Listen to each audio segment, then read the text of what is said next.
nice to turn the cheek on. If I said that, I mean it. Way too late, got DJ to wheel it. Fat cash stacked up to the ceiling. Ain't no time to waste, I'm deep in my bag. Way too fly, the man a jet lag. Popping bottles like the new tag. Way too fresh, no jack in my swag. If I said that, I mean it.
Time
this was real,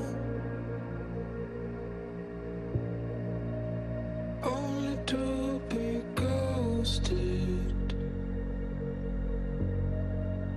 I thought you were my friend.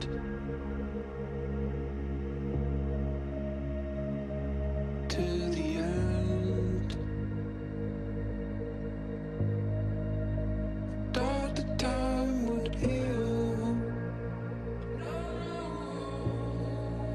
but only for a moment.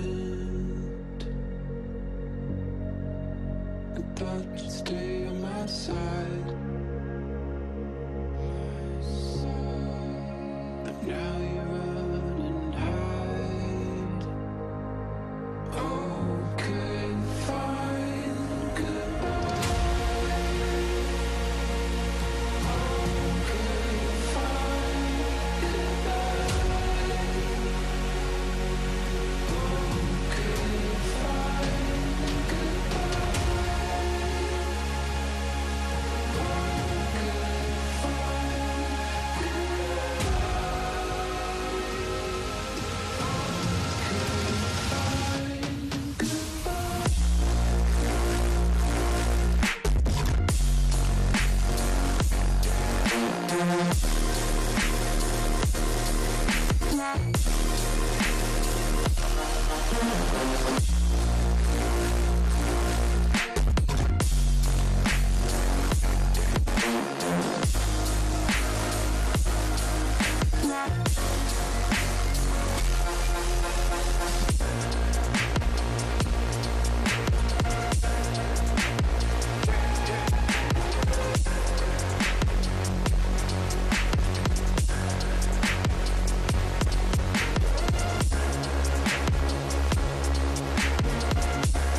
thought that we were strong.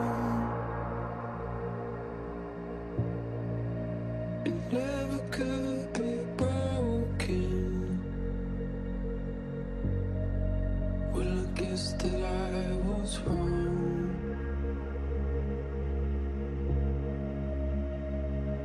All along. Now every day I'm lost. Flooding in my ocean,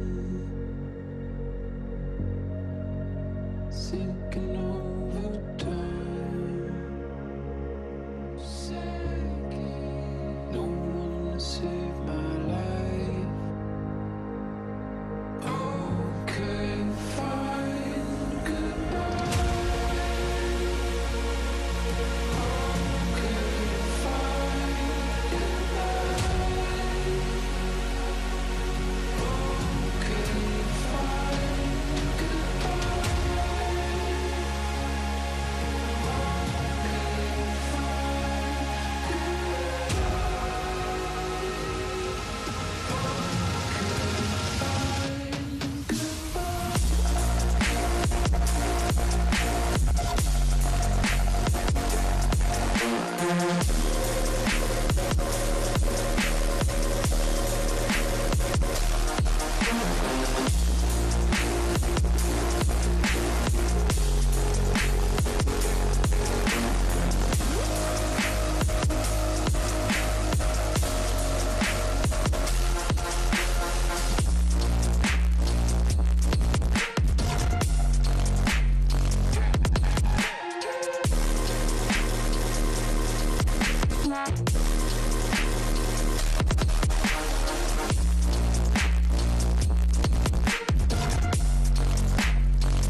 This stream contains fast flashing images that may affect viewers who are susceptible to photosensitive epilepsy and other photosensitivities. Viewer discretion is advised.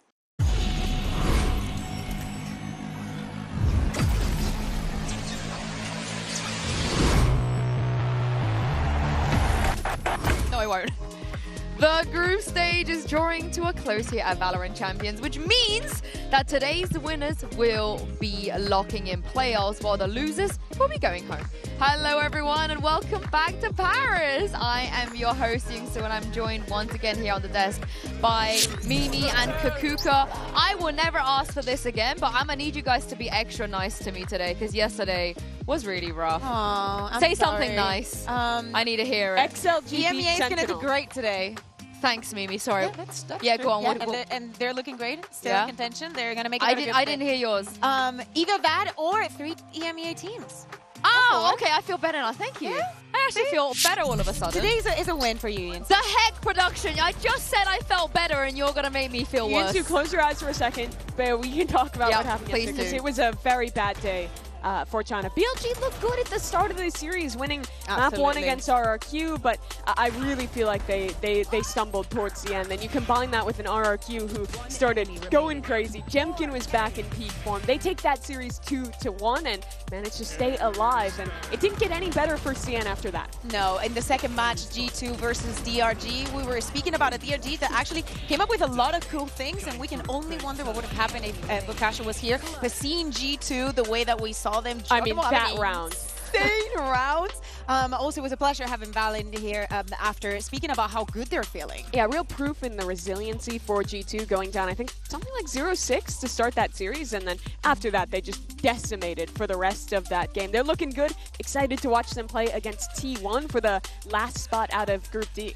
The only one, in Group D, we only had 2 O's. Is it safe yet? Can I look up now? You can look safe up now. Yeah, you can. Oh, okay. It's scheduled for today. Thank goodness. Well, yesterday never happened, so today's gonna be fun, right? No upsets, no shenanigans, normal Valorant. The thing is, you say that, but I actually feel like what would you consider an upset, though? Yeah, that's what I was about to ask, because I think both games today, in my opinion, are really close. I think on paper, you'd probably favor GX over XLG, but I don't. Both games are really close. You can even see it in the GPR. Look at the numbers are within 15 for both games. That's not true for the second Starting one. out with a rematch, yeah, it's like close enough to 15. Okay, so we're gonna be happy today. And speaking of, I've got a cheeky little game for you guys. A couple of games actually. We're gonna start with one of my favorite, where we are going to discuss some of our rookies, and I want you guys to tell me where on the rookie meter they lie. 0 being, you know, a little bit left to be seen,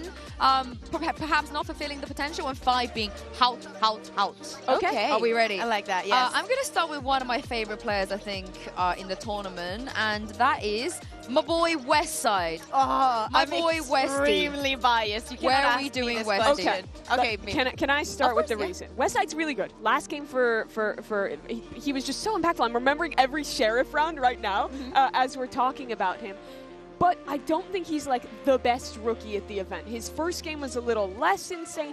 I'm feeling like the 3-ish range. Okay, so a question here. If we put something, not something, definitely not debuting.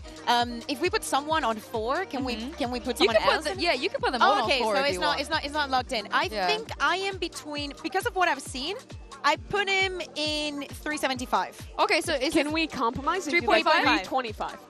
Final offer 3.3. 3.5. 3.3 final offer. No, I'm pulling ranks. 3.5. 3.5. Okay. And if he had a hat on, I think 4. If we had this with his hat. Next one. Oh my god! These just are my favorite people. I'm having a great time today. Next one is Noman. Pretty good. I think he has a lot of impact. I don't think he's quite as good as Westside right now. I do love the energy 3, though. he brings to stage. I love how he helps with the calling. I'd put him like a 275. I'm leaning above more. average. I think I'm with you, Sue, because I still think that we can see something very. But we're being too happy. I do think we are underestimating just how much vibes and energy he brings to his team.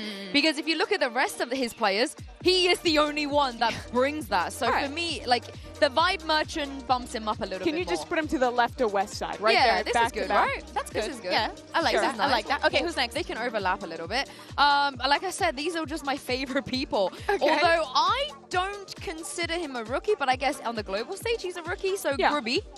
Grubby, Hola, Ruby. yeah, but he's not like a true rookie if you think about it. I'm going to go like a 1-5-2, which sounds really harsh, but they're all rookies who are playing well at Champs. Like, he's been good. He's had a couple rounds. I don't think he's fully lived up to what he was doing in EMEA quite yet. I think that he did have his glow up now that he's in Gen X. I agree. We did see it more regionally, but especially with the names that we're mentioning and the impact that we're seeing and the names that we still have to see, I put it more in, what did you say? I say between 1 and 5. 1-5? I Okay. almost just discard him because he's not really a rookie. But he's a compared to global us. rookie, which I think is kind of what we're going Can I for just here. put him on the meter? Can he just be the meter? Can you put him... Grubby is the rookie. He's the meter to the rookies. How about that? Okay. All right. Next one. More. Okay. These are more true rookies. The last two. Okay. I'm gonna just bang them out. Flickless, Ara. So we're doing the entirety of Yes. Giant X? Yes. Ara 4-2. Ara, yeah, Ara, I would say I would put it, you said 4-2? I said 4-4. That's high. There's going to be more. There's going to be more. I don't want to... 4-4 because Ara is the kind of player that will win you the game but could also lose Put at the his same time. ear on the 4 line, and then it's ambiguous. Okay. There we go. Are we happy There we with go. that? Cool. All right. Flickless. He's also Nah, had some 2.5. rounds, but not as 2.5. good as Westside and Aura. 2.5. I think that's too high. Really? Yeah, I don't think he's bad. I Okay. mean, all of them are good Champs rookies, but I'd put him Okay. closer between 1 and 2. Whoa. I'm with Bayer. I will put him to. But look at how I positive think we're that being. Mimi has a point because we are thinking about the region. We are thinking about. No, I'm what not. You're not? No, I'm thinking about him here. Yeah. Okay, okay. All right. Should we settle for 2? I said it for 2. Let's settle for But 2. we've created a clump. We need to widen our horizons. I think this is everyone, by the way. I don't see anyone else. Is that all the here. players we have? We're We're just Giant X men. Yeah. This is the Giant it's X just Giant player. X and Nomad.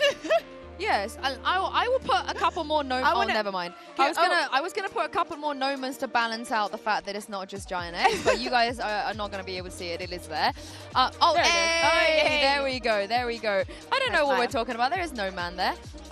Next one. Since that was so fun, are you guys ready for even more fun? Is I this more love fun fun. or less fun? This is more fun. I don't get to be involved with this one. I just Oh. get to be. I just get to listen to your amazing casting and voices, of course. In wordplay, I'm going to give you guys 3 words, and I want you to work them into a round you're about to cast. Okay. This is a real treat. Okay. Who wants to start? I'll go first. Okay, Kuku, you I'll can go start. first. I'm going to absolutely butcher this, but You got I do this. not care. Can I do this in Spanish?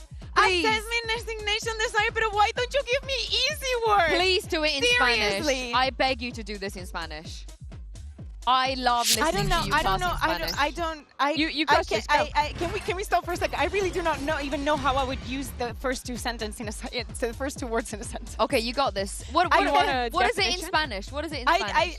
I wouldn't know, really. I wouldn't know. Like resignation as in When you're resigned to something, like you give up. Or you were like resigned from a job. Yeah. that's what I was thinking. Yeah. Okay, and what about assessment? Like Like, what is your opinion of this? Like, what's the assessment? Is it good? Is it bad? You know? like a balance kind of thing? It's kind of like rating something or like Yeah. not exactly rating something, but you can kind of use it. I vote you just casting Spanish, and Okay. none of us will know the wiser. Like, I don't Okay. know what you're saying. Okay. Lock in. Lock in. Okay. Let's go. Okay. DRX desde el ataque, execute en Abro, que se va a llevar a la primera con la Odin. Durante todo el partido, el mismo efecto que estamos viendo por parte del jugador. Holdeando el ángulo, Mada. Impresionante. Se lleva la primera, consigue el reflag, flashback. Completamente solo, se tepea. Vuelve con sus compañeros. El control abandonado por parte del conjunto coreano y vuelven muy lentamente caminando hacia el site de C por parte de NRG.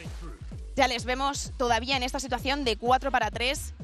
No todo el pescado está vendido, señores, y falta mucho por resolver. Caminando ya hacia Mount, vemos a los chicos de DRX a punto de entrar en el site. Do I just keep Yeah, talking? very long round. This is the best day of my life. I love this. Absolutely. Can we sneak in a 4K? Los dos que caen, el humo que ya está pasado. Cuidado que la wall de Vice está todavía en el suelo. No ha sido triggerada. Vemos un poco de iniciativa por parte de Flashback intentando mover los cuerpos, llevar a todo de RX al side de B. Vemos a Ethan que está mirando, pero ya se han colado. Mako, otro smoke, TP hacia adentro.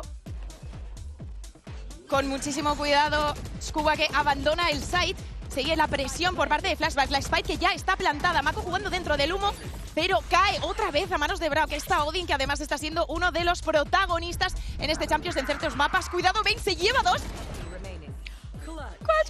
4K. I was thinking of Ulises. And he would have done the 4K way better than me. It's so good. I understood.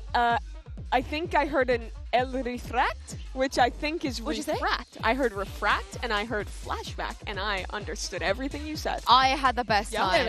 I had the best time. Sergio, you Mimi's going to do a much better job. Sergio, you need to step your game up. Sergio, you need to step your game up. All right, Mimi, is your time. Declare calorie apathy. Okay. It's actually declaration. Let's go. I'm hoping I get a... Wait, what? It's declaration, not declare. Oh, declaration. Okay, Jing, fast into middle on a set play here. A pinch into main, a possibility, as PaperX will declare their hold on this area. Patman for the first kill, doubles up with Forsaken. Now GX trying to break out and find some kind of ground, just to bite into the site, getting a calorie in their stomach as they lock in and need to find a fight. Fight will go down, but they're down by a man still. GX need to fight up, get some kind of space here, but PaperX apathetic to their ambitions. Get a kill onto Cloud, and now fight back together. Just Zara left remaining. Needs to go big, stuck in the corner, and gets another kill. Slide on the refresh. Two players holding together. Aura ready to go. The slide forward, guns switch to the shorty, and Aura somehow wins the round. That was an incredible attempt, but I don't think I can give you apathetic and declare, because it was apathy and declaration. Of the word. Yeah. I didn't even use the words, to be fair. Yeah, I don't know. you you guys let me know if I'm being too harsh with the rules. But for now, I want you guys to vote in our MasterCard fan poll. We like to know which of today's teams is most likely to make playoffs: DRX, Liquid, GX, or XLG. And while you're at it, tell us who you're backing with the hashtags VALORANT Champions or VCT, so we can feature you on the broadcast and see who is correct, because so far you guys actually have been doing much better than me in the fan polls. But it is going to be a very, very big game to kick things off here with DRX taking on Team Liquid. I personally love a rematch because I feel like we learn a lot from rematches. How are you guys feeling about this rematch ahead of us? I love rematches when they're in groups. You know, when it's like it happened in groups and now in players, I feel like they're too far apart. When there's only a couple of days, just one opponent in between, this is when things get very dicey because everything's so recent. And this was really a super early game in this tournament and was a lot new for both teams, I think. For DRX, it was them showing their kind of new read with the Waylay double duelist for the first time, and that definitely took Liquid for a loop. They struggled to adapt to how strong that double dive was, and you also combine that with the Liquid who themselves, I think, quite underperformed in this game. You remember those Abyss rounds where they're paranoying themselves on the execute, falling off the map, Nats is going through TP. This was a rough one, and it was a outlier, I think, for a Liquid who has looked really good all year. So now given a second chance, they have an amazing opportunity to make good on those mistakes and prove that with VOD footage, they can find a read against this new DRX style. And as we remember, Liquid, they did have a bit of a rough time versus DRX's Waylay comps. So coming into today, Jen Lee checked in with Kiko to see if they're more prepared this time around. Hey guys, Jen Lee here with Kiko to ask some smart questions. Now Kiko, both Lohan and Bunker mentioned how difficult it was to play against the Waylay double duelist comp coming out from DRX because it's just so unfamiliar and it's very high tempo. So given that this is a rematch, do you feel like you guys have a good game planned against it? And if so, what is it? I can't share too much about the game plan, but we did get caught off guard a little bit last time. So, I mean, now we've got a little bit more VODs, and we played against it. So, I think this time we're going to be more prepared than last. Okay, thank you and good luck. thing is, Mimi, they don't have a choice. They have to be more prepared this time around. Yeah, and let's talk about this composition. It is something that we haven't seen before. Obviously, other teams have tried the Waylay, but I think DRX figured it out. She's not a duelist that is particularly strong when played alone, in my opinion. Her biggest strength is when she's used almost as a flying skydog. Hyunmin is always double dashing in with the refract prime, and he's never actually trying to get an opening kill. Instead, his job is strictly to get information, throw out his hinder, and then let Flashback dive in with the rest of the team to actually follow up off of that, which I think is such a great way to play this agent. That is what's catching most of the teams off guard, right? Like, they're having the chance of being extremely explosive, having someone that is going to dash in to hinder you, which is way better than a stun, apparently. Yep. And then you have that second wave, that Euro, that is going to be flashing you. So literally, you have no chance.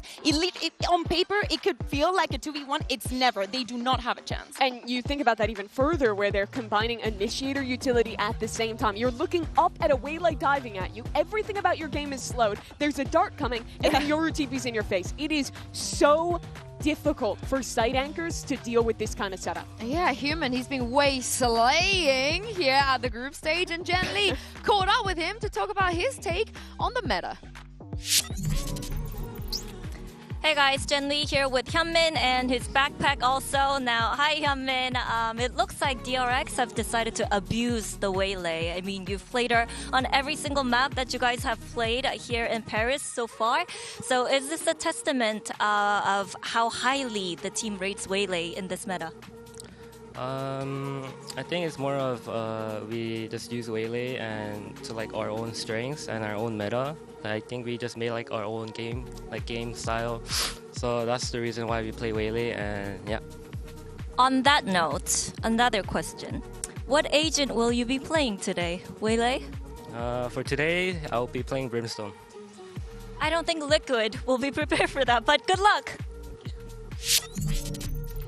Players lie sometimes, so take that with a pinch of salt. But this is the thing. Last time they faced Liquid, Nats was, you know, not really the Nats that we know and love. But ever since then, he has been on a tirade to try and carry his team to a victory. I think that this is also something that we see in EMEA a lot. BBL actually are experts in being in the receiving end of this. Oh, you think you're going to win? Never mind. We have Nats. They just go back to what has always worked for them. Him being on the outlaw, even from the attack. Him having this extremely impactful rounds that are always going to turn the game around. I do not care that this game started with an 11-1 to EDG, Team Liquid, and Nats himself. With those speeches, they proved to have everything it took to turn the game around. I still think there is more to prove for Liquid, because this game, in my opinion, really was all Nats. You have players who were insane regionally, still not stepping up, but when you look at his performance at global events, Bea, he is in a league of his own.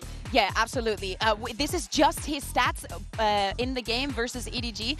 Props to Overtime, because I catch this actually from Twitter, but his stats were off the roof. I think that is the fact that everything is super high and is second best because he holds the record for the best Cypher that we've had in Globals. Yeah, so he's the best, the second best, the third best, the fourth best. He's all of the best. You know when we do the top 5? Yeah, it's just Nats. It's just Nats. Variations of Nats. But it's kind of ironic because on the other side, the last time they faced each other, Mako also had some individual heroics. Could we expect the same from him again? Yeah, I think you do have to see it. He's always going to show up in these international events. I think just one of the most consistent players in Valorant. No matter what team he's on, no matter what era it is, he shows up to big games and he performs. And it was no different in this Liquid match. He got put in a lot of late round clutch situations, I think especially on this Abyss, and he rose up to that occasion quite a lot. And I think it's all the more impressive to me because since we were first seeing him do this years ago globally, he's had to take on so much more responsibility now, being a leader for this team as well, but he's still playing just as well as an individual. I do not know of a single Valorant fan that does not know about Mako and is not excited to see Mako when we get into this global events, because he always performs. We see that the numbers are not the best because against NRG, a little bit of a rough time, but I do agree. One of the reasons why DRX was able to win that first time against Team Liquid was him. When I look at the bind, and when I look at somewhere that Team Liquid has been so comfortable all year long, it's not only the double dive, it's also those cheeky smokes, those ways, those paths that he was creating for everything to work around him. It's just funny that if you were a Valorant fan in 2021 who showed up to watch Gambit versus Vision Strikers, you could have been in a coma for the last 4 years. Wake up in 2025, tune into this game, and you're like, oh yeah, Mako and Nats are still the best two controller players that you've got to see at the top level of this game. Yeah, except for Nats is now, he's still playing the same role, but just on an IGL. I don't think you could have seen that coming. It's true of both, right? Like, Mako also kind of like picking that up more and more these days after not always being the full-time leader before. It's such a cool journey for both these guys. It is, and one of them has to be eliminated today, which is so crazy to think about. But also, you know, we look at the ways that both these teams evolved so far in this tournament. You look at Team Liquid Abyss, and you think, oh, they've managed to fix some things. But Kakuka, how are they fixing these? Have we seen these fixes before? So here's the thing, right? Like, we saw the first, we saw Abyss played by Team Liquid a lot at the beginning of the year. They had a very clear way of how they wanted to play it. And then after things didn't work in their first match, they're like, I know that Trex is like now in the team, but why don't we just do what we were doing at the beginning of the year? So I wanted to show an example. Team Liquid versus Movistar Koi at the beginning of the year. And an execute that they do onto A, same. And do you see the knife, the double TP, and just Camo going in? Well, against EDG, I saw the same round 3 times. It is comfort, it is something that I expect DRX or any other team to be kind of expecting from them, but it's very difficult to counter. Everything falls in the right moment and at the right time, because they've been practicing for a year. It does inspire confidence that Liquid also managed to fix those maps so quickly. They also showed the bind, which they lost in the first DRX game. They moved away from the Sky, picked up the Yoru instead. I think that was also a great adjustment. So Liquid's proving that they're a team who can very quickly learn from their mistakes. Now is their real chance to prove it in an elimination game that is a rematch of the team that bested them last time. But we also have to give DRX credit too, right? It's not like they've been playing poorly at all despite being in this lower position. No, absolutely. I think that against NRG, to me, it was more what NRG did than what DRX, because we were coming in with the same plan of being surprising and whatnot, but NRG learned to like leave some distance and actually attack the issues or the gaps that they were that they could see on DRX. On the side of Team Liquid, I think that Team Liquid made way more mistakes and DRX took advantage of that way more. However, they lost 5 rounds in a row to end both those maps. They should be in playoffs already. DRX should have won 2-0 against NRG. They should have won map 3 against NRG, even after they choked map 2. So it's really disappointing to see a team that, for the majority of that match, played so well to let it slip and now be in a really tough elimination game here.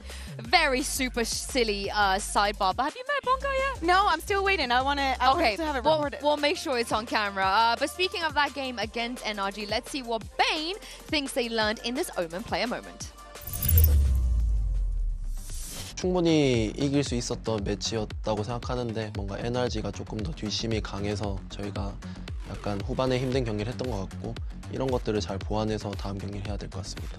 사실 NRG가 워낙 잘하는 팀이어서 엄청 자신감이 차이진 않았지만 어느 상대를 만나든 자신감은 있어야 게임을 이길 수 있다고 생각하기 때문에 막 오만할 정도의 자신감보다는 그냥 자신감 있게 게임을 하자. 사실 이번 매치도 뭔가 지식적으로 부족했다기보다는 그냥 대회여서 평소의 모습이 안 나왔던 장면들도 있었고 안 됐던 선수들도 있었을 거고 항상 하던 듯이 연습 때처럼 하는 게 제일 중요하다는 걸 한 번 더 깨달았던 매치였습니다. And Brock gets another one. Bane, a 1v4. Good luck. That's 2. 9 bullet. No! 힘든 상황이 많았지만 결국 이 한 해의 마무리를 하는 챔피언스 파리에 왔고 온 만큼 저는 저를 꼭 증명해내고 싶기 때문에 아니면 뭐 딱히 2승 0패로 갈 수 있는 팀은 단 4팀밖에 없기 때문에 목숨이 한 개라고 해도 그냥 저희 할 거에 집중해서 다음 경기를 꼭 이겨내고 또 이겨내면 플레이오프를 갈 수 있으니까 그냥 집중해서 할 것 같습니다.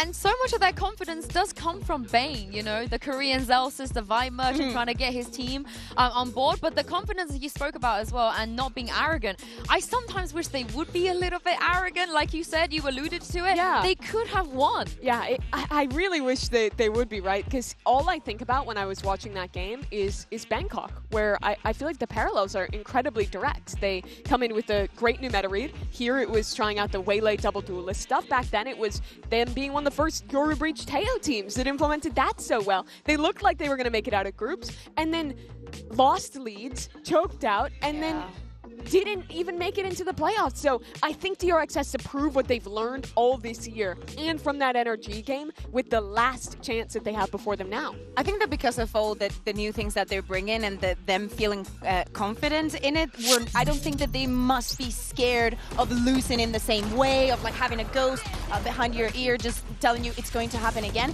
But we also need to speak about some of this, the thing about bringing a new composition and playing differently about the rest of the teams is that they're having very, very strong starts at the map. 77% of the first 6 rounds that they win currently. That is surprising the opponent. They do not know what to do.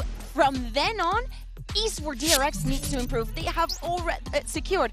But now, this is not the first time that Team Liquid is going to be playing against this. This is not the first time, like the teams now are going to expect this. And now they need to be surprising in a different way.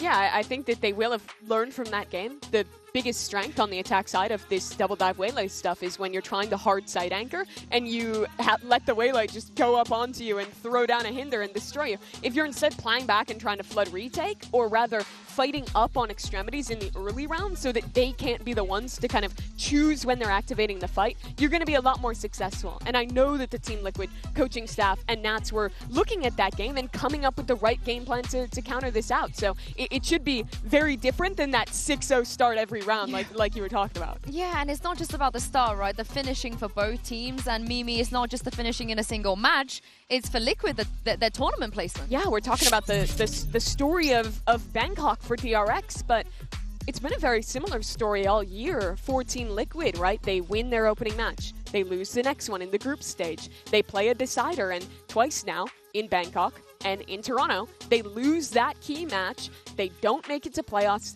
and they go back to EMEA in disappointment. So now this is their last opportunity. They failed twice before. It's a question of if third time can be the charm with this same exact game. Back in EMEA, when we had the question of how teams were going to interpret and how they were going to play for that Stage 2 finals, Nats was very clear. We want to win this. Like, first, we go one step at a time, and we want to get that win, maybe using all the energy that they had left in them. Yeah, and you guys are really believing in Liquid in the MasterCard fan poll results here. I feel like, I don't know at this point, you guys said that it's going to be very even between these 4 teams. I completely agree with you, and we've seen so many different players also join Liquid and then leave as well. Even just this year, they're sort of doing the swapping. Shout out to Penny sneaking in there in those B-roll. But surely with Trex on the team, this is the final form, right? They don't have any more chances. And with how the other rosters are doing in the off-season, you know, this is where we want to see the #1 seed, by the way, of EMEA finally win a trophy for us, because we haven't won anything since 2023 Tokyo. Yeah, it's been pretty unstable this year. I really hope that 2026 is a little bit more calm. I think that everybody needs this, especially the teams. But for Liquid, still, I do agree. I think Trex is a very good fit for what they need. I cannot think of anyone on the top of my head that I would have put in his place. Especially with Heretics and Fnatic already making it out of the group stage, I think there's an added bit of pressure on the 2 teams who, you know, eliminated those guys that actually went on to the finals in EMEA for Giants and for Liquid today. And before we make our predictions, I like to remind everybody to sign up for a Pick'ems faction so we can find out which community is the best at seeing into the future. Members of the winning faction will also receive a secret award, while the faction host is awarded the Pick'ems belt here on our table. You can see. I've shouted out a lot of people with their factions, but I think some of the French faction leaders maybe know more, because we are in France, we are in Paris. I feel like the power of the local perhaps could carry him a little bit. And look how good this belt looks, by the way. I bet GB is really upset that he doesn't get a chance to win this. I think it's heavy as well, you know. It's like It's real. I imagine he's just gunning to hope to be able to present it to whoever ends up winning. He has to. After that video, he has to. Yeah, we gotta send GB down there. But let's also take a look at our prediction. I'm in the dumps completely after yesterday. You know, Mimi, you pulled ahead me and a the lot. boy Jay Wilkinson are out here 11 and 5. But we are directly across from each other now on the Preds for today. Why are you shouting at me? Because I thought that you were going to go with XLG as last Chinese team standing. I flipped a coin. Oh, that's actually the law. I flipped a coin. Yes, I flipped a coin. I could not decide. I didn't want that pressure on me anymore. And after yesterday and how depressing it was yesterday, because I went EDG DRG yesterday, I flipped a coin. Yeah. I'm really interested in these games. I do feel like they're so close. I decided to kind of punt on XLG with how impressed I was in them in the Sen game, but I do think GX is a favorite. And I honestly don't know who you would say the favorite is for Liquid DRX. I'm more surprised that we were not more even on the... Liquid. Honestly, I went for DRX because I thought that there was a lot more people going to go for Team Liquid. I wanted to even things out. Well, this is the last chance for some of our teams to make it to playoffs. Today will be a test of adaptation and resilience for Liquid, DRX, GX, and XLG. Only 2 of them can advance, and it is time to see who has what it takes to rise above the rest.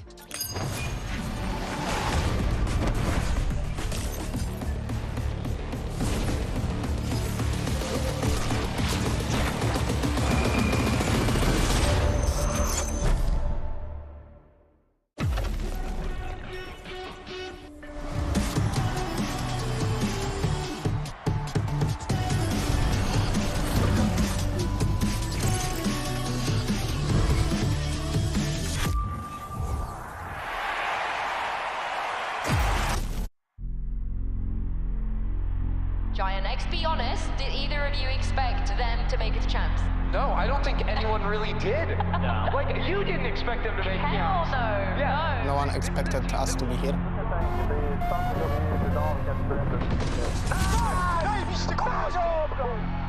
No one expected us to win the first game.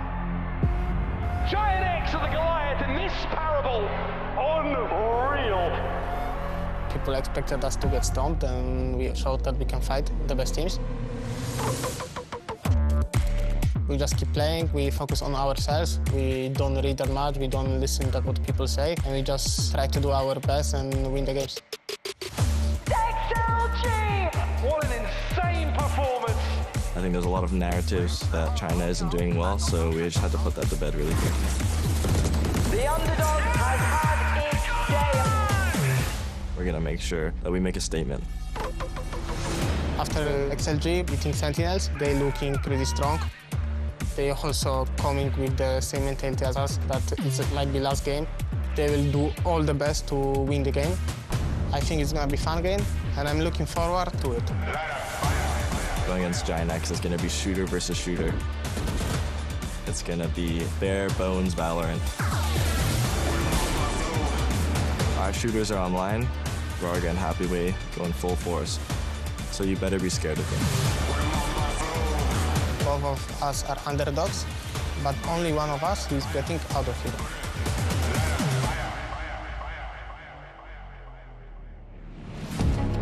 What I learned from all these years playing is that you kind of need to live in the moment. No problem, guys. Take it round by round, okay? We've got this game.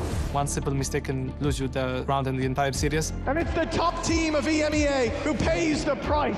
And next day you can be flying home. And their entire year's worth of hard work would have all been for nothing. The moment we get comfortable on the international stage, that's where we will show our true colors as a team. Team Liquid, not finished yet, not done yet. They keep going.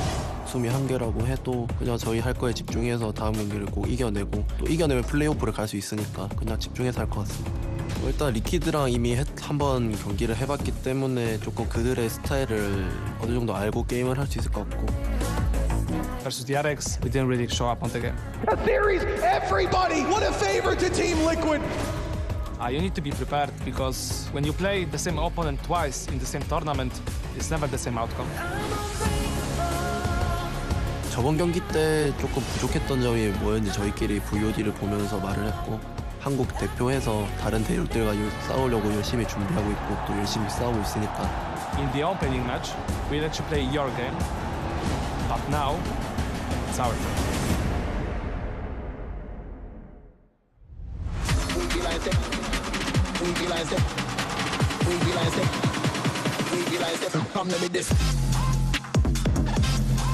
Team Liquid versus DRX.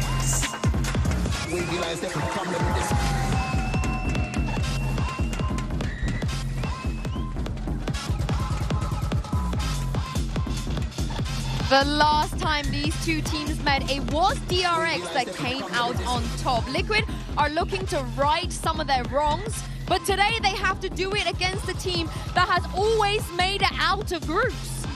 But they haven't thus far this year. Neither team has. They've both fallen short in this match in the past. Now a chance for one of them to break that narrative, right that wrong, and finally show up in playoffs. But it's a rematch, and I'm really interested, Bea, how the map veto might change compared to that first one, or if we're going to just be running it back. Because we're speaking about two teams that practically have a permaban. We're not going to be most likely seeing Haven for the side of Team Liquid, DRX with Sunset, so I think that both can work under this basis. Are we going to see the same maps? Are we going to go to Abyss, to Bind?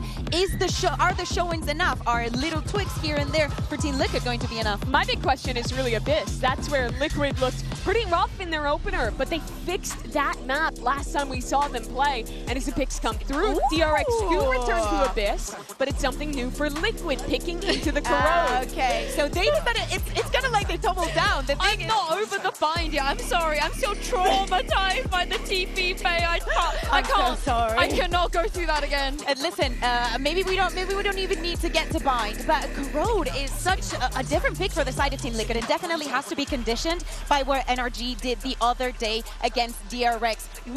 Especially when we were speaking about this double dive, think about those B hits on elbow that we were seeing time and time again. But DRX actually decides to start on the defense. You've been watching Liquid all year. I have a question for you. Yes. They played a couple different comps on this map. Last time they switched into the deadlock off that Gecko comp. Yes. Do you there think was some misses? There was some utility miss. Do you think we see that one again, or do you think Liquid has a new idea for champions? No. I think that they.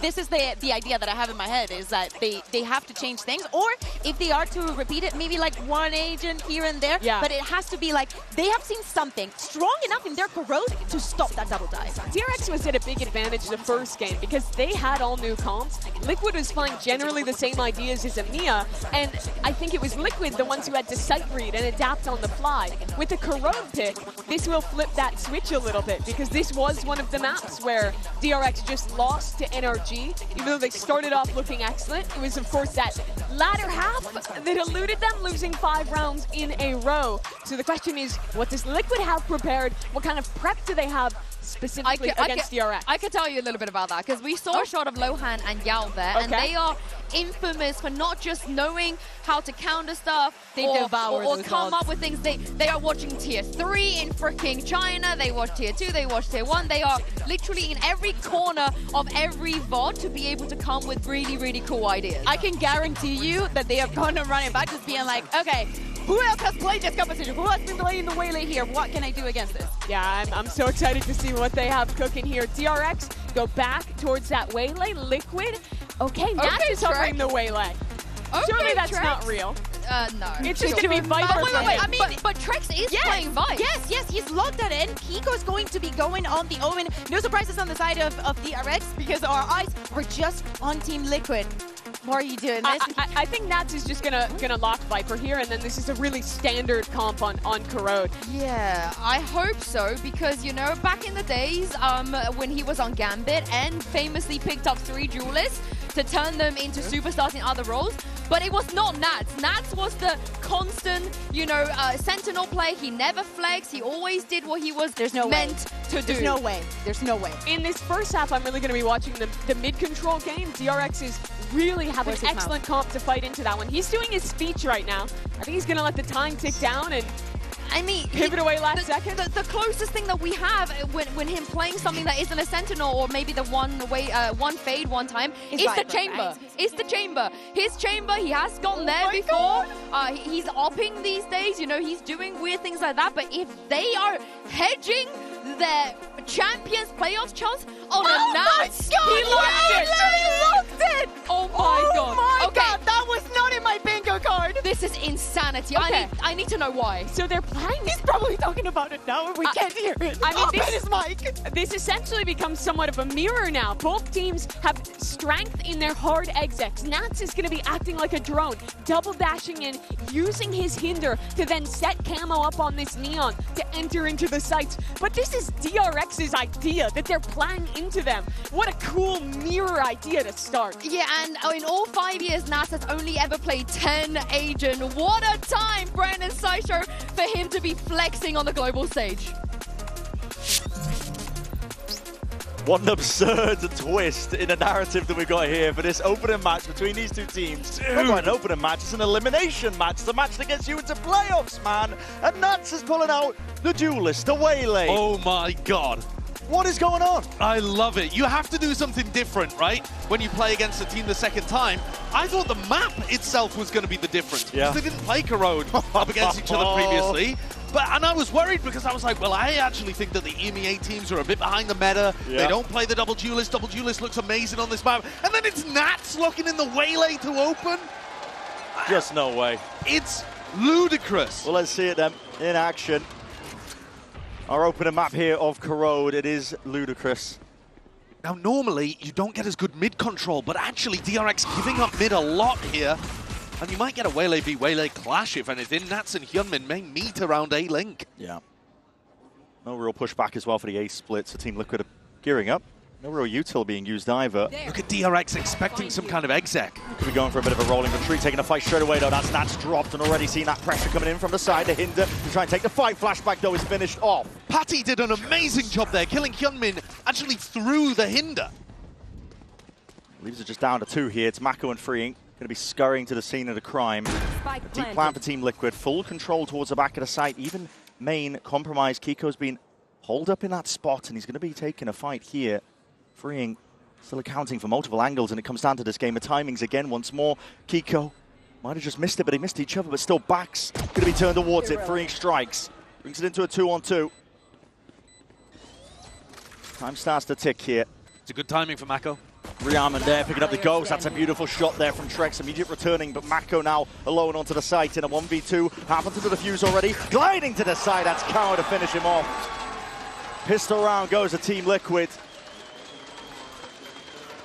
The person we had the most attention on, Nats, disappeared from that fight very early on, didn't he? But this is the shot I'm talking about. Patty getting that one onto Hyunmin makes all the difference in that situation. And Mako cleaned up. Nice double up play from Team Liquid in elbow. Nice skills. Nice skills, Patrick. Now think about the way that they played that round, though. Very slow, very contacty to take the space they needed to run and execute.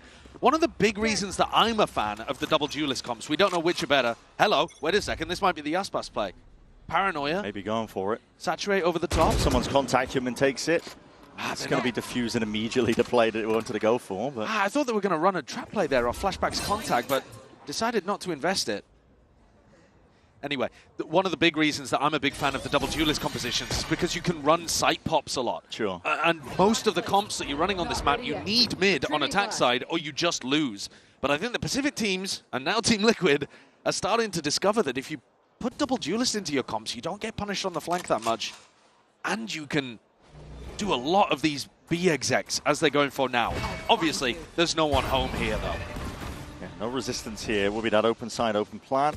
DRX grouping up. Doing a bit of economical damage will be key. Maybe even just going down to the spike to ensure that they don't get the ults online, because it's another benefit, I suppose, of running this double duelist. You have fantastic ults to go into many hits. You get that rolling. DRX are going to know it well. They've been playing this comp for a bit now and really define themselves in terms of their playstyle as well, running this double duelist. Flashback on the Yoru. Hyunmin playing the Waylay. Yeah, I think the theory is fantastic from DRX. It's what won them that opening game. That's trying to build up towards an ultimate. Just some warm-up shots for him, really. I'm interested to see how good his tech looks. We know that Nats is a phenomenally skilled player, but he doesn't normally play agents that have to make extremely quick decisions in the midst of chaotic moments. I mean, sometimes the way that he plays Viper, he creates the chaos and thrives within it. But the APM is going to increase a little bit for him playing here on Waylay. I do think, though, that DRX deserve an enormous amount of credit for coming in with this. I think of it as like a mosquito composition with Flashback and Gunmin. You know, constantly harassing each other, both with those escape mechanisms. Having to swat down either of the players. Yeah, you have to push Hyunmin away before Flashback jumps into your face. Well, looks like they're gearing up now. Team Liquid for a full-on exec into the B site. We'll be up to Freeing. We'll be up to Mako to see if they can push it back and shove it off. Good call for the cancel, and that's going to be sending in as well. We'll be looking for it. Fast lane up to try and divide this one up, but the wall is going to be, okay, popped up immediately. Great with the blind. Kiko does respond, though, with that kill straight away, but up towards the top through an open target, and the sitting duck at that. Mako. Quick dismissal, that horn's broken, and this guy is on fire right now. Locks him out of the sight. Util, not a problem for him. Neither were the players. Leaves it down to Trex. But he's going to have a tough time of things. Well dealt with there by DRX. I think a lot of what you're going to be looking at on Liquid as well is judging how good and how well practiced these execs look too. Because tight timings, when you contrast that over to DRX, their discipline and the way that they play this version of the double duelist comp, the timings have to be immaculate, right? And their Team Liquid, Nats was third player in, something like that, got stuck behind the wall. You'd want to see your Waylay going in. Trigger the wall, trigger the util, pull back out. Yeah, usually go for a repop. But usually these Waylay double duelist comps, you're right, the Waylay is a distraction. 30 seconds left. And you retract out to play your other duelist in. And I think that's what Hyunmin and Flashback do miraculously well. That could just be Team Liquid not quite executing properly, or it might be a sign of some lack of experience on a new comp that they're trying to pull out and play. Yeah, well, and of course it would be an experience. It's the first time Nats has ever played duelist in his pro career. He's played so many games. You have to assume they've been having some level of success with it, at least in practice, to be able to pull it out. I don't know, man. You can't have been playing that many scrims with this. I think this might just be like pure theory, couple of scrims. Bit of a pocket pick as well, throw it out. You know what else is interesting? Team Liquid's Academy roster runs quite a lot of Waylay Yoru. So I was surprised the first time when Team Liquid got really caught off by DRX's comp, but maybe Nat's talking to the Academy team and getting some tips. Another similar group up here. It's Bane who sees all those signs of life. Going to get it off nice and early, trying to dominate inside that smoke of Flashback. Can't get out of it. Overwhelmed by the presence of the duelists. It's Nats who takes his life. Creeping up slowly, surely, up towards that A-Link. Freeing could be seeing, yep. Few heads just showcase. Nats is also going around the world here. Not sure what the premise is of it. DRX are giving Team Liquid a lot of mid-control. It looks very similar to the pistol round, doesn't it? Where they just take A-Link basically for free, contacting up mid. I think that's a big hole in the defense right now for DRX. And again, it's this protocol of 3 players cowering towards the back of the site. It's really uncomfortable to defend A like this. All broken. DRX is going to be feeling it now. Well, the util sent flying forwards as well. It goes evenly on either side, hand in hand, to try and stall and stun them out. Nats has found his way into the B side with the ball tripped up, Freeing. Really seeing if he can be tested there. And it's Kiko with the trade online, quick up through mid. Creating that avenue with the help of Nats as well. All this distraction. And look at these DRX players. I mean, Bane and Hyunmin all the way in spawn. Oh my They've god. missed it potentially. There's that timing. Nats was low enough, but still as a shot to the dome does him in. Patty Tech is miles away from this play as well. 2v3. They don't know where Bane is. Yeah, they're still looking for a bit of clearance, and Bane doesn't really want to overextend, not with the smoke in his face. Time will start to tick. Hyunmin's finished, though, and that leaves it just down to Bane in a 1v3. Unlikely that he's going to want to try and play this one. Far too unlikely. Well, I was talking about that gap up through middle, but the patience played there by Team Liquid as they paused before the A exec allowed Nats, of course he's lurking still while playing Waylay, but he lurks into the B site, gets past the Vice util and calls for his team to come back in that direction. So clearly here Nats is still going to have some of those rounds, I guess, where he's playing it in his classic style despite being on a completely different role. Bring that pressure elsewhere on the map. And I do love the idea of fast starts to these defaults, because you can go into a quick A exec or you can slow down the tempo like they did here. They get into a 5v4 and they just pump the brakes entirely. It makes it very difficult for the DRX to figure out what's going on because they don't control mid. Yeah, I think you've diagnosed it perfectly there, to be honest, just off the rip. Of what we've seen of Corrode being played, mid control, vitally important. DRX not really making too many adjustments towards. I mean, there's a deep paranoid. This is going to be a trap play. The Aspas play, potentially. You're going to see a lot of util flying out forwards, and there it is. It's that hinder, drop down, double dash forwards, but Hyunmin respects it, seeing that there was no connections. Immediately refracts back to the rest of his team. It's a nice set play, but people are more aware of it now. Yeah. And there's no Viper. Normally the Viper would be over there throwing the orb and stuff, but Trex doesn't have to be tucked in that corner. And again, Team Liquid have taken a lot of mid here for free at the start of the round. Just given up. Flashback was thinking about opping this round and decided to go for the Vandal instead. I wonder if that would have been more over towards denying space in mid. Once more, this pause. This time, though, they don't have quite the same level of space. Normally, Hyunmin's been pushed back into the site when Team Liquid pump the brakes. This time, DRX can still jiggle and get some A main info. And Mako can see towards A-Link as well. Smoked off now. Hyunmin going to get his chance, really, but again, the barrel points out as well. Spoils his position that he's playing in. Mako, great shot spammed out. To Nightfall's going to be scattering, connecting onto a multitude of these players. No sound cues now, and that A-hit looks like it's being committed to. Team Liquid want to try and send this one flying forwards. Hyunmin and Mako looking to see if they can hold this one all the way back. Hyunmin really being tested in that spot, but the duelists have already dropped for DRX. Mako still alive here, off to the side, denies that one. Convergent paths offloaded, but it's a wasted ult. No one is home. It's a reflank occurring, that A-Link space being absorbed up, and Mako is dealt with eventually. Good TP from Kiko. Leaves it into the 2v2 here. Nat's still watching for it, but now with the plan again, just anticipating he could be being pushed up. Again, time is of the essence. Really running short. Nats finds it, but again, that trade evened out. 10 seconds left. Kiko has the spike. 6 seconds remaining. We'll have to hard stick and commit this one to bring it into the extension. And freeing Rappin all the way from the side. Collected and cool with the aim. Team Liquid this time not quite able to capitalize on the push into the A site. I mean, Mako did a great job of ducking in there and getting one and still being able to back off. A lot of this fight though came down to the trades right before this kill happened. Yeah. But the pick on Tapati was a big one.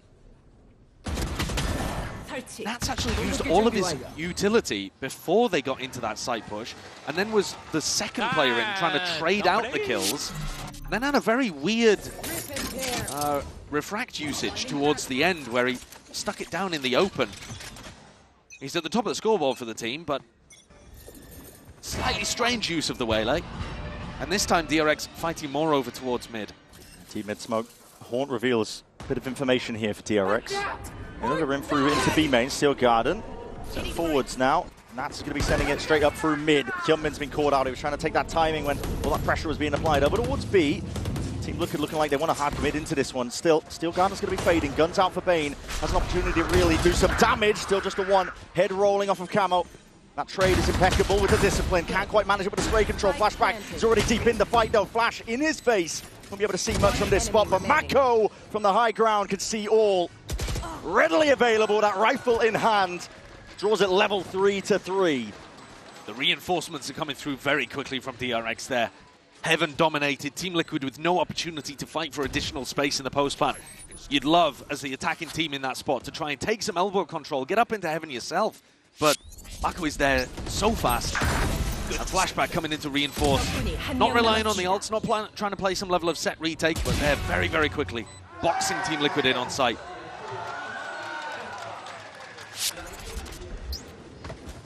And now the economy not in a good spot for Team Liquid.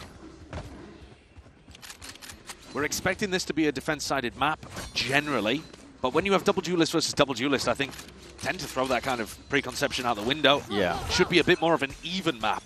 And it has been so far. I agree with that. Our understanding of how the map might play. Throwing out a little bit here. Double dash forwards here from Nat, but spam into the smoke. That actually caught onto Camo to seize. Just in case it was a close punish, but no one really following up on most of this one. Flashback trying to reinsert onto the angle. Outlaw is the weapon for the job. Still overwhelmed over towards the B side. That's a very deep TP. Kiko's already into the back lines. Yeah, that's incredible, actually. He's managed to get so far in. And the one player the DRX didn't want to lose, because there goes all of your thorns, there goes the wall. Kiko could really make a solid difference here. He's got a rifle in his hand, but Flashback will spot him out there. Dimensional Drift. Utilize, make sure that they can clear this one out. have their hold onto B. Used a good fruition still. Holding it down, double dash, round in the corner. What a shot by Kiko. Great adjustment. A lot of Yuto coming flying forwards at him. I like the proactivity from Liquid. Really trying to get active here. Another fight to be taken as well as they're wrapping around. And Flashback was none the wiser. Taking control of that elbow control. Thorns lay it down on top of it. Bane just spots the one up towards Heaven. Haunton. No one on site. It's going to clear the way for most of this one again, but the plan is in a bit of a weird spot. Mako not quite there. The C's is going to be connecting. A bit of raw spam as well. Needs to be that defense. In order, the stick! Not denied! Mako defends in time. The smoke up towards Heaven had just been put there and denied Paditek from being able to get an angle. The plant itself as well, not in the greatest spot for them to fight over. And DRX steal that one away. I thought DRX's pressure onto the post planners was the best thing they were doing in previous rounds. This time it was Liquid who moved quicker, went up through elbow. That's a nice adjustment. But DRX still able to get it the third defuse in a row, and Flashback picks up the op to try and contest mid. Where are you? A lot of it off the back of Mako. A lot asked of him as a player. Bring them down. IGLing for the team again now as well. Exactly as well. Normally that's going to be the traction on his performance, but he played a great game to open against Team Liquid. Fell off a little bit in the next, so... Oh, hello, that's not supposed to happen. That's not ideal, yeah. Happens. It definitely does happen, but... Won't be getting too much usage out of that, but the operator come to fruition with a purchase like that. Flashback's been pretty consistent so far over champs with that gun. Whenever they do pull it out, it's a rarity sometimes, but with the slower pump the brakes style of play that Team Liquid are playing, the operator getting value. Flashback immediately reinserting themselves onto the A line. 10 HP, and there's a lot of wallbang opportunities here. A little bit of spam could take him out, but Flashback survives. It's awkward. Stays on the line, good info for his team. We'll have to respect that though. There's Util in his face. Gate Crash pulls back to a bit more safe position. Trex is just trying to bait out a bit of this spot here, but Smoke Bloom's a little bit too late there, and even that with a hit to drop down! Hyunmin! Never denied that space here, but they do not anticipate Trex whatsoever. Slipped the net straight past most of that. In a forward approach as well, he might have just carved out a bit of a space and position for Team Liquid to take advantage of. 23 seconds, spike in the middle of nowhere. One enemy calling up here, a lot of damage done straight to the body with those shots. 21 health remaining. 14 seconds left to do it. It's left into the 1v1 here, but no time. 10 seconds left. Such a big map. There was only 12 seconds there for him to go get the spike.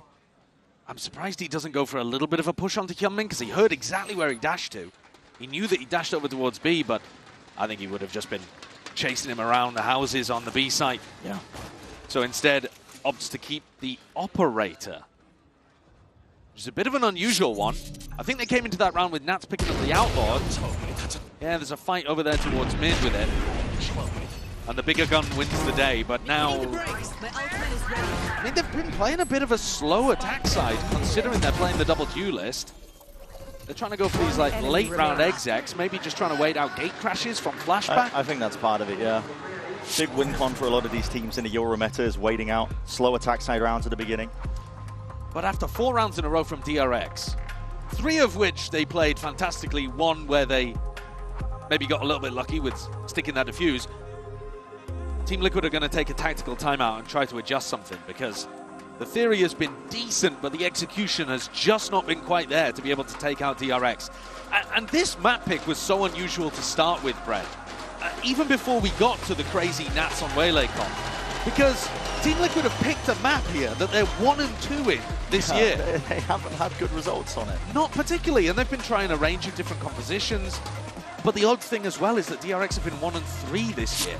I would just argue that DRX have been doing that in a better region for Corrode. Sure. I haven't been too happy with the way that EMEA teams have been playing it. There's always going to be a lot of variance as well when a new map comes out. Absolutely. You go to an event, there's been a bit of a break, teams have had time to practice. So. Yeah, that's completely true.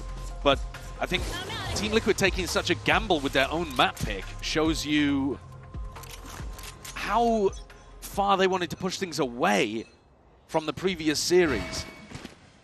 Take it in a different direction. And yet we still have Abyss and Bind to close, the 2 maps that DRX won the last time. It's a strange buy for Liquid. They saved that operator, get a Vandal and a Guardian out, but... Bought a few guns around it, right. So much of this is on Nats and whether or not you can get an opening pick. If you Just spots one of these players as well. Freeing is peeking out Prowler. It's hard to avoid info peeking here on B. At some point, Freeing is going to go for it. It might just be in 30 seconds. And the angle's good for Nats. All right now. Claims his life. That's going to be the Utah falling down, crumbling around them, and now the pressure immediately onto Bane. Can he try and deliver? Can he try and push this one back? But that Hinder into the back. Yeah, he couldn't really do much about that spot here. Flashback looking to see if he can hold on to control of this area, but will respect it. Gate crash out to a bit more safety. But this is looking like a save already for DRX. They're backing themselves out slowly. That's twice now that we've seen Freeing go down early. Clearly an area that Team Liquid realized that they can abuse coming out of the tag timeout. They knew exactly what they wanted to go for there, didn't they? Picked off the B anchor instantly and they're in. And the fact that they didn't even have to invest a Steel Garden to close that out, I mean, it's quite an easy round, I guess, after DRX have just won 4 in a row and looked by far the better team to begin. Definitely feels easy. Like, you know, we were talking about the money situation. They had an op and 2 rifles, essentially. I think the Guardian and the Vandal forced around it. But other than that, not really a concrete buy. Still around with. Gets the job done. And I think one of the theory points here on Nats' op is that when you're not running the double smokes, Mako can't keep everything smoked around the map.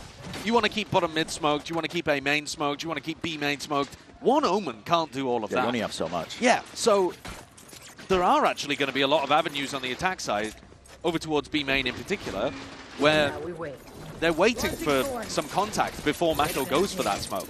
And that's going to offer an opportunity for Nats to get an opening pick. Now this time, Nats is working his way over towards B, and it looks like another trap play, pressure on Tex. See how this one goes.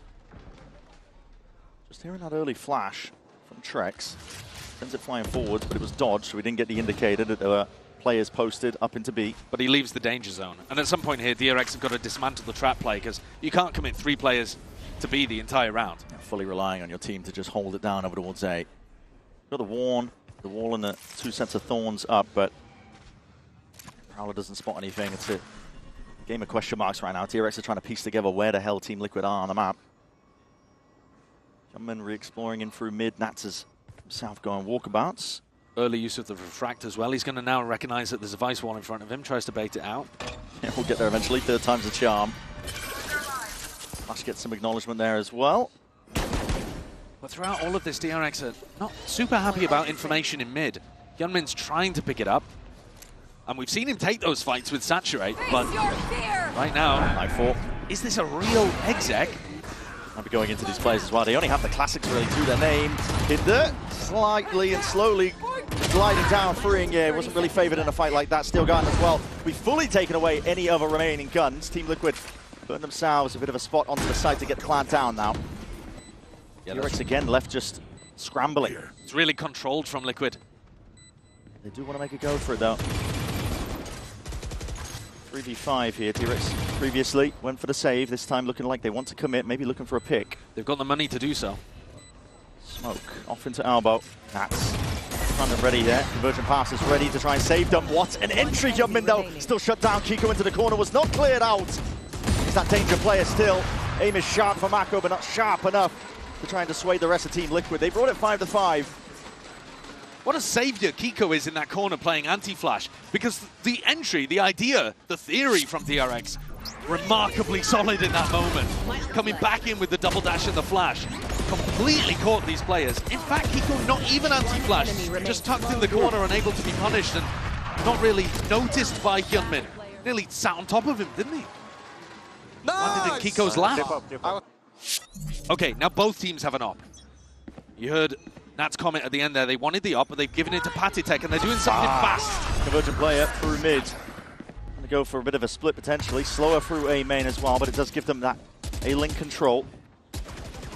DRX have been happy to, this entire map so far, just give up all mid control. Playing deep, tucked onto the side, trying to anchor it down, but that double dash forwards, backwards, and that's just looking for the information. That's a, okay, Saturate, drop down. Was that his own Saturate? Oh, Nat's got caught. I think it was Hyunmin's, but I'm not 100% sure, to be honest with you. And now they're going back into a slow contact A hit, knowing that the defenders will have started to spread out again. It's on Hyunmin. towards it. Already the rumble of a footstep stun. Ricochet, dash back and away, but Bane kind of just baited and left out into the open. Conversion pass of his own. Dropped out. Hyunmin lights out with a shot like that. Rips a head clean off that, and the shot missed. Hold on, that's going a bit wild and wacky. The kills are definitely going away Liquid. Just freeing left alone now. 1v3 for him.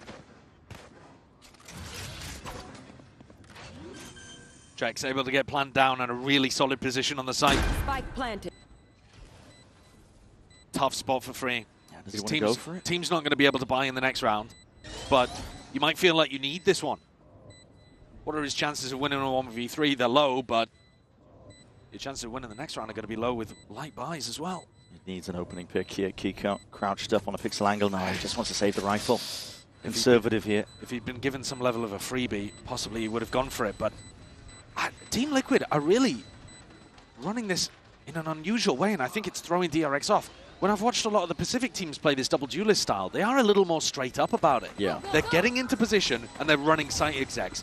When Team Liquid are doing it, they're running the Waylay ult at the start of the round just to take space on A, and then they pause for 30 seconds, something like that. Yeah. Maybe even longer for the defenders to spread back out, and then they re-exec into A. You can tell us, I mean, it's twisting DRX's brains. Yes. Into pretzels. I mean, they don't know what's going on around the map. Mako unlucky to not be able to get this kill cleaner, because then he couldn't have been traded. Had to swing out super deep and ended up getting caught by Trex. And then they were still in the 2v3, but Camo was doing a great job of getting in behind his players and shutting down anyone on DRX taking a peek. Yeah. Now the DRX economy is broken, but the ults at least are gone for Liquid. We're going to see them sending 5 players grouped up here from Team Liquid. Looks like a very much all-in, honest look towards the B. See how they deal with this one. See if they send Nats forwards. Sees, connects onto... Nats is really finding it difficult to get much done into this spot. So that double dash is there, but he's blinded up! Bane finds his mark, at least with a bulldog, but they don't realize that Kiko was already in. It was that double TP still. The team ready. Rifles well trained onto the choke point. Flashback. Firing off. And you see when Team Liquid run a more standard set B exec, DRX, all the defensive protocols are ready. So the fact that Nats has called these little pump fakes in previous rounds appears to be absolutely vital to getting them to a 6-6 half. And I say 6-6 because the chances of Paddytech winning a 1v4 in this spot are impossibly slim. Incredible back and forth beginning on this map. Yeah. A bit of an unknown for both teams, middling in the map pool.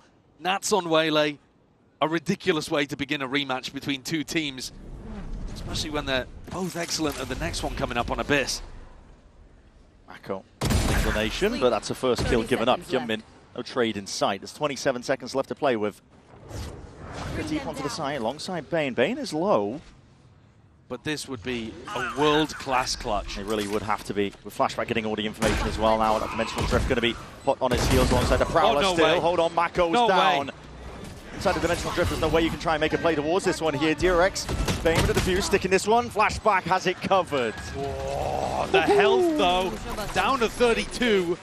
And Paddytech also almost, made a miracle a reality. DRX stays strong, though, for a 6-6 half. And that's with Team Liquid winning the pistol, calling some nice rounds, throwing DRX's defense off. We'll see if the Mosquito comp can twist the brains of Team Liquid's anchors when the sides are swapped coming up. It's going to be an interesting look at the approach that both these teams have to this double duelist on Corrode. Nice try, nice try. You get to see those attitudes as well. But before we get into that as well, let's hear from Lou. She's down in the crowd right now, standing by.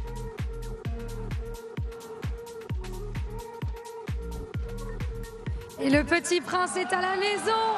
Yopa, KC Blue Star player, is here in his castle at Les Arènes. Yopa, what a pleasure to have you here at KC Arena. And the first question I wanted to ask you is, all those players on stage have been playing in the Tier 2 before, so does it make you dream about playing Champs? And how long is it going to take you to be there? Donc tous les joueurs ont évidemment été dans le T2 avant d'être ici. Est-ce que ça te fait un peu rêver? Et combien de temps ça va te prendre avant d'être ici aux Champions? Forcément, en rejoignant l'académie, ça donne envie de jouer les Champions avec une équipe française. Et je pense que l'année prochaine, ça pourrait être possible avec AC. Oh, avec Cassé, maybe with KC next year. KC VCT, this could be possible. I like that teasing from Yopa. Very good answer indeed. And the second question I wanted to ask you, you did amazing with KCBS on the reveal role this year, but I wanted to know who's your role model? Who are you looking up to as a reference? Donc, qui est ta référence en matière de rôle? Tu as été très fort en reveal cette année, mais c'est qui ta ref? Au début, quand j'apprenais le rôle, c'était vraiment Léo de chez Fnatic. Mais là, récemment, c'est vraiment Riens de chez Team Red. I think that's a pretty good answer indeed, une bonne réponse. So my reference has been at the beginning of the game, Leo from Fnatic, and we miss him of course. And now it has been Riens from Team Heretics, two very good players indeed. And we're gonna see if there's gonna be a reveal diff here on Corrode. See you. So far, these teams evenly matched 6-6 here, even with DRX ending up losing the opening pistol. Managed to drag it back nice and even here, and we'll take a closer look as well at that Coinbase Econ report. Pick your poison. We'll go for Nats, shall we? We'll take a look at the guy. It is a player that you might not expect to be on this role, on this agent. Yeah. First time that he's ever played a duelist. It's also a bit odd to see him often going in. He had a couple of lurk rounds. He was picking out the outlaw and the op. It's like a weird blend of how a duelist might play and how he might play. Yeah. He's playing Viper. Yeah. So it's odd. Now that the team's on defense side though, how perfect do their retakes look? How good are the site anchors? People like Trex, people like Kiko, or potentially even Patty in these spots. Can they push away Hyunmin and deal with flashback? Look at that, 506 games played. That's insanity. First time on Duelist. And so far, it's interesting. Yeah. If there was ever a time to pull it out, it's certainly not terrible. Now we get to see how they perform on the defense. DRX. Patient at the beginning, scared of the potential of a trap play. They know how these comps work, but now gearing up and grouping up for this B hit. They actually had double Sheriff posted on an aggressive line over towards A, so they should be fairly ready for this B hit. Here it is, backing in double. Oh, what a shot! Magnetic to the dome of Kiko, and that reveal into the back. Trex, his position noted. Maka with the quickest cleanup. Plan could go down now. A little bit of concern over towards heaven. You can see the ping from Bane. Make sure there's teams watching it and covering it, but they immediately take up control and residency in that elbow area. Huge difference between how good and how coordinated DRX look on that B exec. Flashback from on high as well.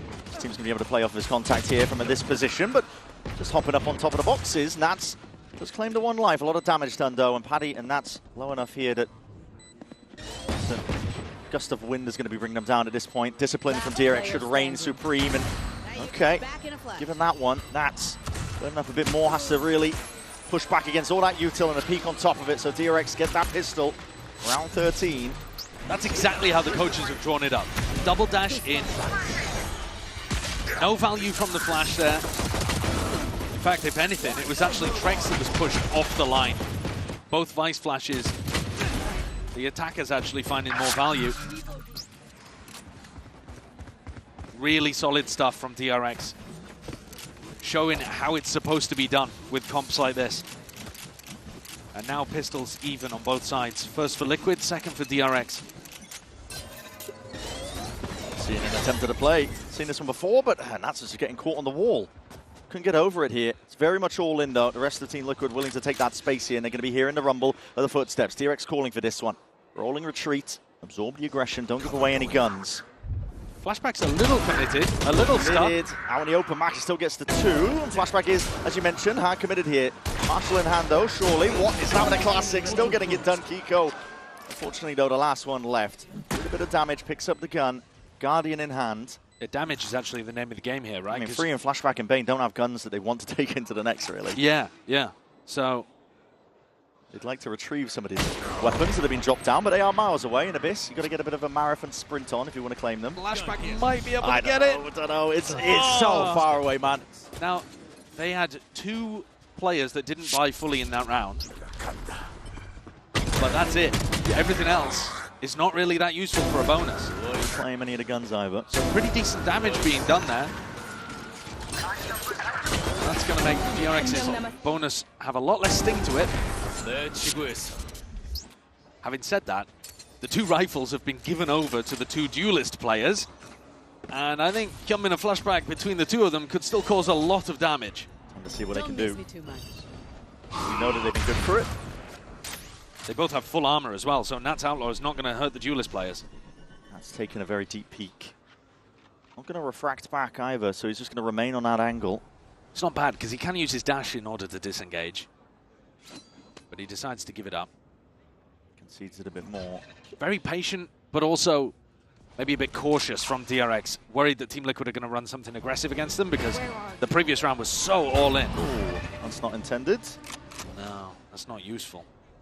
But Nats just takes the angle anyway. A lot to watch, though. They have no space. Yeah, looking on either side here. DRX finally starting to get some control of the map, but... Well, they're trying to push back Nats, but Nats has already gone over to A-Link. Real slow going. Onto the flash. Players are maneuvering, swapping sides all over the place here. You do have to do something here, DRX, before the time gets to 30 seconds. 40 seconds. That's a lot of damage down onto Flashback. Couldn't quite claim that kill onto Nats. Okay, they're starting to take their space now on A. Player, 34 seconds left. They could get pushed back even more. Seeing it dash forwards now from Hyunmin. The hinder for a hinder. Towards the back there, a couple of straight shots on top of it, but the stalwart defense occurring onto the side. Thorns at your feet. A lot of damage being done here, but still DRX are claiming the kills. Nats secluded. Carrying in a corner here. Maybe able to carve out a bit of a space for his team to get back in, but a plant down for DRX. Time element being pushed down to the finer moments. With micro adjustments from Bane as well. Just snap straight back to the cranium. Camo's done. Finished. Nats, though, still remaining here. There's Thorn in their sides. Control over Albo. No more contesting happening from DRX. Freeing, though. We'll be able to see this one. Enemy remaining. Gun first, then the body. Drops. Nats is finished. In rounds like this, once you get to the actual portion of the site exec, I think you're seeing the difference between the comfortability of these two teams, or the comfort, rather, of the two teams playing these comps. It's the duelists again. It's the way that Hyunmin and Flashback play off each other. The site anchor player, okay, there's a hinder thrown out, which is nice to stop Hyunmin from getting too deep, but then all of the flashes come through. A flash for Hyunmin, the clone comes out as well. The player on site is so blind. Don't need to see that again. Off the railings, yeah. But it's this play here, look at that. Flash through, around the corner, just sets up nicely for Hyunmin. And Flashback is right behind. That deadly duo, ping-ponging back and forth. Hey, nice blind, man. It's so difficult for Team Liquid to deal with. And their economy dies here as DRX wins the bonus. DRX looks so clean. Another trap play called for here by Team Liquid. That's a stun. Lay it down and that just sits on it like an egg. Yeah, I mean the difference in terms of the execution of these ideas is palpable. Night and day, yeah. Flashback is deep up mid though. Could be risking handing over a gun, especially with Kiko clearing that one up, but poor position, maybe a chance for it to be reclaimed. That's the goal right now for Team Liquid. Upgrade the armaments. Trex has a Bucky anchoring A here, which could still get funky. Oh, what a shot though, Paddy. Okay. Deleted. And the two players with guns on the opposite side of the map. DRX looking honed today. They really are. Turning up to play. Haven't really been mentioning the stakes too much because honestly we've been infatuated, I think, with just the idea of Team Liquid's comp, but it's elimination. It's one of the last chances to advance into playoffs, to get a continuation of your year. And for Team Liquid, the #1 seed coming out of EMEA, the team that just lifted the trophy in that region, they expect to be able to make playoffs. The whole year has just been relatively disappointing for them. Yeah, they haven't managed international events. Haven't managed to make playoffs in any of the events this year. Yeah. Trex, don't write him off. And Kiko. Hey, yep, hold on. Damage being done and kills found and claimed this time. He's running fully away from them. Mako to the spray and pray here, but a spike shot down. That's a thrifty win, mate. We're talking storylines. Team Liquid are waiting in the dark. Well, it's exactly what we were talking about. There's a Bucky anchor in the site. And if you just get smoked off like that, it's gonna feast. This kill in mid, though, that Kiko got, I don't think should ever be happening. You know, free and lands at 140, and then re-peeks back in, and Kiko's aim is so sharp and precise. Always works. But if DRX had hit the A site and managed to deal with Trex's Bucky anywhere in the last 30 seconds, they would have been in a great spot. Is this a trap again towards B? Might be. Players are grouped up for it. Prowler forwards. Looking to try and take the fight. Yeah, it's delayed. In around to the side, but that flashback, he's found himself a little pocket, and that's his out of there. He's going to play in the rest of his team. That kill found as two players potentially spotted out here. Flashback to get his acknowledgement on twin double dash forwards into that one. Hyunmin cannot be stopped, cannot be denied. Alongside Bane. Methodical and surgical. It's the way that DRX just really able to take sites like that. Details missing again from Team Liquid. They didn't have anybody holding contact over towards B main, and Kiko actually tried to throw a smoke somewhere else on the map before he threw the paranoia. So there's a timing window there for Flashback to tuck into the bricks angle. He wouldn't have had that timing if someone had been holding contact, and he wouldn't have had the timing if they'd paranoid off rip. But because they did both, because they made two small errors there with their setup, it allows DRX to get the punish on the trap play. It's all just about experience, man. The areas that Team Liquid are tripping up and where DRX are flourishing, it all comes down to just time playing these comps in scrims. DRX have had a long time coming into this tournament to refine this theory, and they've hit on something really nice. And Liquid are a bit more desperate, trying to swap over to this last minute. Trying to pull it out. See, yeah, just here, I mean, they send you to flying forwards, but because they're doing it delayed, there's nothing for the gap that's just created in that space, that little partition of seconds where Flashback can insert himself.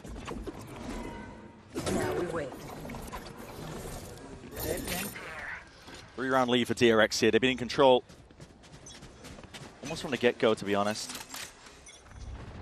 Decided the opening pistol round, but from this point on, stringing together the rounds like it's nothing. This B exec has been an enormous problem for Team Liquid. You know exactly where Hyunmin's been pathing to, into the hut. I think that calls for some specific ante, to be honest. But obviously Hyunmin's been amazing at dodging danger and recognizing danger too. This looks like an ult. Yeah, convergent pass is going to be unleashed here. Actually, the 9-4, overloaded and overlapped on top of each other. That's a Venn diagram of depth that you do not want any part of. Kiko's out of there. Didn't want to play a part towards it. Maka with a DTP. He's flashed up, lines it up. Still hard commits onto it though, and he has that space confirmed for the rest of his team. Bodies though flooding in. Team Liquid trying to get going! But you can't do anything against Flashback. 3 removed, and the last is known. Paddy is going to be not long for this world. Dropped down to 23 health in a 1v3. Multiple positions he's going to have to clear, but Maka's got his eye on all of it. The B exec is so nice. Hyunmin even goes into a different position this time, dashes a little closer towards the right side. Mako combos it with a TP and is in a really annoying position. But it's Flashback who just barrels in there, taking up all of the space and hitting a monstrous spray transfer with a Vandal.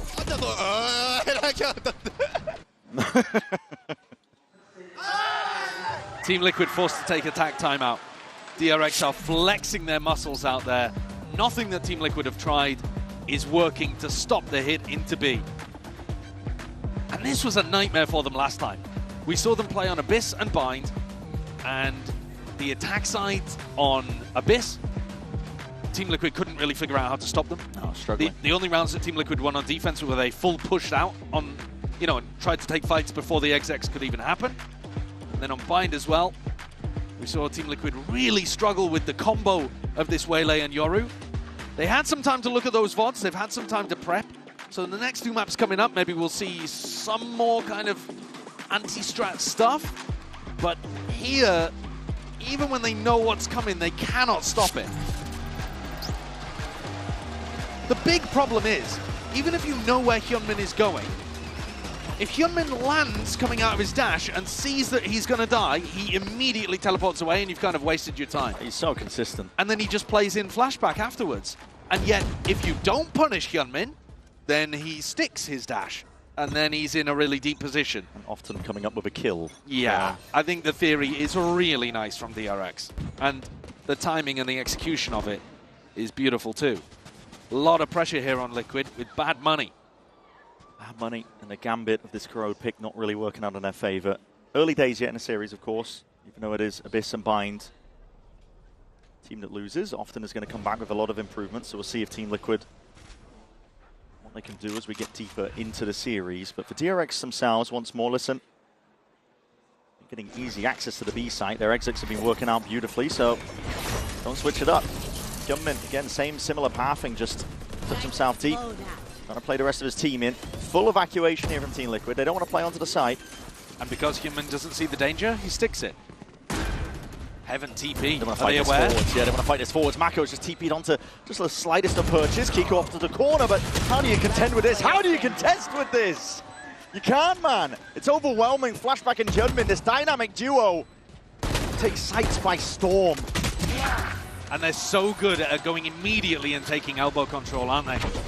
The deeper smoke for Mako, so that when he TPs up into Heaven... No hesitation with it.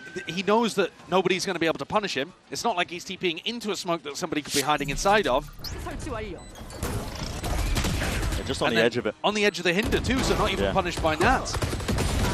It's really good stuff. And if you're not putting enough pressure on the B exec, they just immediately take extra space in elbow, and it's a nightmare.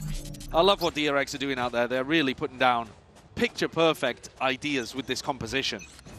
Liquid are out of their depth. Where are you? One more round is all DRX need now. Want to set them up. Paddy does land a shot. Flashback's taken out early. Could be big for them. Yeah, that's very helpful. Trex has moved his positioning over towards B. He has an ultimate to be able to shut down a B exec. So DRX have to try something different in this round. But they've got 5 opportunities to close out here on their opponent's map pick. That's damage done. Bait and switch play. That's trying to aim to pretend like it's just him. Camo, hopefully not clear, but a Prowler. Yeah, it's a last-minute adjustment towards it. Paddy, pixel angle. No kills found. We'll have to concede and give up most of that space now. Drifting back away. A player's getting pushed back, but DRX calling for a B split. Nice idea from Mako, down a player.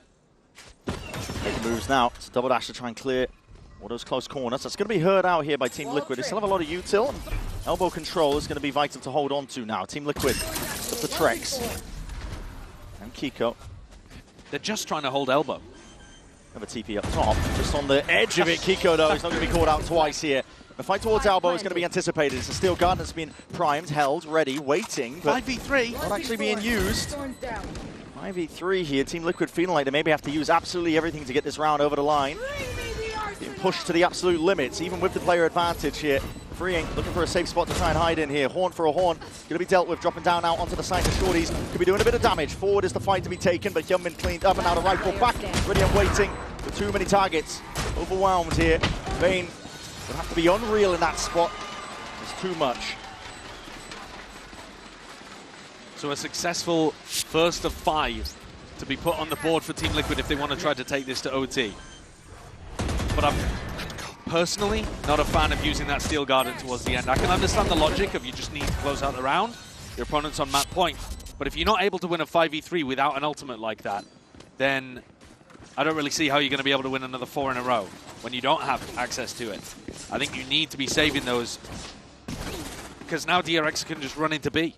They can literally just run their B exec and they don't have to be worried at all.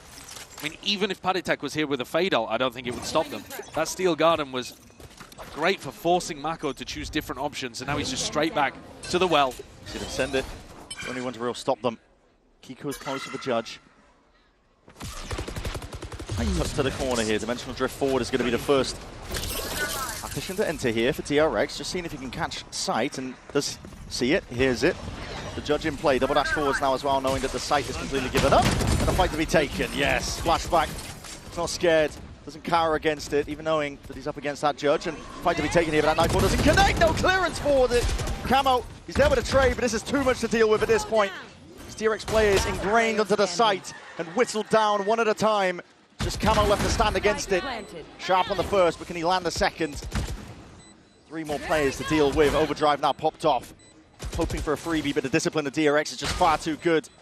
3 shots as well, damage being done. Definitely tickling and dropping these DRX players down, but it's all up to Vayne, and Vayne just finishes it. Forcing Kama to do the backflip. Map 1 goes the way of DRX.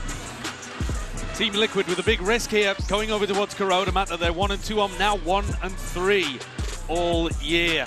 Putting Nats on the waylay, but coming up short. DRX's theory just way too strong. It's time to see as well if Team Liquid have done some learning from the last time they played off. Abyss is going to be next. Don't go anywhere. You don't want to miss it.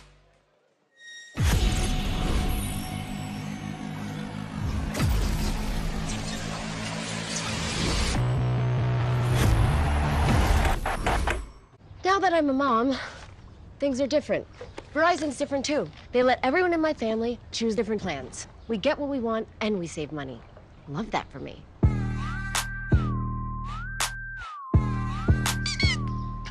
An update is required. Financial system updating.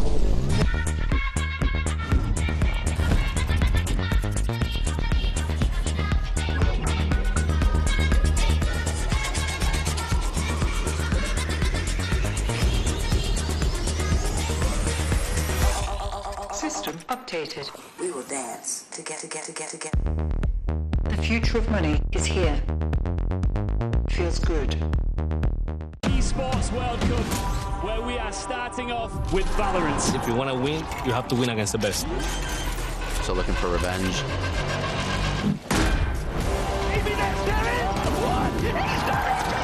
Alpha behind one. There's the shorty. And Alpha goes crazy.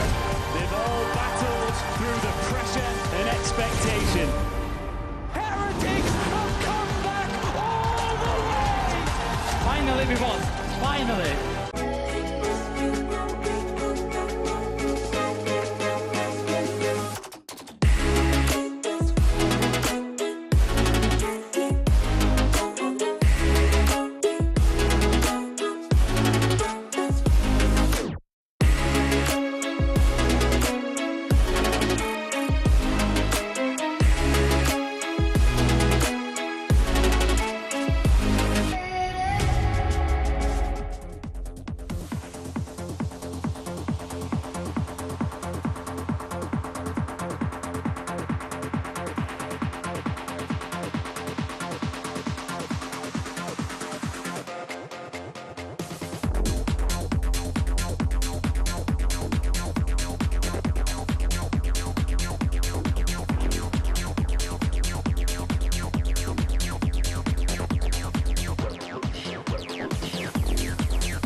It's a revolution.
with Coach Termi of DRX. Now, Termi, I don't think anyone saw it coming. I mean, Corrode, Nets, Waylay, and the way they were running this comp on this map. So I just want to get your thoughts on what happened on Corrode. 감독님, 오늘 네츠 선수의 웨이레이도 그렇고 또 리퀴드의 운영 방식도 굉장히 신선했고 아무도 상상하지 못했던 것 같은데요. 어떻게 보셨는지 그냥 평가 들어보고 싶습니다.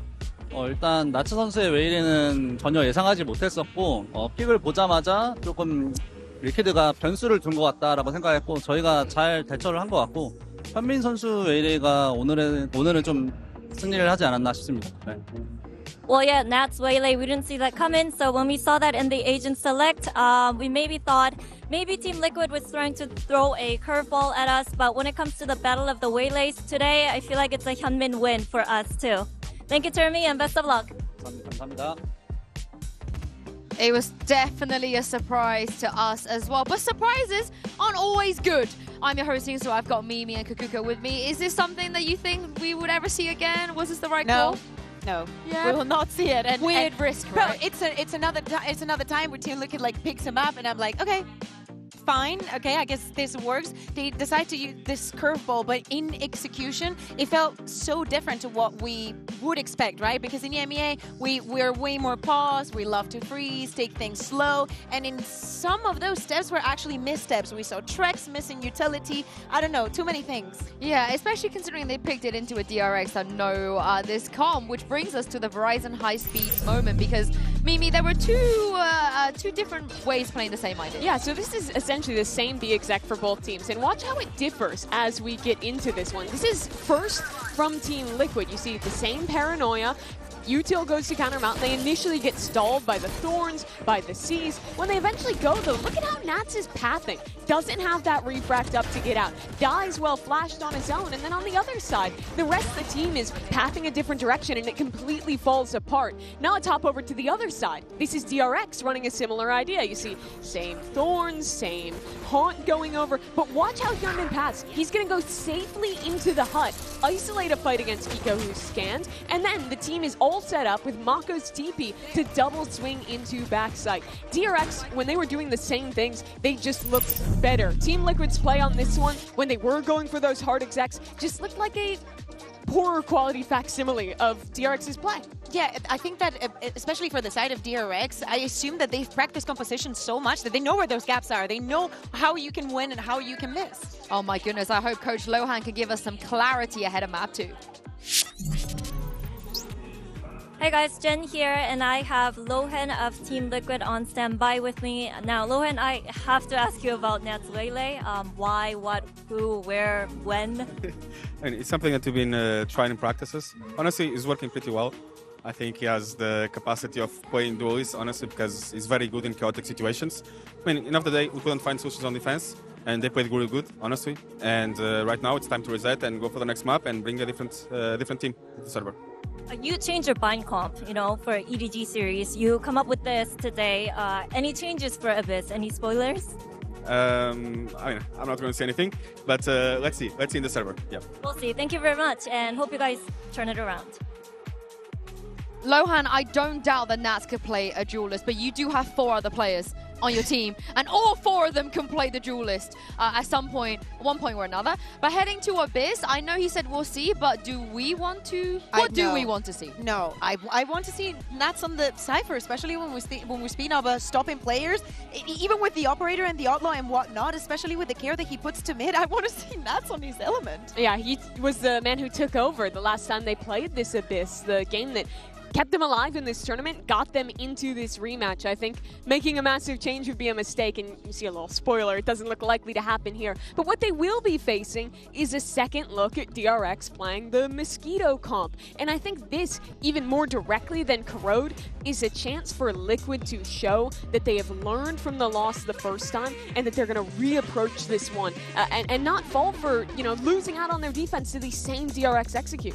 I think that for me, one of the greatest surprises, and I think that said in the moment that we showed from Corrode, Freeing is having a very good day. I think that his utility is definitely being a difference, and he will probably have to do the same here in Abyss. Remember, at the beginning of the show, I was showing Team Liquid repeating the same round 3-4 times in a match. Those kinds of things cannot be a surprise for DRX. Nats tried to lift the team up on the Duelist map one, didn't work out, but this is his crowning role, be it the Viper, be it the Cypher. That's what this guy is known for, and he has an opportunity here as the IGL, as the most important player in this team, as the highest performer in this team, to keep them alive in this tournament. They've lost in this exact position, both at Bangkok and at Toronto. This is their final shot, and he's got to bring the team through. I want to look at the other side as well, because we talk a lot about Human, but Flashback, how good was he? Yeah, absolutely. I think that between him and Mako last map, especially when we're thinking about this isolated moments in mid and going for a pick, finding one, finding two, Flashback has been delivering it all through and through. I think that he's leading in ADR in the entire tournament at the moment. I just need them to chill, to calm down, and to have that confidence not to throw away another opportunity. For sure, and if DRX can 2-0 here cleanly, it's such a statement of confidence going into what would be their first global event playoffs thus far in 2025. It was Swiss stage before, but in terms of group, you know, they always get out of groups at DRX. This is their bread and butter. But let's see Bren and Sideshow if they can deliver today. It's all about whether or not Team Liquid have come in with those adjustments, right? And there's learnings from the prior, but DRX right now are a different beast. They're a team determined to make it out of groups, determined to rewrite narratives written about themselves. They might always make it out of groups, but that's the DRX of old, you know. They've had many iterations that they've settled on, and a lot of experimentation over the year, to be honest, as well, before settling onto this last minute. And it was up and down. Expectations for this team from our side were kind of in the bin, I suppose, with DRX, but they've come out swinging. They are striking while the iron is hot. With this look of Flashback Hyunmin, you can't deny it. I think back to DRX when they started this year in Bangkok, and they came in there actually with some really beautiful ideas. Yeah. Playing a lot of the Yoru with the Breach Teho, but they couldn't close it out in big games that mattered, and they just eventually fizzled.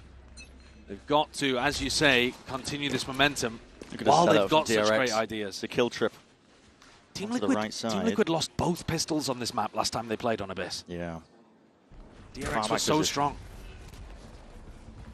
DRX willing to concede most of the space as well, trying to play out of it, and that's a kill trip specifically try and deny against Camo, but it's spotted out. They hear it close to them, denying the opportunity, really, for DRX to strike and do some real potential damage. Nats has already taken out the life of Flashback. That was up towards the top section, hindered for a moment. Kiko up towards the top. DRX, though, clean with it. Kills are collected in their name, and already you're seeing the scurry. Reposition. Nats has got a lot of space into mid. He calls for the troops to reconvene. He's got to get at least another one here. He could get his chance soon enough, but no, Hyunmin. It's unstoppable right now. Trex next up here. Might be able to get at least the one, but he's alerted the rest of the squad to his position. DRX now know this. Deep plant not committed by Camo. Doesn't go for it. In fact, he's going to walk out of his own. 30 HP. Needs another kill. Doesn't feel safe enough to go for the plant in this spot. Just spotting the barrel, but now backing out. DRX want to take this one together. I think they're doing a good job of playing off each other here, DRX. Making sure that those individual plays from Team Liquid don't find fertile ground. Camo, 30 HP. Misses the pixel angle. Shot darts flying off here. Dart towards the back. That's going to be dealt with in time.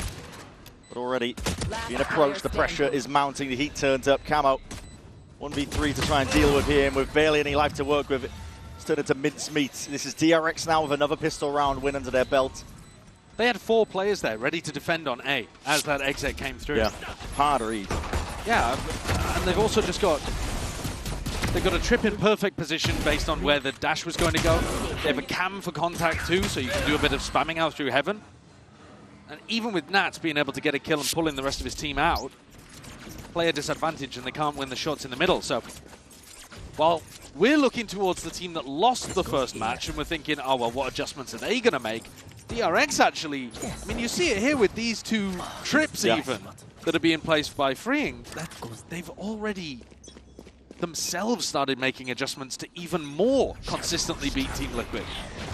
Deep knife against the back wall. Too sure if that was intended, but doesn't quite get the tag they were looking for here. Mako, here in the footsteps, here in the rumble, is going to be sending off a few stray shots, firing off. barely seeing the sightlines of these players. ADS up with a Bulldog. There's a lot to really contest with here from that spot. The smokes obfuscate the entry here for Team Liquid. DRX trying to get back into it, and Flashback will definitely even it out. That Marshall in hand. Firing off from all positions. Kiko left alone here. Trex is just on an absolute marathon walk, isn't he? Yeah, I mean, he's way miles behind. away. He is so far away from being able to help Kiko. Kiko's got to make some kind of distraction, otherwise they'll start thinking about a backstab. Yeah, the longer this goes on, the more they start anticipating where these players could be. Fight to be taken forwards potentially by DRX, looking to gain a bit more ground. And timing missed out here. Trex. It's a big map, Abyss. He's missed his time to strike there. Spike out of nowhere. Being cleared up in the end here by Flashback. Big value from the Marshall so far, man. Yeah, he's been farming. Yeah. And once you get the op into his hands as well, you're expecting much of the same. The KO knife is the big thing that Team Liquid have to be able to work with. On their attack side, if you can land knives onto people, if you can land a knife onto Freeing and take down his setup, or onto Flashback to make sure that he can't TP away, then Let's go, guys. Run by round, okay? You've got chances. But I think when I was watching Team Liquid play this map before, so much of it came down to actually Nats working through mid. Otherwise, they were unimpressive in their attack side against DRX previously. It's an aggro play.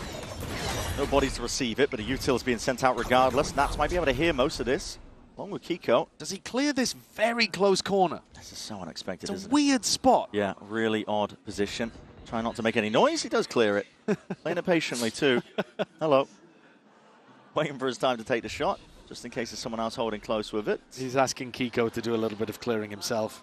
He's calling for the whole squad here. There's a very smart play by him. Mako is in this forward spot to be able to clear, at least call for a lot of mid-round rotation. I mean, so it's he's waiting. Kind of wild that Mako doesn't look even one time towards the mid player, though. Mouse unplugged. He's just staring off into the abyss. Take pause, please. See, though. Despite that, DRX are pretty quick to arrive onto this one, looking to see if they can play this retake, but it's going to be tough for them. Cam's nice in the post line, but I don't think it was actually close enough to the spike. If they were able to smoke it, I suppose, but actually Mako, you know, he's dead already, so what am I talking about? Yeah. Just a Marshall in the hands of Flashback is going to need some eagle-eye aim, I think, to try and find a way past this one, and no one's given him a fair fight. Flash rebounds and a double face up towards it. Team Liquid trying to take this fight again, and it should just be a battle of the spam. Trip being caught up. The player's going to be dropping Yumin. He's just waited there. Standing man emoji off to the side, but it is a conversion here for Team Liquid. They don't get bonused. I like Freeing's camera that he put there over towards B to help with the retake. It's a very difficult site to anchor. It's a tough site in general, actually. This is one of the reasons why the map trends quite attack-sided, is because B is so difficult to play on the defense, but... Nice. Hyunmin 2 away from getting an ult online that could help them out. And Nats, if he's able to get a lurk, going through mid and grabs a kill, he could certainly win them around with his neural theft. Taken out.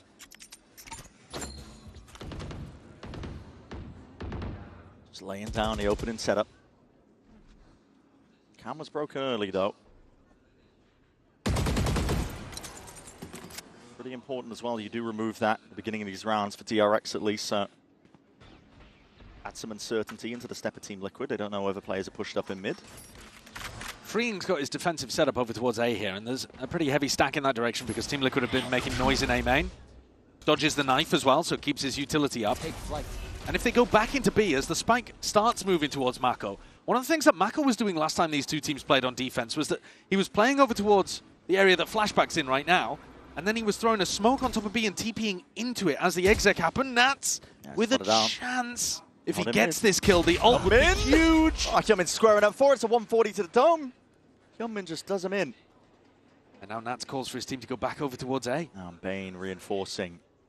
It's deep drone delayed. 30 it's seconds left. hiding the intent pretty well here, but there's only 28 seconds remaining. The knife's back online, but I don't think Freeing is going to get caught by it. Be out of range of it. Paddy spotted. Cage there.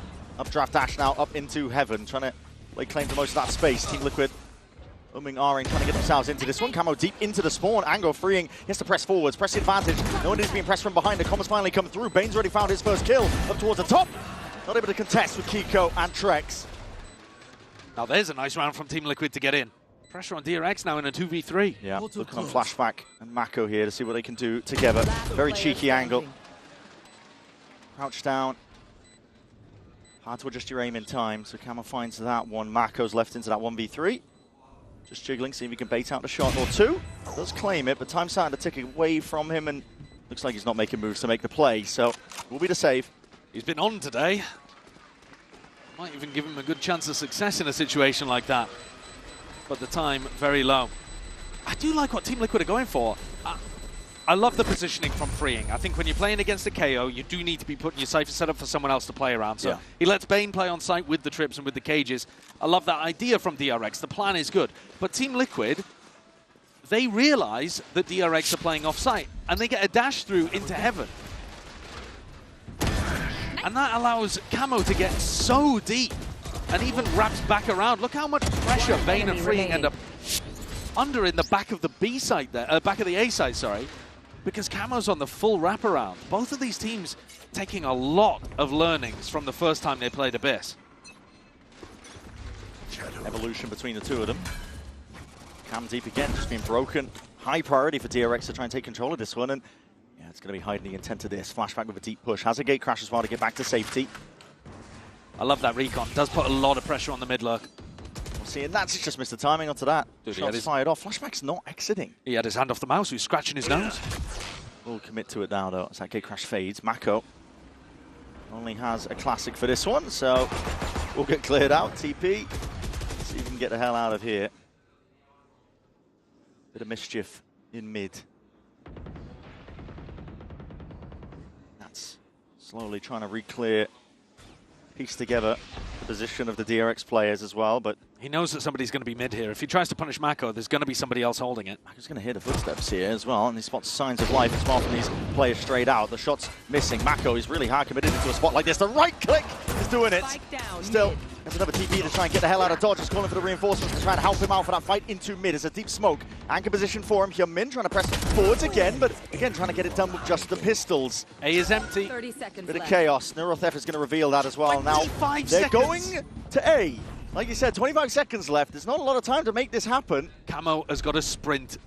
Deep paranoia forwards as well, just trying to cut off that mid avenue so the rotates can't come in thick and fast now. DRX struggling to really get that control, but still Mako is delivering just with that classic in hand. Tries to pick up the upgrade, punished for it. Plant will go down. Enough time, and Paddy has his eye all the right places. Yeah, not even close. No. Yeah, not even close. DRX always have been incredibly good at pushing Mako up towards this pillar and supporting him brilliantly from behind.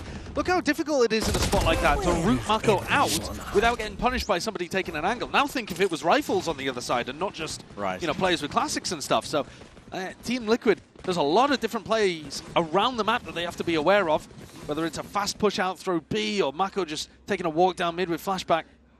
A defensive tack timeout here from DRX because 3 rounds in a row now disappearing away from them. But to be honest with you, they've only lost 1 gun round. Yeah. Right? They tried to bonus in round 3 and they didn't have that much weaponry, so fair enough. Round 4, they lose a genuine rifle round where Liquid have a really good game plan. And then round 5 is them on an eco. So it's not like we've even really got started with the meat of this half. And already DRX calling attack timeout. And some of it might be the difference in pace from Team Liquid. Sure. Because I think last time these two teams clashed, Liquid were going for a lot of trying to do the faster execs, and DRX were eating that up. So maybe Termi here just wants to give them some confidence in playing the slower rounds. Yeah, maybe saying, it's okay, listen, maybe we can adjust the setup as well because they're not going so much for the fast execs. Put the trips a little bit further forward, maybe. And actually, if we're gonna think meta for a moment, this tag timeout was called with only 10 seconds on the clock. It might have been that he heard a call he didn't really like from Mako and just hit the panic button. It's hard to tell that. It's not always the case, but it's a possibility. Flashback picking up an operator and looking to play over towards B. That's where the action is. Paddy's there, deep knife against it, just in case there is that deep push-up. One away, the dimensional drift is Flashback. On the angle now, it's a flash and a peek. Good coordination from Team Liquid, but no dice, no kill to be claimed. It's a nice flash to push the opera away, like you're saying, because the drone was on the other side of the map. Trex hasn't committed it yet, but he's holding aim A. And now that they've pushed the Opper back, Rex would be looking for a little more B information to move the spike towards A. Timing on Patitek's knife and the position of freeing could be important. Here's Paddy. Played for, yeah, There's the the knife going lineup. overhead. Very deep from freeing. Yeah, he should be out of range of this as soon as it lands, and indeed he is. Deep push out for a bit more information over towards B. There's players committed. Camo straight past and up and over most of these trips. The Cam's not going to be spotting the signs of him unless he heard the noise cues. Freeing's running though. They're doing a B fake and it's working. Yeah, it's pulling players away. Flashback though, claims a life and that's tucked up close. Bane is the only one to try and push back this A hit that's about to be coming in as well. He's going to be hearing the footsteps calling. Guys, we made a mistake. It's all on Bane. It's a good trade from Trent. Straight in. Camo deep into their spawn. Double dash from Yumin. Trace up there. That is elite. That is an unbelievable 3K from Camo. The Kiko's not done yet. Eating up the scraps. Flashback just trailing off in mid, but that is unreal stuff, like you said, Josh. I mean, Yumin trying to play his team in, expecting a trade, but that is pinpoint accuracy here. Everything about that round is amazing, but the mechanics for that 3K are what seals the deal. Because freeing should be favored there. When Camo's crosshair is dragged so far away to get the waylay, no shot Camo should be winning that. And yet the brains and the brawn are online for Liquid on their attack side here. Nat's calling a beautiful fake, playing the macro really nicely. Camo getting into unexpected positions every time. Round 4 and round 6. Outplaying freeing setups when he himself is actually playing around Patitek's KO quite nicely. Yeah. Straight back down to the eco here for DRX. There's layers to this. It's like parfait. Team Liquid. Significant learnings that they've had. It's damage through the box. Flashback's on 10 HP. And DRX pulling out a pretty similar idea on the eco to what we saw earlier on, where they go for that kind of pressure down mid. They haven't actually got anybody deep tucked towards pillar, but the threat is there. Team Liquid will be worried that someone is in that spot. There's a lot of angles as well we can test with here for Flashback. What a shot, though. He's on. That is magnetic. Second headshot that he's landed onto Nats. With that Marshall, now we're going to see similar signs here for that exit that's coming through. Camo has to updraft, though, and dash back to safety as well. Didn't want to fall off the edge of the map. Mako's doing very decent work indeed, but it will eventually be felled. Classics can only do so much in a spot like this, and it leaves it just down to freeing. Slipped the net, straight past him here. There's a lot of damage done. Camo, one shot would have done it. There was a chance in a world. It's salvaged here by Liquid now. He's saving him. Yeah, he is. It's an interesting smoke from Kiko in heaven as well. It doesn't actually block off the defenders. I don't know if he missed it or whether it was supposed to be weirdly placed like this for them to be able to get a kill through that little crack angle, but looks very odd to me. Rifles back in the hand of DRX. They took attack timeout right before the big rifle round in round 6. They need this one to go their way. Liquid couldn't get anything done on their attack last time two teams clashed on Abyss, and now everything is working perfectly.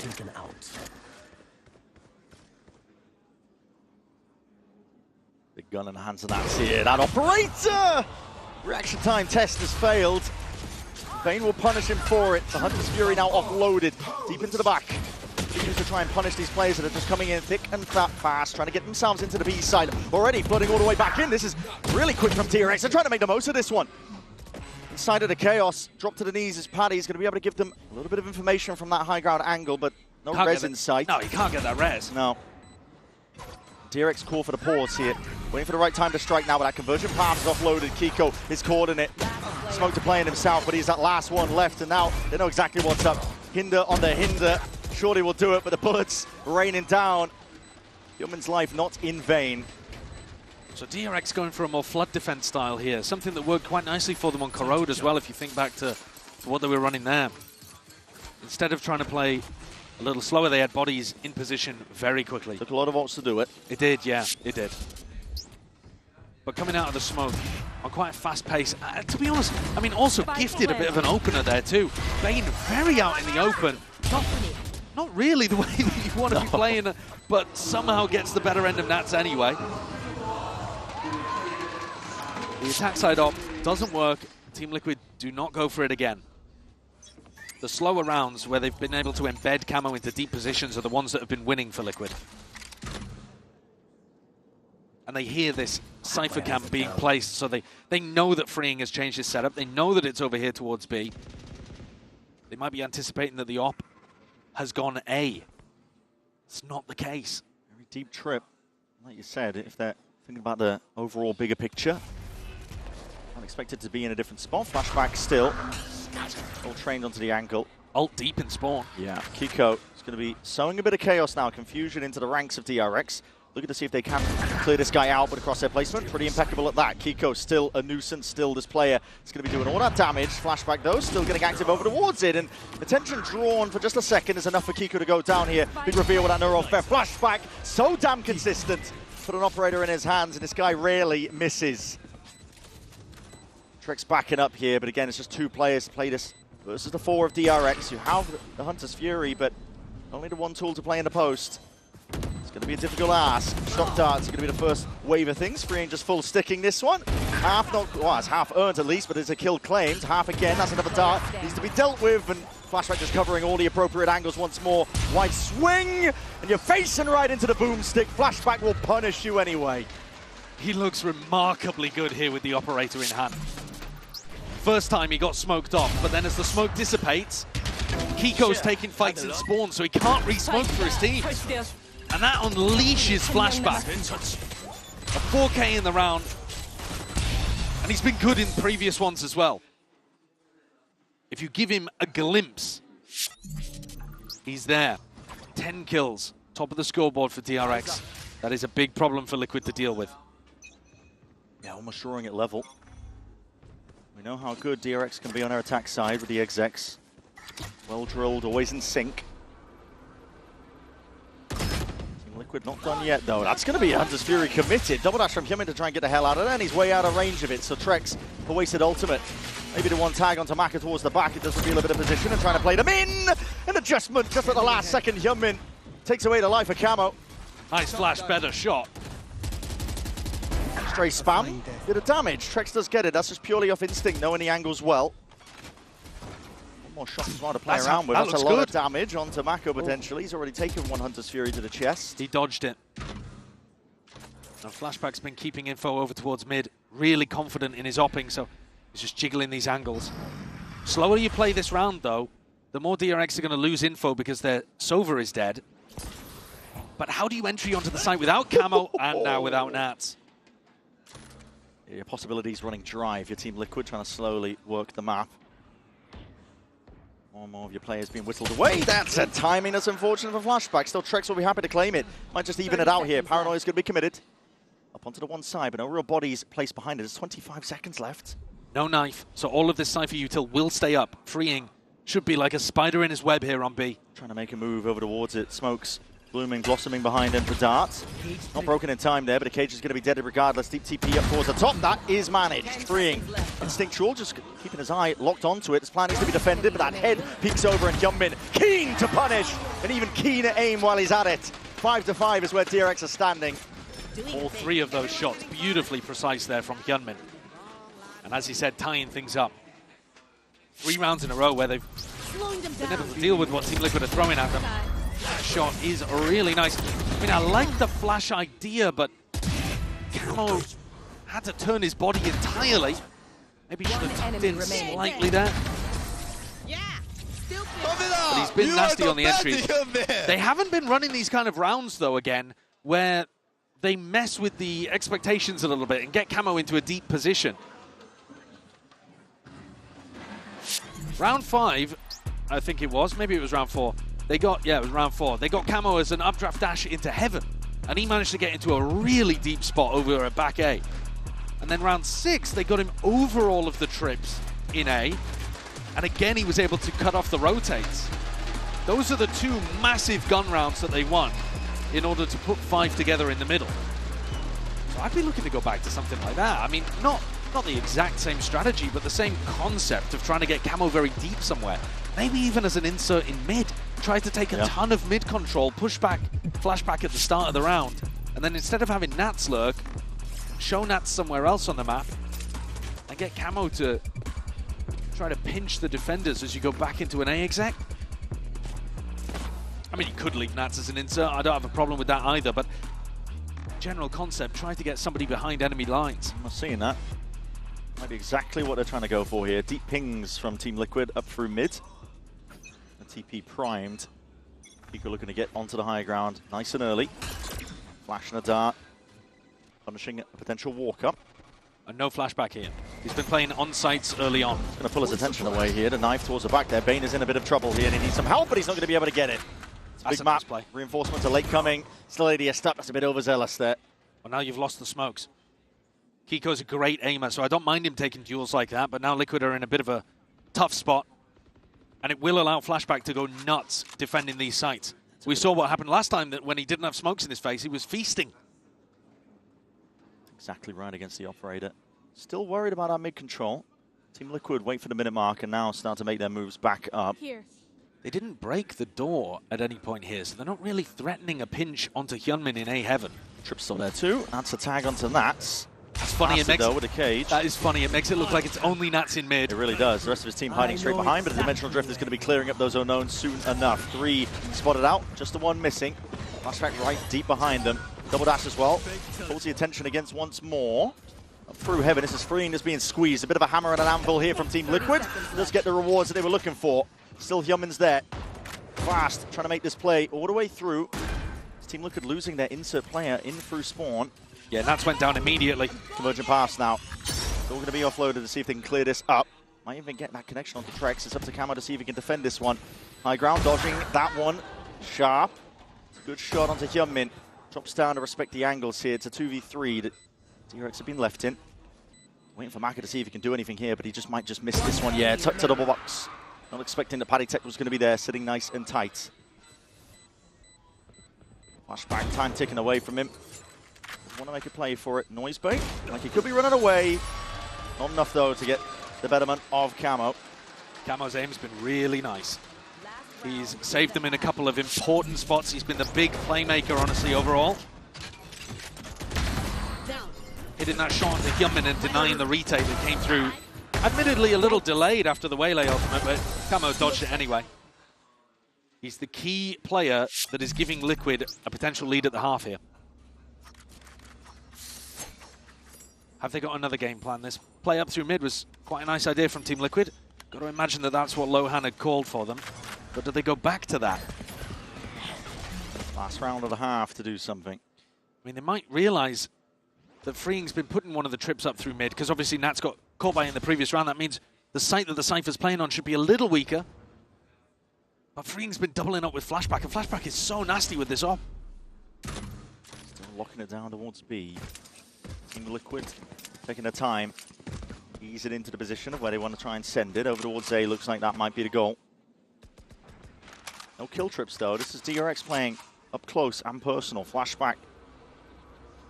Excuse me, Hyunmin and Mako. Mako eventually dropping off. They hear the presence of the turret. No, drone, I should say. Yeah, no tag onto Hyunmin there. Yeah. Oh, Paddy Tech takes the orb. I was thinking, is he going to be playing for like a post-plant null command here? But playing for the other orb? Yeah, is he going all the way back for the other orb? And if so, no, just going for a fake play over towards B, but with no bodies behind it. So how quickly did DRX realize that this is not real? 35 seconds. DRX still holding this one. It's Mako and Hyunmin. Crossing the lines, it's a one-way for Mako to play off of. Paranoia comes out and that's a TP into the one-way absurdity that might be occurring. Mako has worked them! 3 kills ripped away in the blink of an eye. The IGL want a play to make, but Team Liquid are not done yet. Could all be on Bane here, Bren. And that's sticking that pick. You're going to see it now with the plant. Bane wrapping around. Missing a few shots. Guardian, not the weapon for the job, but he picks up that upgrade anyway. Needs to know where these last 2 players are. They know the presence last spotted in through mid. Kiko's there waiting. Paranoia primed. But so much damage done to these Team Liquid players. Advantage has got to be to DRX playing into this attack. Forcing it out. Cam also spotted as well. Flashback way out of dodge of it, but Kiko still lands the shot. Disgusting work from him. Now Bane's left in an impossibility. Sticking to half already. That's onto the corner, just trying to bait these players way out into the open. Found the first, and he knows where the second is. Time ticking though. Bane's gonna land, and he lands it! He will! A stick towards it, the Harvard Briar. That is DRX bringing it even at the half. A great clutch from Bane there towards the end. Taking advantage of all of the damage previously done. Looked worrying when Flashback wasn't able to catch the kill on a Kiko. But this game has been back and forth, and just like on Corrode, a 6-6 half.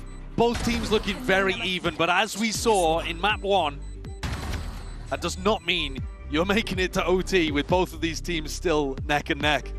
Time to find out as well which way this series is really going to be settling. See you in just a few.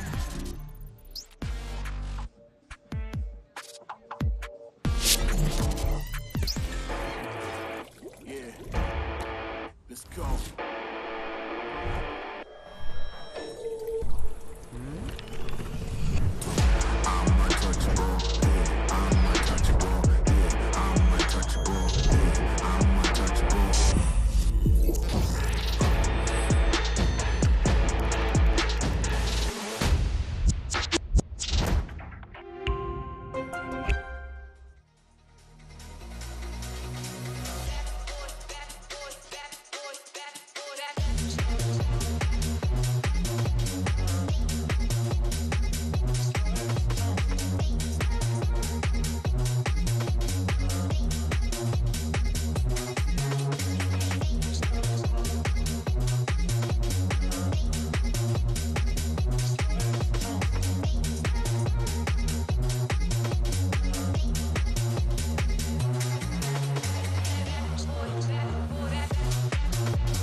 Well, here we go, heading back in at the half, and the real big question is, can Team Liquid keep up? We saw on that first map of Corrode, DRX's execs were looking in sync, everybody on the same page at the right time, and Team Liquid, they didn't really have an answer for it as well. The same question we might be asking as we look towards this one. It's going to be big. Why does Team Liquid have to step up?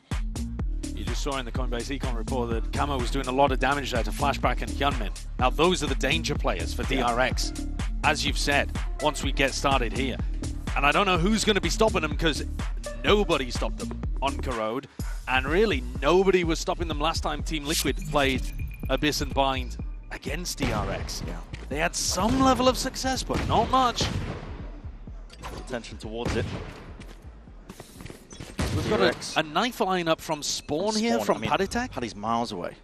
So he's throwing a knife over towards B, anticipating a fast B hit, and then he's going to go and join Camo on A. Blade hits towards the top. That's 4 players. And he's running back. Yep, straight back again.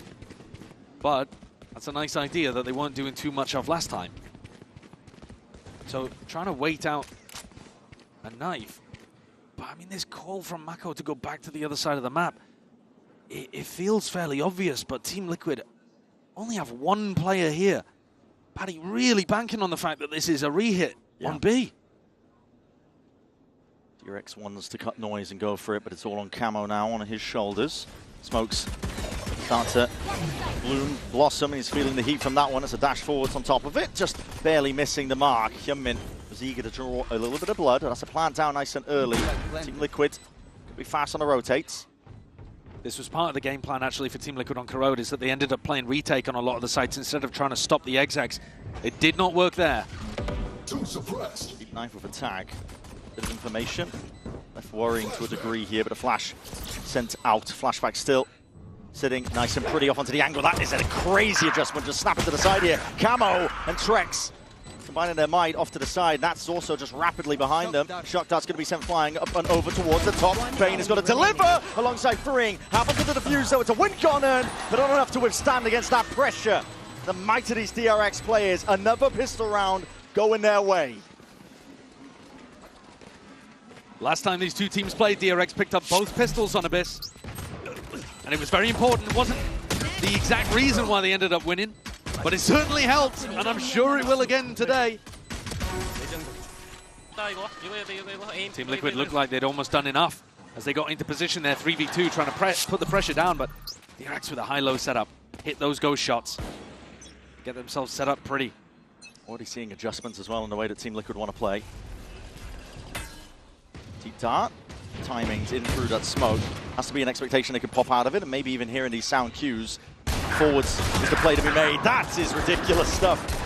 Staying in the training range for Hyunmin and the rest of the squad. Trex, last one left, a little bit of damage before he goes down to the grave, but relatively flawless, yes, super aware of what's happening. And DRX were playing like this on our attack side rounds. Yeah. Typically waiting out the first 40 seconds. And actually, if you think back to Corrode as well, this is the exact same idea that Team Liquid ran on Corrode. Their second round eco, they just decided to push out fully from A. I mean, it's like literally the same strat, just from one map to the next. And DRX are very ready for it. The only rounds that Team Liquid were winning on Abyss, first time these two teams played, were when Team Liquid full pushed out one of the areas of the map. So DRX will be ready for that kind of stuff. Set the sights on to mid. Deep smoke, deep dart. They know nobody's pushed up here, just a lot of presence, pulling the attention of Nats. Deep delayed knife as well. That's 15 seconds in. Inserts Camo as well in a deep forward position in through A. Cam going to be broken. And Kiko with trips to play around. See if he can stop this exec. Got a flash in his hands. Cut out the noise here by DRX. Waiting for the right time to strike. Waiting for the smoke cooldowns perhaps as well. That's going to be coming up now on either side. Playing with a drone. No real tags and just walking up steadily behind it. Chuck down, making it feel like it could be that fake pressure and presence. Deep dart that cuts up overhead again, and the renewal of the smoke once more. Double dash in from Hyunmin. That's a trip that's going to be dealt with in through the back. Kiko's going to try and hold his own, and up towards the top as well. That's a combined effort. High-low setup. Trying to just really be controlled with the shots. Not enough there, not quick enough, at least from Flashback. Freeing. We'll hope to reclaim this gun. 30 seconds left. Well, there's a pretty emphatic opener for Team Liquid that showcases they can stop at least some level of that exec from coming through. Yeah. But one of the key differences, actually, Flashback didn't commit that time. There was no deep TP flash kind of play. Right. Often when we were watching the B exec come through on Abyss before for DRX, Flashback would be going deep on the right side while Hyunmin dashed deep on the left. And this time, maybe it was because Flashback had one of the only rifles. He just sat back. I mean, maybe I missed something. Maybe he got knifed or something like that, but didn't quite look the same to me. Nevertheless, a good combo between Nats and Kiko. They dealt with Hyunmin. And Hyunmin's normally been very good at avoiding danger. Setting out in the back as well. Sidestepped.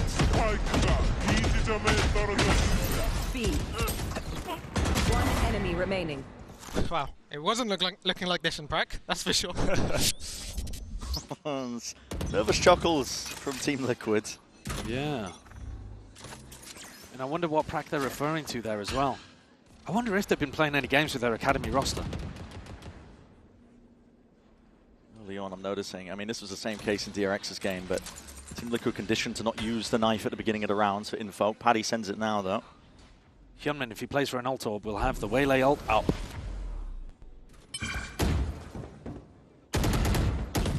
Picked up. It's the same idea again. They get Camo on a really deep line. Hello. And then Kiko's anchoring with the trips. Virgin Path is going to be sent up towards Heaven to try and really delay and try and put a punish onto these players in through the back of the side. Kiko again has to anchor and lock it down. Nats is going to help him out from the side. Has some assistance as well. And a flash trying to pop all the way out. It is being covered, cornered, and well, the dodging juking flashback into the back in a 1v2. He's to try and spot these players out. And my God, he's magnetic right now. Time to jump. Could be poetry in motion. He's got that 1v1 lockdown and he spots out Cama's position. ADS Stebno comes down to the reactions. Flashback, more than good for it. A Red Bull clutch. What a beast. What an incredible player he has been today. It's not the quantity of kills, but the quality of them. When he's offing and out here, he's so precise with these shots. He knows that Camo is going to re-peek into him.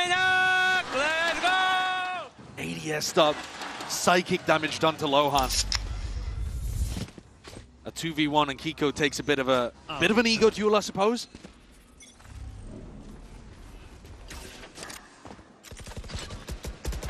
it's another very similar idea, though. Yeah. You get Camo posted on a deep line over towards B with the Initiator utility, and then you try to have Kiko and Nats anchor the other side of the map. This is the ante. Taking a fight straight up. Kiko, he's hard committed, has no more smokes as well to make the play. Dimensional drift. Earned up, now being used. Going to carve out a bit of a path. No real pushback. They're going to know that Heaven could be compromised. The flash is going to be used. A bit delayed now, and that plan does need to be covered. Spike planted. Flashback forward here. It's a good crossfire setup from DRX. They're always going to play disciplined post plants. Yeah, embedding themselves really into the side to try and lock this one down. Hyunmin taking that first point. It's a cage in your face, though. That will disjointed. Forces Flashback to take that peek. Flash forwards again. Now disengaging, rolling retreat style. Team Liquid with just 3 players left. Already considering what do we want to do. Make the play. Back up here. Trex is still forwards, but as he drops, I mean, the rest of his team was saving in the midst of all of this. Yeah, yeah. Not too sure why he's trying to make the play happen. But look at the post plant setup, right? They've got smokes and a trip over towards Heaven. So it's going to be really difficult to play from Heaven and very difficult to drop into the site from there. With a flash, for example, from Paddy. And then towards the back of the site, Hyunmin's holding the angle up top. He's got people that can swing off him. And then even if you get through all of those layers on site, Bane is still sat there in main, ready to use a Sova ult and ready to double up with freeing and play a more passive look towards the spike. So many layers, looking so good in post-plant situations on both maps. Oh, thank you! Yeah. This is a very drilled DRX. Scary looking. Very scary. Scary looking. The theory, the execution of it, the player form, it's all looking really nice. And I think first time you saw these two teams match up, there was a lot of mistakes coming out from Liquid. A ton of them. I mean, obviously, there's the Nats TP, but that's just the tip of the iceberg. Here, I think that they're doing a much better job, Team Liquid. I just think they're getting outplayed. They are. These two maps, DRX have just been a bit too good for them. DRX determined not to let their prior placements really settle and be that ceiling that they can't break past here. They want to get out of groups. A lot of the players that we would associate with being, the young guns, they've got experience now at these international events. No longer necessarily the nerves. Obviously, yet to be seen.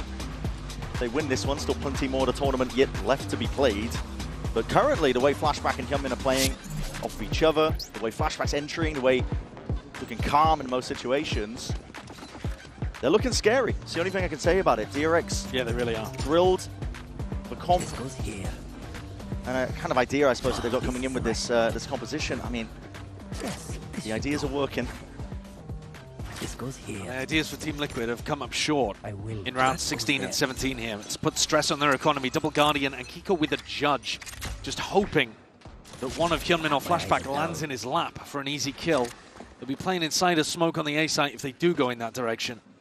It's the same setup again, except this time Camo's not on as deep of a line. Normally they've been trying to get him really deep and go for that early information, early contest Kiko's before the exec. Miles just to smoke for them on B.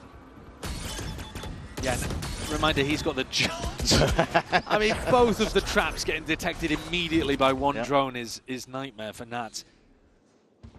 Again, I really think it just comes down to, does Kiko get some miracle kills with the judge? Because otherwise, DRX should be good for this. We've seen him so many times. Has a smoke to play for the anchor, but he just uses it into the main choke point anyway. Pressing forwards anyway, trying to play into that default spot. Dodging, juking away from most of this one, but that TP from Mako is punished. Let's see if there's any sort of action on the other end of things. Firing blindly into the smokes on either side. This is carnage. Not quite a controlled play, but DRX looking to get a handle back onto it. Clean up the rounds as well as that smoke. The cages dissipate. Bit more controlled now from them, but coverage needs to be there. Hunter's Fury off to the side. Good connection onto Bane. He's just trying to dodge and hop around, but he is going to be falling prey. Freeing with the punish. Off to the side. Still left into that 2v2. Team looking to drop down. They drop down! None the wiser! Hyunmin will strike where it hurts. It's 11 rounds now for DRX. They are showing no signs of slowing down. Anticipating DRX to be over towards A main. It's reasonable because every other post plan, they've had some level of a safety net in that direction. But this time Freeing pushed up so much deeper than he has been before. Punish onto Paditek, punish onto Trex. Wow! And he and Hyunmin in the perfect spot. Lohan not happy again. He can feel the game slipping away from them. It will be bitter for Team Liquid this entire year, man. Barely scrapping together a buy again with Camo picking up the knives. But if Camo goes for something aggro over towards A, maybe they could get it done. Just trying to save them. I have the spike. It's the exact same setup again, by the way. They've just swapped the sites, but, you know, Camo playing with the double initiator and then Kiko and Nats on the other side. DRX have been going into Kiko and Nats. They've been trying to face check the Omen and the Cypher. Just had a range there, the knife, I believe. They're doing it again. Yeah, they certainly are. Heart breaks for Team Liquid in a spot like this. Flash and a repeat. Uptrap has to be given in so you don't get sent flying off the map. They need to start rotating earlier. They know that these execs are coming through at about the 50-second mark. It's on Kiko. It's on Nats. Shut down Steve. Doesn't remove the trip on the one side. Worry with the paranoia, looking for C. There's that pushback. Nats is actually creeping out past, using his cages to try and hide that one, but Sliders the Bangos. Yeoman spots it, and that is just impeccable stuff. Smoked off, it doesn't matter. Flashback was anticipating it, the communication crystal clear.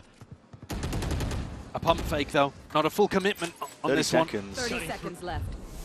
Yeah, I'm going to be having to commit into this one now with a flash. Kiko's forwards. Has to be a playmaker, has to do it now, but again, he can't claim that second. Mako's quick with the trade. Finger on the trigger. ADS up as well. Trex can't quite find it. The knives in the hands of Camo. It's what is going to have to be getting done. Spike in the hands of Mako.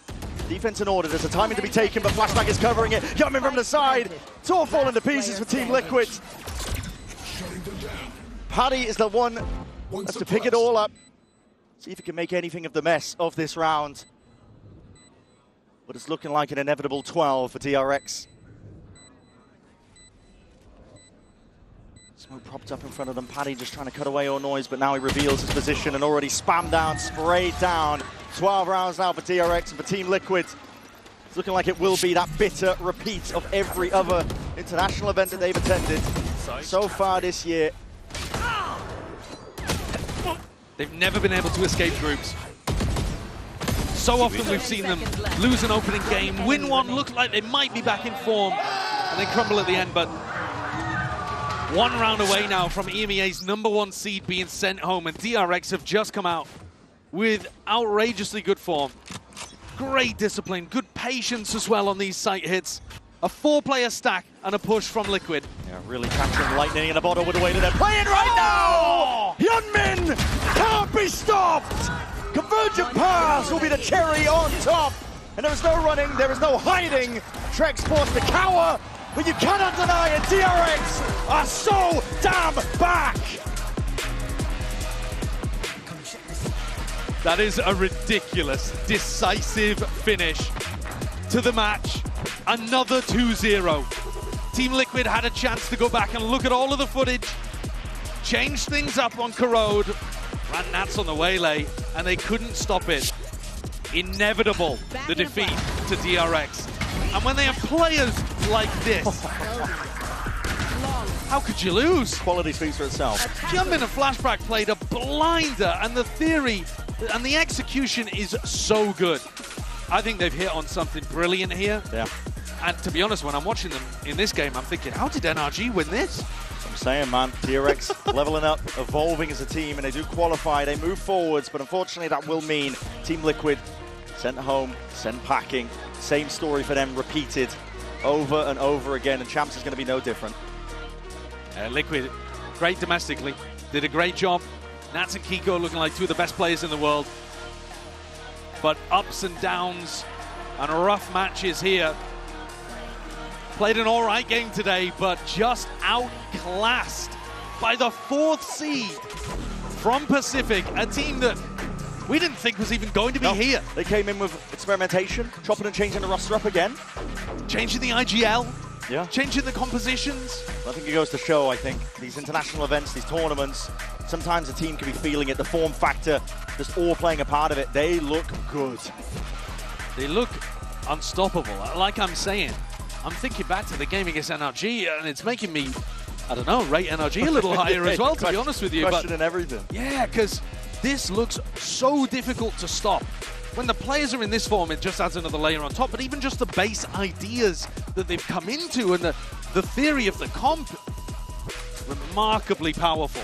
The adjustments on top. But for now, we're going to set it down to the floor for that Verizon post-match interview. Mako, the IGL, standing by. Et DRX sont toujours en vie, la Whipstifaction est en folie. DRX, you're making it to playoff. Congratulations, Mako. First of all, and the first question I wanted to ask you is about this crazy Yoru Waylay comp. Everyone has been speaking about it, but I wanted to know who had the idea of it first of all, and what is it? Why is it so strong? 장안의 화제인 웨일레이 요루 조합에 대해서 들어보고 싶은데요. 누구의 아이디어였는지 그리고 왜 그렇게 잘하는지 듣고 싶네요. 일단은 선수들이 웨일레이 연습을 많이 하기도 했고 코치 감독 형님들께서 이제 무조건 쓰는 게 좋아 보인다. 왜냐면 우리가 잘 쓰기도 하고 다른 팀은 이제 투엔트리 기용을 잘 못한다 이렇게 말을 해가지고 약간 저희의 팀 컬러에 잘 녹아들 수 있는 요원들을 선택해가지고 잘 먹혀드는 것 같습니다. I mean, we put so many hours into practicing using Waylay, and our coaching staff, they said, you know, the two entry composition, not everyone can counter that, and it really fits the color of our team, and we've been having great success, so maybe that's why we're popping off. Yeah, we can clearly see that. Donc première question, qui a eu l'idée de cette composition Yoru Waylay et pourquoi ça marche aussi bien? Et ben c'est les coachs côté DRX qui ont dit que les compos double entry c'était difficile à counter et que eux pouvaient clairement se permettre de le faire avec leur composition. Second question, you've always been there, Mako, at Champs every year despite the roster. So what's the secret for such a consistency every time? 역대 모든 챔피언스에 출전한 마코 선수인데 로스터 변경과 상관없이 계속해서 꾸준하게 좋은 성적을 낼 수 있는 비결이 뭘까요? 따로 뭐 비결은 없고요. 사실 대회 기간 동안 폼 올리는 게 제일 중요하다고 생각해서 그게 제일 중요한 것 같습니다. There's no secret that I can share with everyone, but you know, it's most important for me to, you know, stay locked in and have my eyes on the prize while I'm at Champions. Eyes on the prize mentality, you've shown that, of course. Donc deuxième question, il a été là à chaque année aux Champions. Mako, c'est quoi le secret de cette constance? Malgré le roster, il n'y a pas de secret que je peux vous partager forcément, mais dès que j'arrive aux Champions, je suis vraiment lock-in encore plus que d'habitude, avec les yeux sur le trophée forcément. And last but not least, I want to ask you, who do you really want to face in playoffs? Is it going to be revenge? Do you want to take the bigger teams? What's your answer?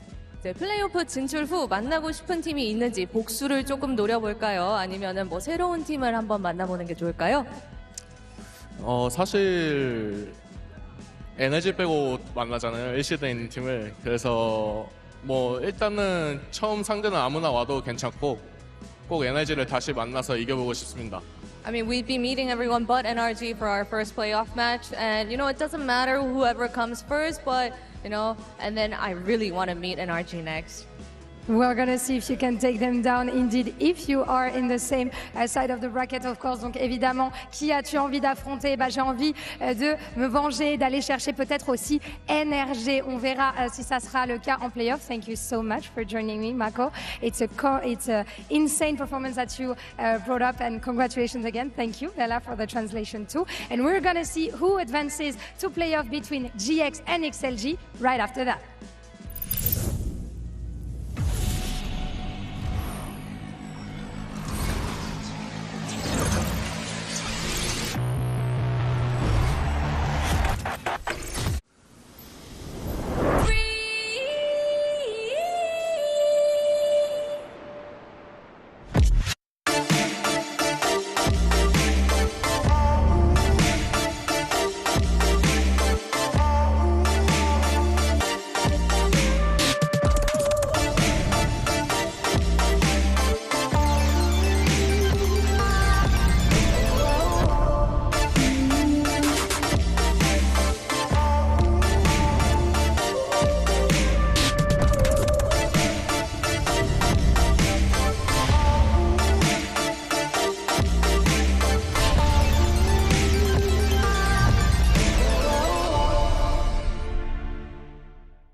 Let's go.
Welcome back, everybody, to VCT Champs Paris. It's time for a second match of the day. It will be between Giant X and XLG. One of them is guaranteed to make it out of groups. I am your host, Yingsun. I'm back here with Kakuka and Mimi. I'm going to iterate one of XLG or GX will be guaranteed to make out of groups today. That is a crazy timeline we're living in. It's so wild because, first of all, most people didn't even see any world where GX was at this event after how bad their year started. Now they're here. They're playing well. They had a close game against Paper X, and then you have XLG, another crazy underdog coming out of CN, who just eliminated Sentinels. But only one of them can kind of continue that Cinderella run. But isn't that such a fun timeline, though? Because it's, Giant X, stage 2, it was theirs. Like, everybody was like, oh my god, if we continue what we've been seeing on the year, we would see BBL, we would see Team Liquid, Heretics, and Fnatic. That was our top 4.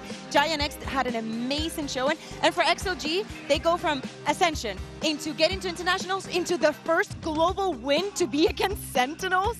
What a time to be alive. I completely agree with you, but also this will be the first time this tournament we see XLG not having to fight for their slot in VCT. We've heard it from them already, you know, the pressure was definitely there, they felt it. So how are they going to play now? This question has been answered. They're going to stay in VCT no matter what happens.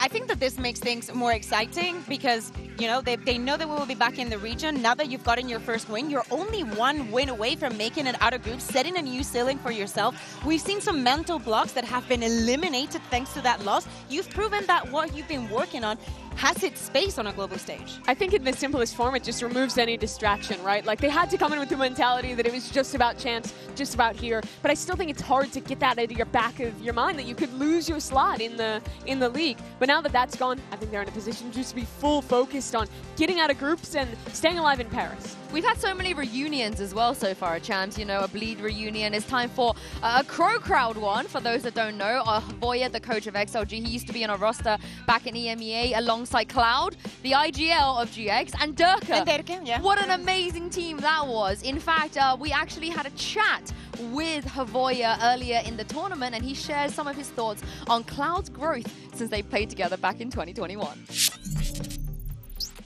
I mean, we lost communication with Cloud because he has his own way, like, growing as a player. I had my own way, and we both went separate ways. And with Derky, we just chat sometimes, we share experience, and I think me and Derky still in touch. But Cloud, since we meet here, I think we're gonna keep our connection. Did you ever think he was gonna become an IGL when you were with him back then? No way. Yeah? Honestly, Why no not? way. Why not? Because that time Cloud was one of the most irresponsible players. But he's grown a lot since then, you think? I think yes, because I can clearly even see his face, you know, his emotions. He become more like a man. Yeah. And I think he's doing very great as an IGL because he already brought some results for Giant X. And I think he can be better and better. Kids are all grown up, aren't they? Yes, they are.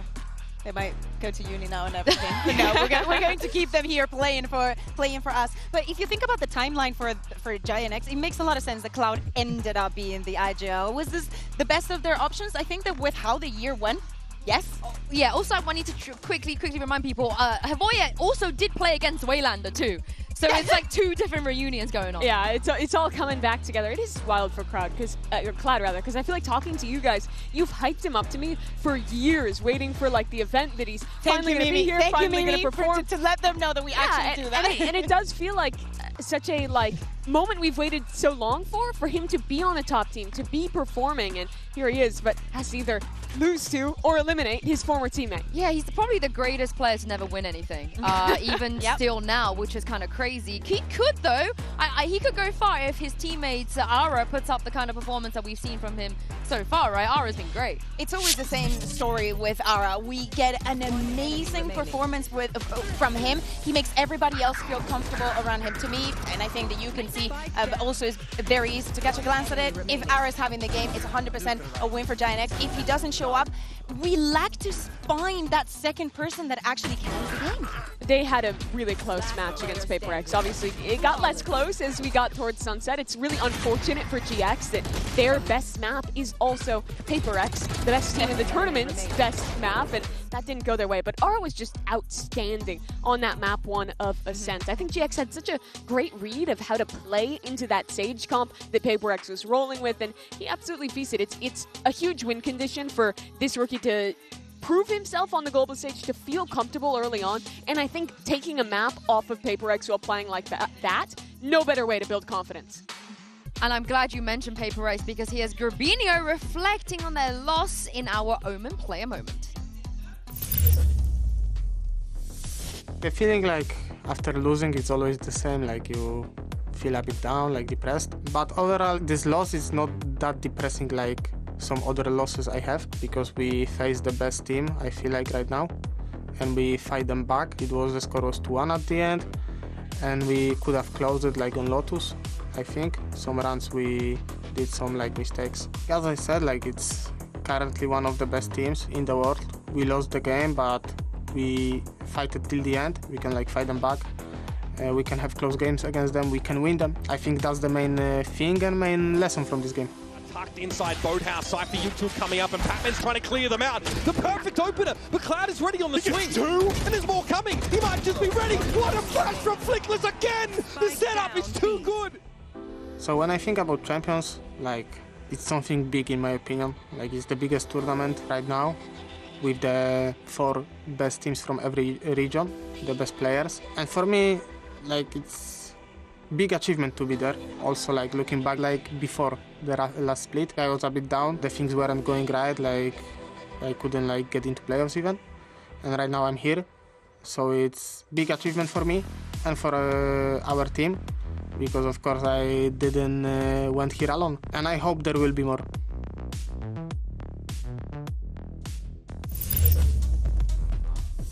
Oh, I love Gerby, but the thing is, some of these players are definitely less well known, so I need you guys to push to the non-knowers why Westside versus Happyway is a banger head-to-head. Yeah, I want to first pick up something Josh was saying the other day. Happyway, most underrated player that most people do not know his name. I couldn't agree more with that take. This guy was incredible in CN, but he disappointed in the first game that they showed up and played here. Absolutely made up for that in this Sentinels game. His lurks were highly impactful. He was excellent when anchoring on defense sides. This was a Happyway, you know, if you're a VCT CN player. But we saw that greatness from Westside as well. One of the best aces in your sleeve that you can have is a player that you can insert somewhere in the map. They know that they're going to be alone, that you maybe recur to them later in the round, but they feel comfortable with that situation, being the ones making that kind of disruption by themselves. That is Happyway. Westside, on the other side, I would say that he is more of a team player, and in the sense of he will improve every single chance for Giant X to win a round if he joins later. Does that make sense? It does make a lot of sense. It does make a lot of sense. And speaking of Westside, coming in today, Jen Lee had a chance to catch up with him and find out what he's expecting from this matchup. Hey guys, Jen Lee here with Giant X's Westside. Now Westside, we all know you guys all have insane amount of firepower, but when it comes to XLG, your opponents today, they also come from a region that is notorious for being super aggressive and also very unpredictable. So what do you think you guys can exploit from the side of XLG? Hello everyone, and for today's games, I think it's not gonna be harder than it was on Paper X. I think Paper X, to be honest, is more unpredictable and more crispy, and I just expect this game to be less shaky for us. So a bit of an easier day for you. I hope so. Okay, good luck. We'll see how that goes. Thank you. Hi, Westside. I felt like that was a pretty reasonable take. What did you think? I love the fact that Giant X are never going to be nervous. I think that in EMEA we saw the same phase, and it's like, we win, we lose, we're going to try and do our best. It's not the kind of team that it's going to get, it's not easy to get into their heads. Yeah, it's easy to feel better against the game when you played Paper X so close. Yeah. Yeah, and of course it's only fair we let Happyway have a word as well. This is what he had to say to Jen Lee earlier. Hey guys, Jen Lee here once again with this time XLG's Happyway, who is looking very cute and happy at the moment. Now, Happyway, you guys eliminated the Sentinels, and as of yesterday with DRG getting knocked out of Champions Paris, you guys no longer have to fight for your spot in the CN region. Does that change the mentality or the mindset when it comes to you guys performing in Champions Paris? No, we just play like normal. Yes. Okay, now any voodoo plans for today? Yeah, we're gonna use paper race. Yeah. Okay. Because last time Giant X worked, so maybe today also work. Okay, let's see if the voodoo plan works. And thank you, Vera, for being here. Appreciate it. I love the West Side cosplay. You reckon West Side lent him his hat? Yeah. Probably, yeah. I think that they're all very friendly. Kind of happy to be here. Oh, happy way to be here. I love that. And finally, Raga is happy to be here. Finally. Good. This guy's been so self-critical, I think, when you look at what he posts on the internet, even just some of his demeanor on stage. And in my opinion, he just needed the game where he takes over, where he plays like he does in CN to build that confidence globally, and that's exactly what this Sentinels game was. He played really incredible in this one. He was excellent on the Neon to end the series. He looked great on the Sage as well with their triple Senti comp. This is the Rarga that needed to show up for Shilai Gaming to go on a run. Because he was probably in the back of his head, you know, in the back of his mind thinking, oh my god, I've performed so well regionally, now I go into a global. Everybody's going to be looking at me to be the absolute massive star of this team, and I just... Performance anxiety. Honestly, I have it too. Yeah, but he is the guy who you need to show up. And I think that kind of mentality, that anxiety, it felt like it permeated further in XLG. And I'm really hoping getting that win is what's going to break that and make the team really realize that they belong here. They're at the level. It's an all-rookie team, but they have an opportunity to go to Champs playoffs at their first ever champion. Yeah, such good storylines between these two teams today. Now that XLG's place in VCT is safe, we wonder if they could be the first VCT CN team to make playoffs here and the only at Champs, or could Giant X continue their miracle run, one we have seen time and time again in EMEA. Let's send it down to the stage and find out.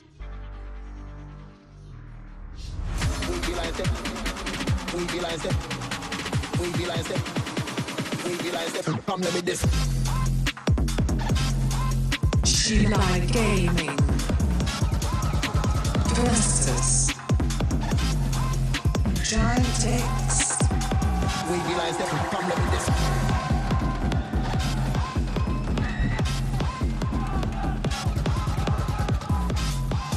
Playoffs is on the line for these two wildcard teams here at Champs Paris. Both of them have already done some of the unthinkable, and one of them will get to continue their miracle run today. Question is it going to be XLG or Giant X? And what do you guys make of the maps?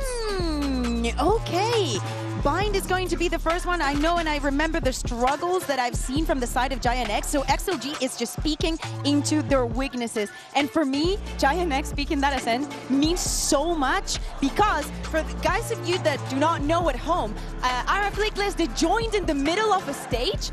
Kid you not, the first map that they played was Ascent against Fnatic, and they won it. So for me, this is such a statement. I think XLG made a great decision in not picking into the Lotus. After beating Sentinels with that triple Senti comp, I think a lot of people would have expected them to do so. But instead, they leave it to be the decider, knowing that GX is going to leave it open, which grants them the ability to pick the side so they can start on that attack, where they're so much better on that map. I am a little bit nervous of GX because a lot of their quote-unquote miracle run has been on the back of that Sunset. They've had that luxury of playing a lot of Sunset. So with that getting removed, it's more of like a question mark, I think, at this point on how they're gonna look. I think this was a smart map video for both of them. I think that for XLG deciding, as you were saying, the Sunset has been so pivotal for the side of Giant X. They make them feel comfortable, and it might give them the chance to snowball. But let's think a little bit of how we can get to that Lotus, because I think that especially with the stakes, it looks very, very likely. And in that end, I gotta give the edge to XLG. Yeah, I would agree. I think even if you prep for it, that triple Senti comp is hard to play against. But I'm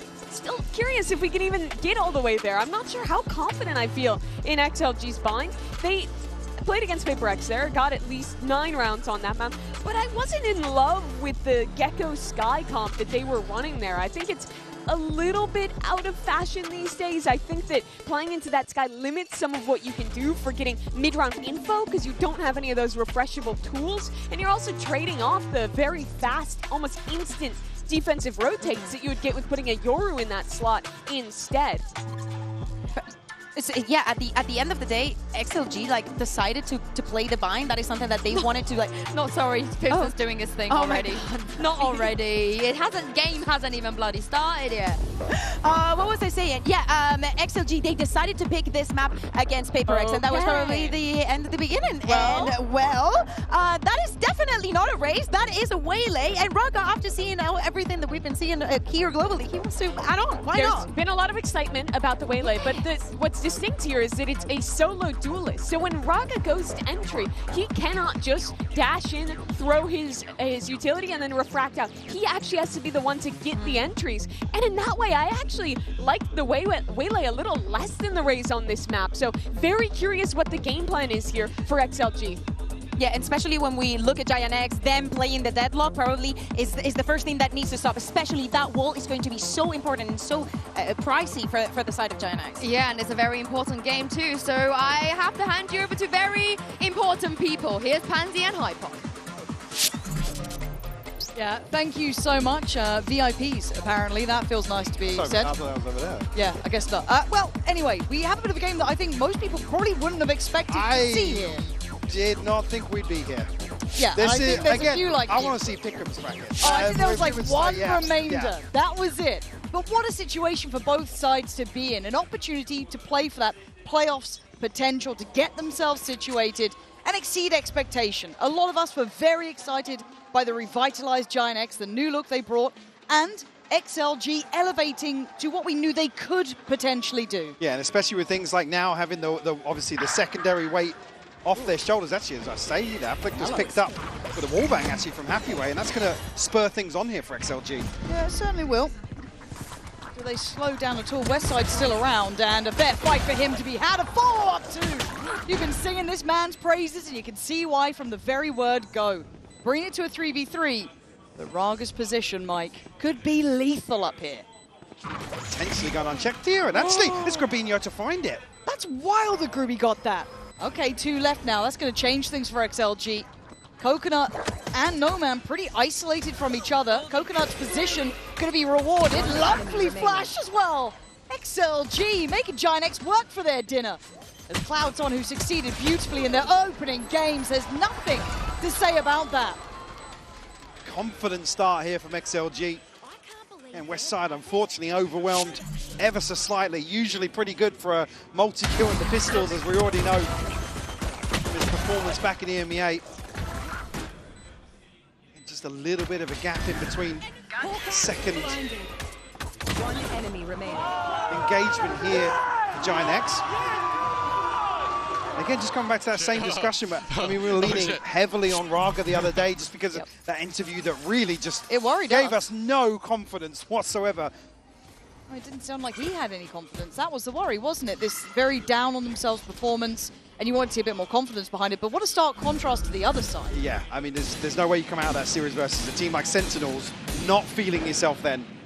And that would be the perfect remedy for some of those potentially anxiety or confidence-related issues, but also XLG as a whole. We know that secondary objective no longer looming over their heads. No, they've got eyes firmly on the prize here. That's the Raga we're looking for.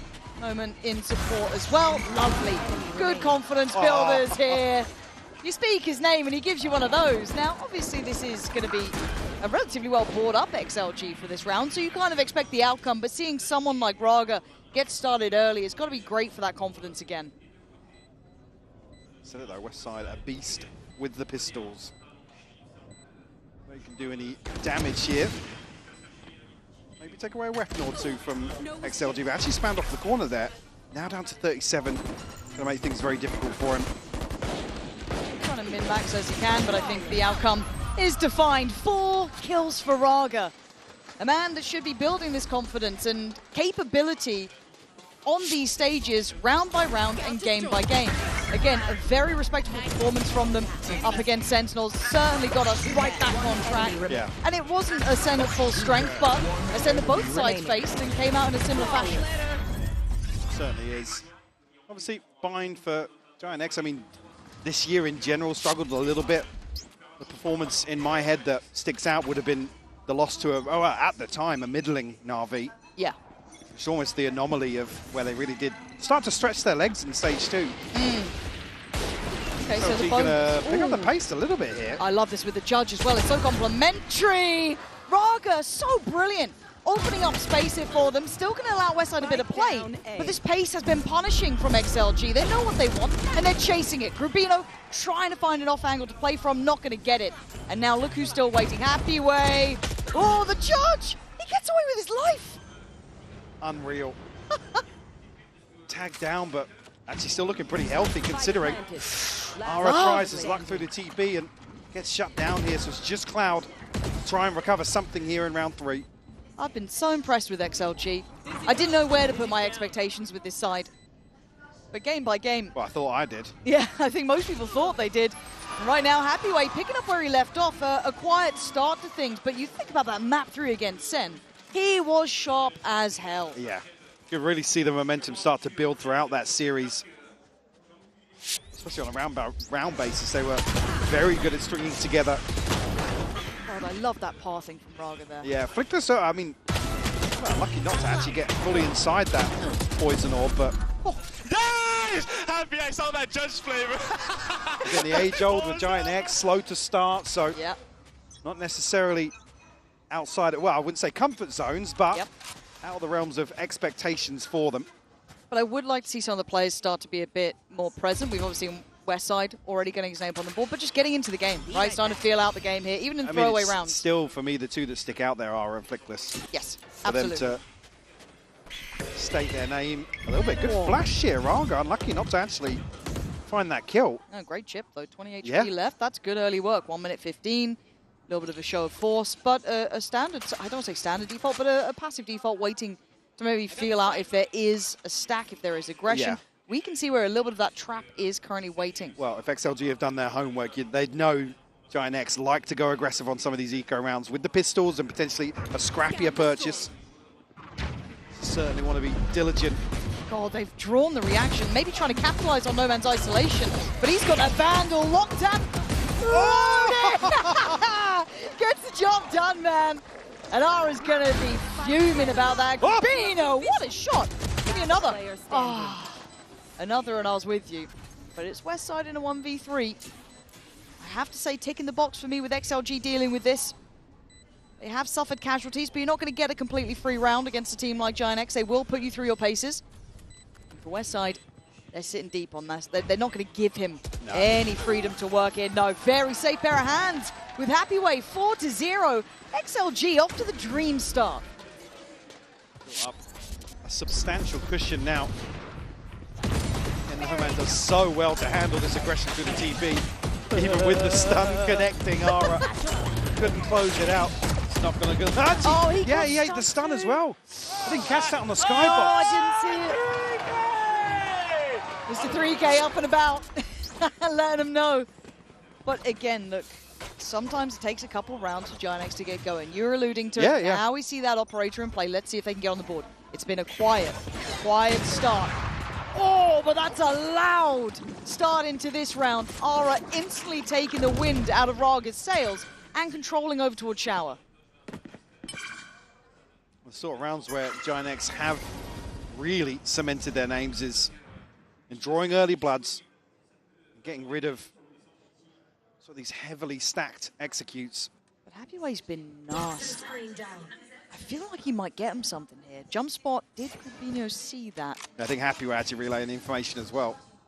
Could have been seen, trying to maybe play in Westside's position, just tucked below that window.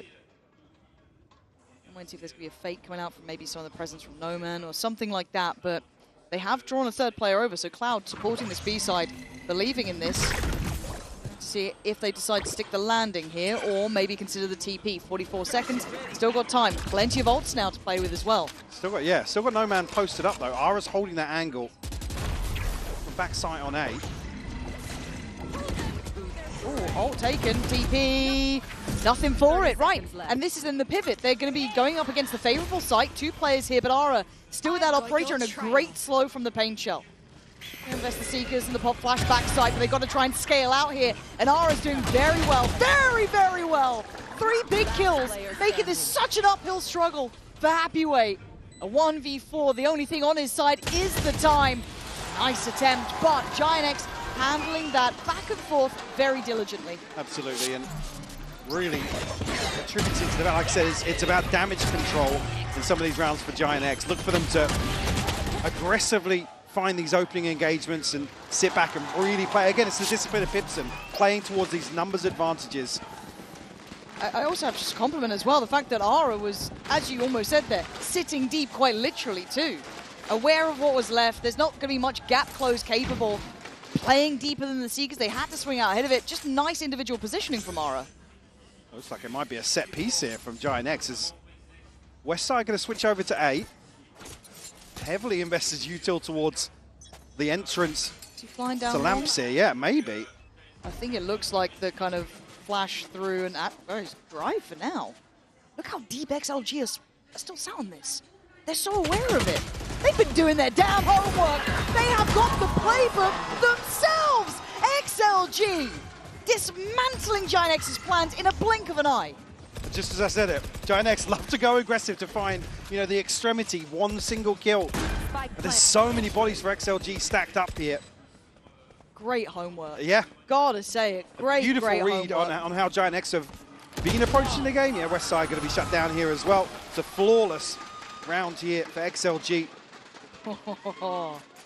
They have looked into this one. And the sort of round that you'd almost expect a timeout after. I'm expecting. This has been the pillar of GIANTx's success in EMEA.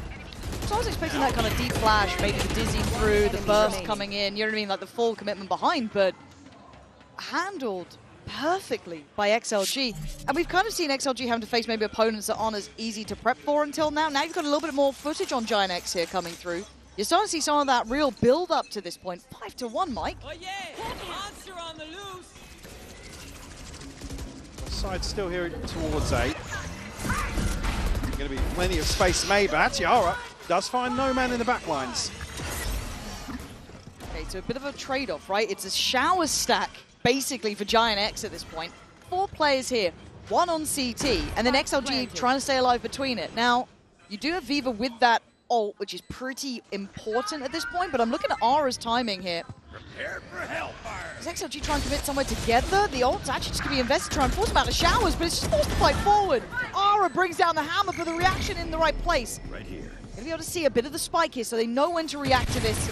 And well, sadly, not going to get what you want there from the wingman. Viva still on guard duty.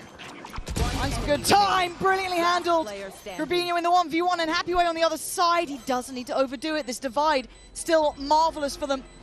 Needs to start making a move with the paranoia. Grubinho's been outdone in this one. Happyway just has to play to the time. XLG. I love what they're doing. We are seeing the best version of them here. Yeah, absolutely. They're so well equipped. What GIANTx likes to try and achieve in terms of early space control, early aggression. 1 enemy remaining. Even here comes right down to the wire. And it's actually unlucky for Grubinho not to find that kill faster, because then Happyway's played out of it, the divide. Come on, yeah, wave, bye-bye. Providing so much security. We need a vibes merchant as well. We've lost a couple early on, right? So we need someone to pick up. Again, the timeout, I was almost expecting one previous, but a bit ahead of most likely a Shiko for GIANTx. And now trailing by 5. It's a concerning start for any other team. GIANTx, again, and it's one of the things they probably need to work on. Pipson's talked at length about this, about first maps in general, slow to get into maps.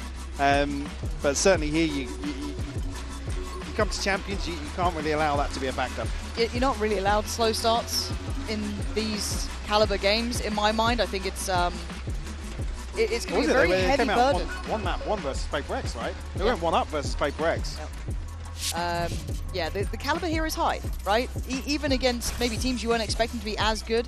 as I said, XLG coming through in CN's 4th position, but they've managed to get such an incredible position here. And to my eye, this looks like a very prepared side too. They understand the tendencies of Giant X. They are exploiting them well. And I'm also looking at the performers here. Cloud and some of the best games has been monstrous. We've seen the best of him. Flickless yet to even draw blood properly. This is not what you want to be seeing from some of these players. I don't need them to be the superstars, but you need to start feeling themselves into the server. So as it stands, XLG, patience being displayed here. Oh, we're going to be spotted towards the TP. Exactly the same time, though. Going to spur things on towards A, so Side and Flickless going to have their hands full. TP taken here. So the spike gets lost in a bad position. Yeah. They still need to work on this one, and now they can backfill the space behind, coming out of lamps. So Flickless needs to land the shot, and the tag's not going to really do the job it needed. So now the plant's back on the menu, but the TP then coming out again from Giant X. It's messy here. This can still go both ways, and the TP again. So rotation on rotation, really. Around the world we go. West Side going to be here potentially to catch. Oh, well. Not anymore. Could have been. Not now. Wouldn't go anywhere near that. The floor is lava. Yes, it certainly is. All the timing clean for the first there for Happyway, but a potentially recoverable weapon, but Viva wants to police this. Ara desperate to get it and fighting hard for it too. Lovely work from him. Yeah, one to the good and a rifle recovered now. So Grabinho and Ara both have weapons. West Side going to shut down Coconut. There he is, now on to just Raga. What were we up to there, Grabinho? But still West Side. Pivotal kills for him and a lifeline gained. And coming out of minimal investment as well. Giant X will find their second. Again, the minimap just looks so chaotic sometimes. Giant X will pounce on any opportunity they see. Well navigated by XLG to set themselves into a post plant. Again, this is the sort of thing you don't want to see one person coming out to control the extremity versus Giant X. It has to be. Let's make it 6-6. Yeah, I think it's a bit of a wake-up call that the mechanics are starting to heat up here for Giant X. Again, you had Ara hitting 2 lovely shots in that. You had West Side pivotal. And Ara's had that lovely uptick since getting that operator, maybe starting to feel out this server a touch more, but back into things. XLG certainly still with the purchase. No fallback plan yet to this. Side noted early. Yeah, trying to slow down any progress initially. Ara has found Happyway on the other side of the map as well, so that's going to draw the rotation here. Yeah, they're starting to read into it well. Giant X getting a bit of a understanding of what XLG have been doing. Flash towards sight, and gap closed though from Raga. Can't quite get to him. Westside gets to live. Saved by Cloud, and that flash is fantastic! Marvelous control. Denying any scale up on the site, leaving Viva isolated and now dead. Brilliant, brilliant work there. Yeah, Giant X love playing around this trip underneath Hookah. It's just such an awkward piece of utility to overcome. Sure, you've got Raga the ability to dash across, but see here, you remove the head of the snake, and the crunch is always beautiful from Giant X. Oh, Cloud just really putting life on the line for that too. Really love it. So it wasn't even necessarily a bad idea from Raga to try and gap close backside. They had isolated Westside. You can see the pressure Westside's under. He's got the mosh. He's flashed up. Ton of pressure coming his way. But it's the confidence to disrespect both the molly and the smoke on CT that Giant X do time and time again. Some of their synergies, when you start seeing Giant X work together, is really lovely. Now, it's been absent in the first couple of rounds. So yeah. It was a very, very, very lackluster start, but as you said and have said, they do build up once they get going. That one timeout hit, suddenly we started to see a bit more of a fight back for them. But XLG have time for themselves. We kind of saw it felt like the opening plan, right? Like that opening looks, how they wanted to handle it, time for that first layer of adaptation. I think for XLG, there's not necessarily any sort of adjustment, maybe a little bit of tweaking here. Like I said, Giant X have improved massively in terms of their fundamentals, in terms of trading, in terms of, you know, synergy when it comes to utility. Certainly here, XLG can get back to what was working early on, which is find themselves early plants, not allowing Giant X to create man advantages. Do you have the pit here? A couple of other ultimates as well. No Man and Viva close by. I really want to touch on what you said there. Those opening advantages, Ara's been giving them so many now. Started to see it in just that previous round on Happy Way. Versatility and positioning too for Ara. Previously noted on that A side of the map, seen him in showers, seen him down long. Now, over towards Hookah. XLG need to go through the motions of trying to identify where he is as well. Stack here from Fabinho and Cloud. Both going to be flashed off though. So forced a little deeper. That first sight line opened up for XLG. Again, if you are XLG, you don't have too many tools to scout things out, really. Yeah, I guess you got Coconut in there as well, but it feels like they're trying to utilize that more for that full sight take. But again, for Noman, that dog, once it's utilized, once it's invested, you got to hope that you found what you wanted on it. Benefit being here, they're going to have the Seekers to execute onto A, and they're going to potentially have a pretty good idea. It's only 2. Bit of hesitation here, maybe just an audible. I can't imagine anybody over towards the B side has spotted anything there, so a full cancel on the A hit. They'll be walking into the stack of Giant X. They're walking into Ara, that's what scares me too. Do they even note this? Seeker is going to go through to it, and there it is. Happy Way's timing fantastic to crunch in towards Hookah now. We're looking at the rest of the side though. Oh, they're taking the TP on this. Trying to be slippery, but 19 seconds is risky. I was going to say, yeah, there's a trip through the wall here, and the star in front of Shower still. 13 seconds. Not looking lucky at all as Westside denying the push up towards the site. Spike now looking a little lost in the source. Clark going to come in. The 2v3 ain't easy when Cloud is controlling the site. Happy Way. You need 4 here. Already got 2. Made it across towards the site here early. Fabinho and Flickless. He's not being quiet. He's not being subtle. But that was damn close. I mean, Happy Way actually stepped into the smoke ever so slightly there. You see they were waiting and waiting and waiting to try and bait out the push, hopefully force him into the open, but able to steady his nerves. See here, Raga is just a straight, get the hell out of dodge as soon as there's a kill through smoke here, but again, another trip that just causes so many issues on this late rotation towards Showers. Nice. There we go. Stability kicking in 3 successive rounds. A bit of so important. Course correction here from Giant X. Ultimates looking pretty good for this cycle, actually. Ara just missing 1 for the showstopper. And XLG back down on lesser weapons. They've been starting Ara over towards the speed side quite often, but a shot in the dark works wonders until the Bucky can get that close to you. So Raga answering back and opening up the A site. Now they might be... Oh, that's a big spot there. Showers crunch again. But this time it looks like they're already escaping from this. Drawing out the showstopper, sure. Not going to find much, but Raga left inserted on this side. Yeah, Grabinho's got to go huge here on B. They still have the dog on long, they do, yeah. Nice timing on the investment of that as well. Oh, this is really good. I thought he was still going to get one then, but really well managed by XLG to make it on this side. They've kept players busy, and Raga in the back lines is still doing work, taking away Cloud from that TP himself. So now Westside and Ara have to walk into the pit. What are you meant to do about this? Tough to overcome with no utility here to really send out a fact finder. Looking for somebody on the outside of the pit, but don't think they're going to find anything. They're getting no play on this one. No one's entertaining it. Raga, yeah, sitting up a bit closer, and no trade. A small opportunity looking like it's been dealt with. XLG showing some diversity in the approach then. Didn't show up as a thrifty, but on a much lesser purchase here. Able to find something after conceding the first blood as well. I mean, again, yeah, what do you do if Flickless? Talking about maybe getting on the board here, but Fabinho very, very unlucky not to find this kill.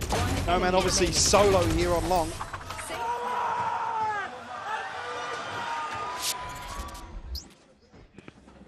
Now will find themselves 7.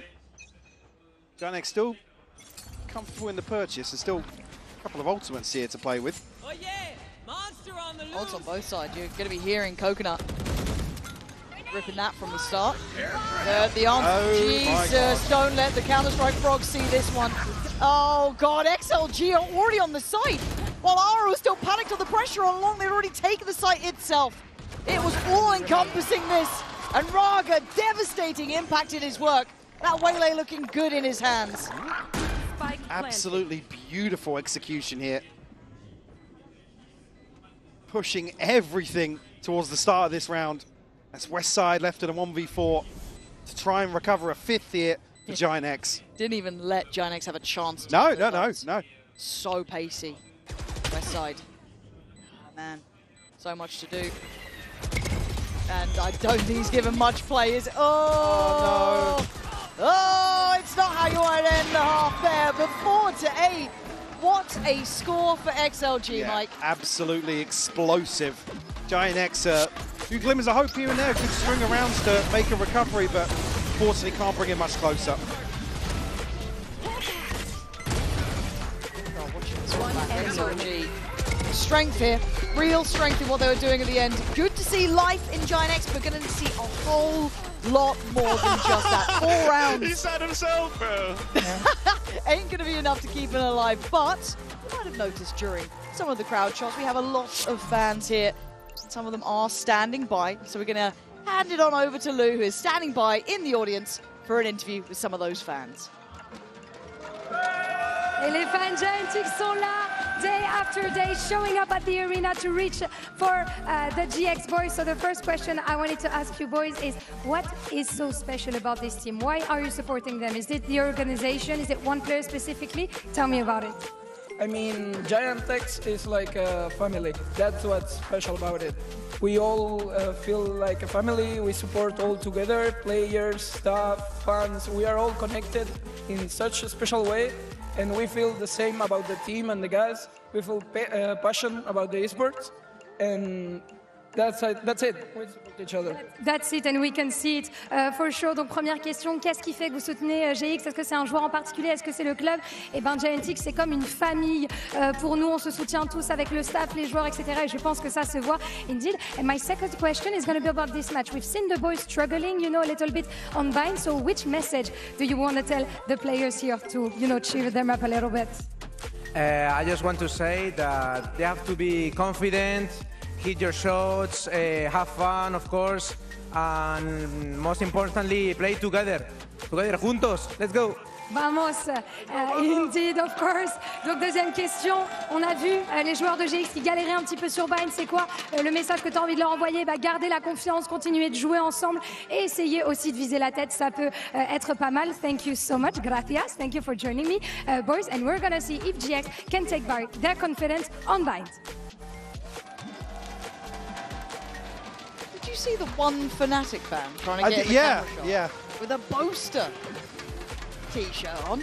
Absolutely shameless. Foul behaviour. I will say, Giant X, one of the best fan clubs to have out to the studio in Berlin. That is true. Always bring the noise. And I think actually so. reflected here from the interview. Did you have a chance to check in here with the Coinbase Econ report? Again, no surprises to see a couple of the XLG players really stretching ahead in that regard. And I mean, happy way having an explosive start. It was Raga to really set things in motion, but it's happy way to start delivering towards the midway in that first half. And quietly, No Man not too far away from it either. He's having a very good performance here. That Sky looking quite nice in his hands too.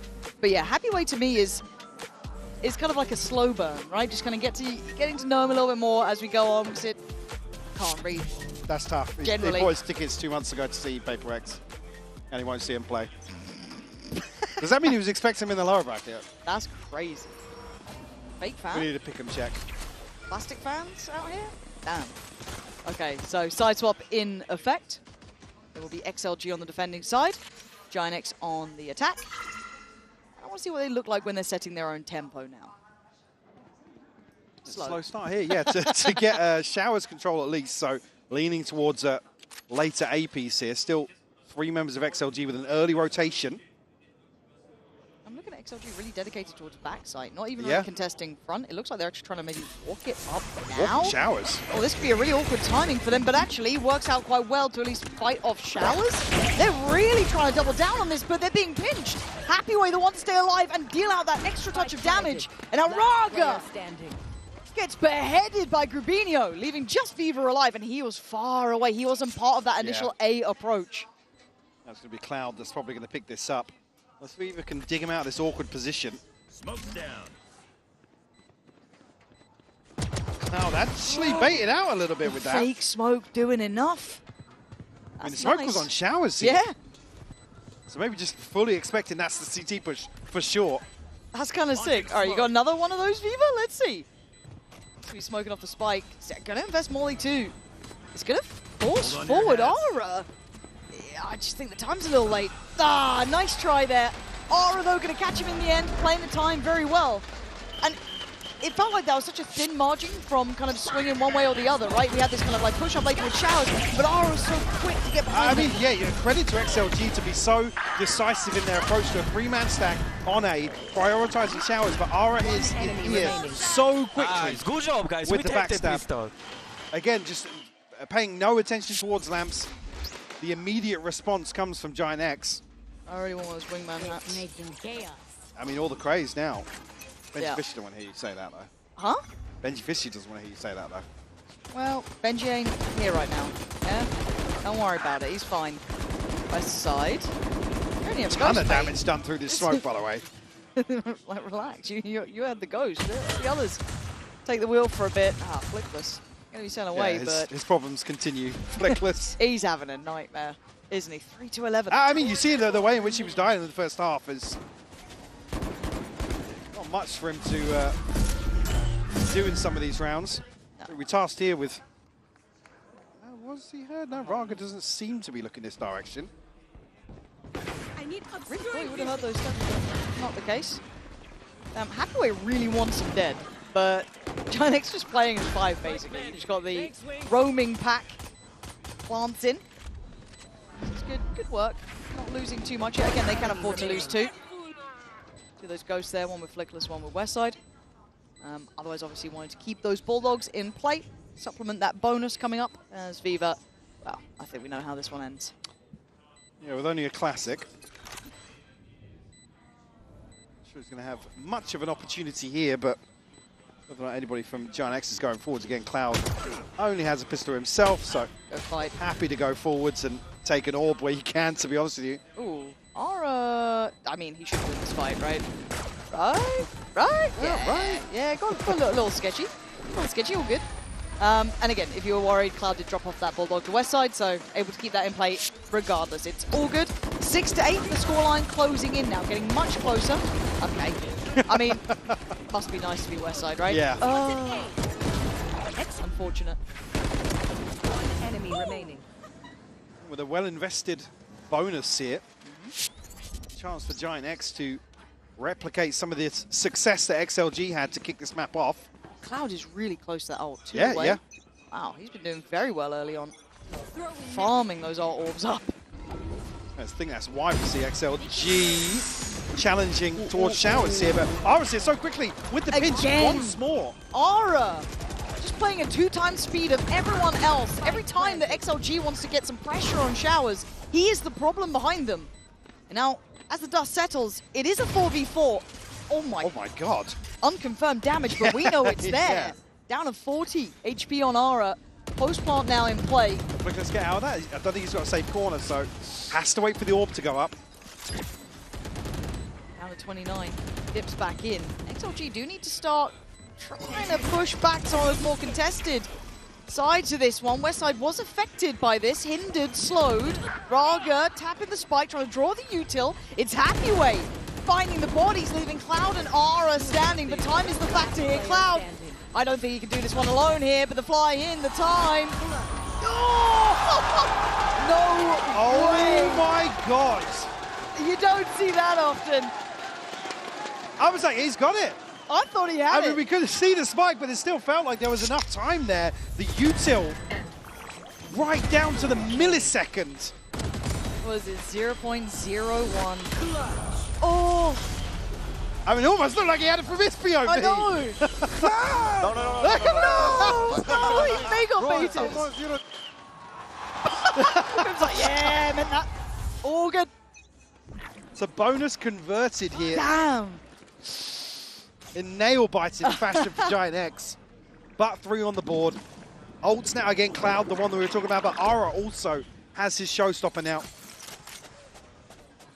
Raga has a Vandal though, so hold on.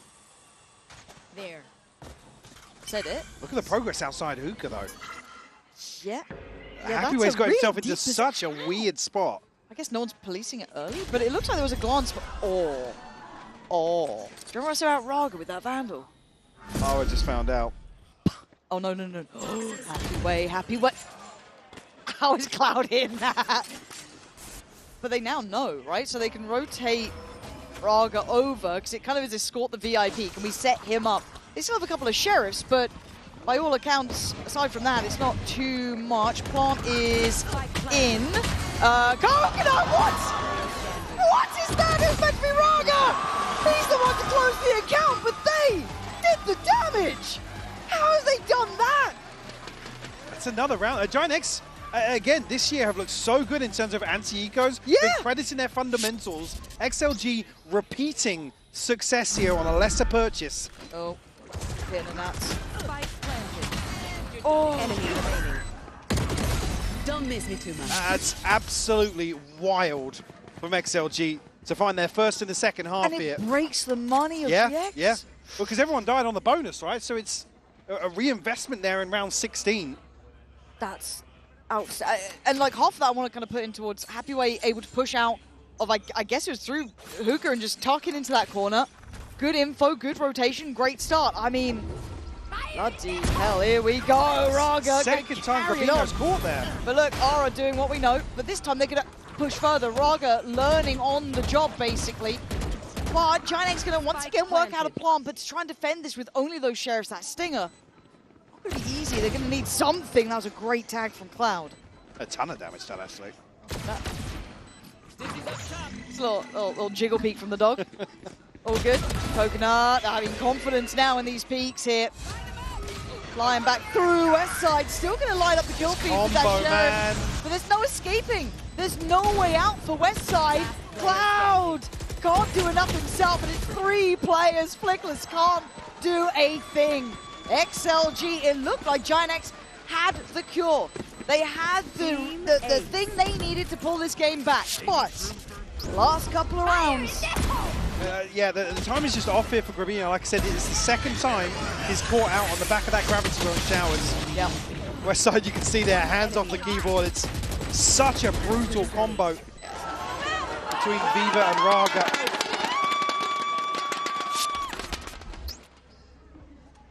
XLG, double digits now on the back of 2 retakes. Operator in hand now for Raga. Are they up to something? Mike, I think they're up to something. Might be a crunch on the back of the dog here. Hello. Trades there, though. Cloud, quick enough to trade it out, you're right. So, big investment for that, but again, it's that damage. down first. Grubby's having a brutal game, man. He's between Grubby and Flickless as certainly not able to get themselves into this opening map. And it looks like Curiosity is peaking for No Man as well. Very close by to potentially recheck it, and now he's got support from Coconut. Are they going to lay play on this? They are. And they're trying to play in Flickless on Giant X's side, but they've seen enough here. This still feels like it's going to be building towards that B site. Happyway trying to stall out long, but they're very deep on this already. They certainly have. No Man needs to get Ara out of this corner, but he can't do it. He does manage to take down Flickless, though, but Ara and West Side from the grave, able to deal with Coconut there, leaving just Viva alive. Now, the positioning ain't bad. Deciding to let Wingman do his job. Take a gamble.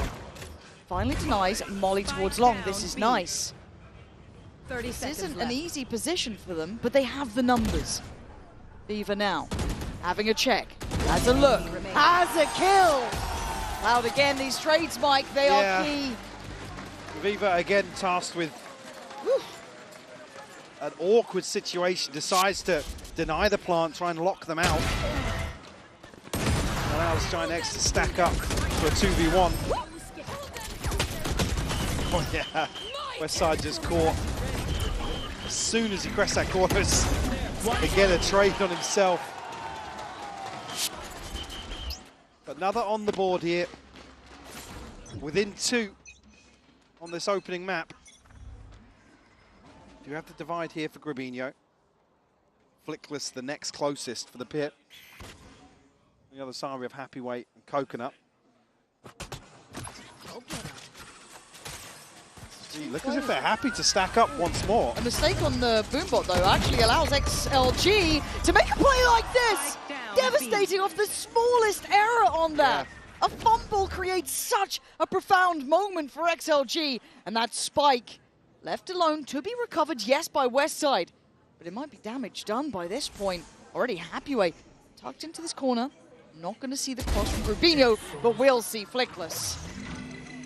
A chance to split this angle potentially from Grubino, but just losing one now. We'll find the response, but brings it to a 2v4 here for Grubby and Westside. Will come in, just Viva trailing here. No man almost just needs to wait this out. No man doesn't need to do too much about this. Hold the position, keeps it somewhat secure. They can then process of elimination where the others currently sit. Raga puts his body on the line for that look, draws out Grubino, but in the meantime it's Westside who falls, and this looks too simple. XLG.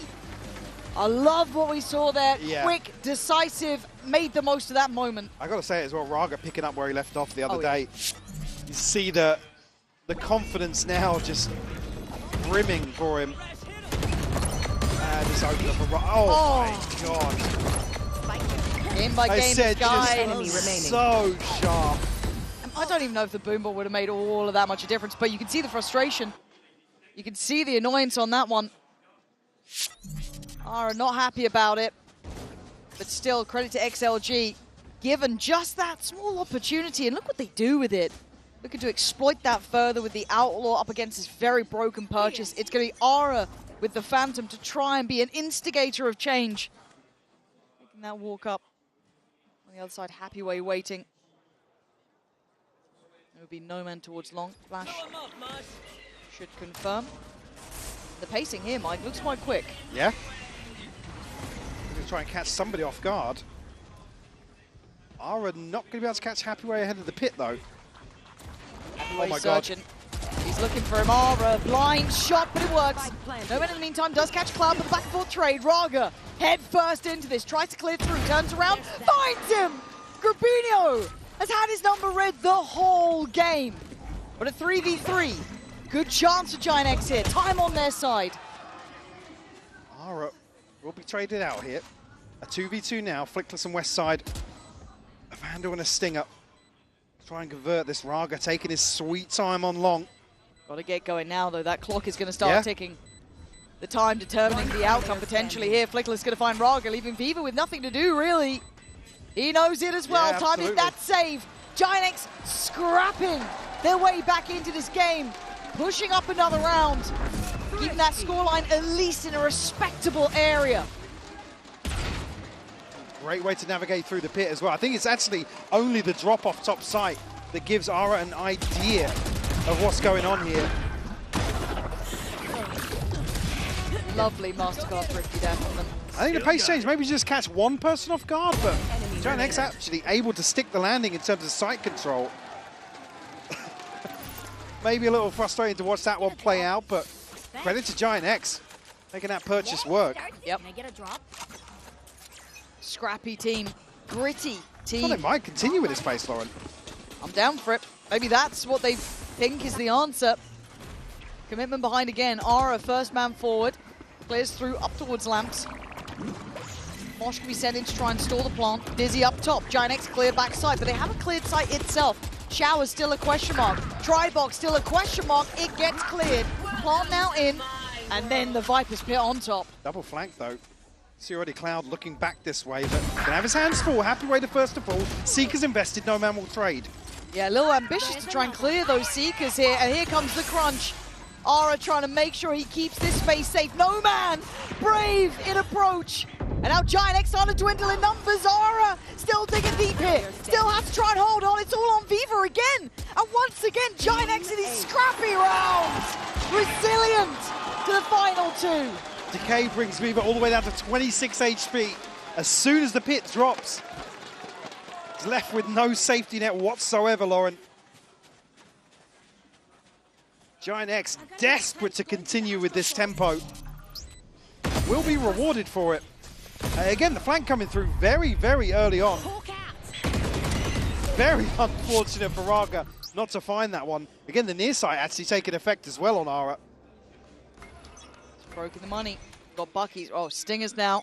2 Vandals, 2 Sheriffs. A precarious position for both sides and a catch. Only a second, but does he get close down? And he does! Ginex again, this pace. Unforgiving. Coconut investing that Dizzy instantly. That panic coming into effect. Yeah. Fast flank on the way again. A little bit lazy from Raga because the recall's actually set up all the way on the back of the barrier. Ginex disrespecting where Grubinho has fallen previously. A happy way here. Very early on, but it's only a stinger. He's got to close the gap a little bit to make this work. New pathing this time, though. We've seen it traditionally going through that standard way on the flank. Cloud managed to do that 1-for-1 trade last time. He's opting for showers as the positioning actually deny on the plant. That's big. There's the strike as well. Flickler's going to fall, but Happy Way has been caught. Westside taking no prisoners here, and rightly so, because in the meantime, Viva is doing this. 2 big picks, putting Cloud and Westside right into the crosshairs. Still, it's only Viva! And Viva's had a round. 4 kills. He's been last alive so often. This time, able to get across the line. Another light buy. The XLG are able to win out. I mean, Viva just goes huge here. You see here the stun, perfect synergy of the utility here. Oh, that's magic from Viva, though. Westside a victim of his own util. But what a round. Giant X will call a timeout here as XLG punch the 12th on the board. What's the money going to be like? I'm trying to have a little glimpse here. I don't think it's great for Giant X. No, for Giant X. I mean, it looks as if they're toying with the idea of just rounding out with Sheriffs for the time being, but we do have Grubinho and Cloud's ultimate. Nobody else close. For the side of XLG, obviously going to be looking much healthier. But yeah, that's scary. Was that the 3rd or 4th time now where they've lightly invested a Stinger, a Sheriff, maybe one, the Hero Rifle, and they've looked more comfortable in some of these lighter purchases. And this is when Giant X have actually taken control of the pacing, the tempo, the early rounds.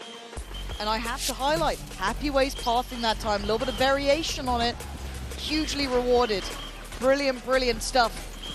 And it is Raga and Happy Way top of the board. Viva now starting to get, it's a Viva team quietly, effort. by the way, has crept up towards, well, it's 18, 19, 20 at the top of the board for XLG, but he's had a couple of killer rounds. Oh, he absolutely has, but Giant X not down, not out. They've got to make this work. Cloud has ult, Rubinho has ult.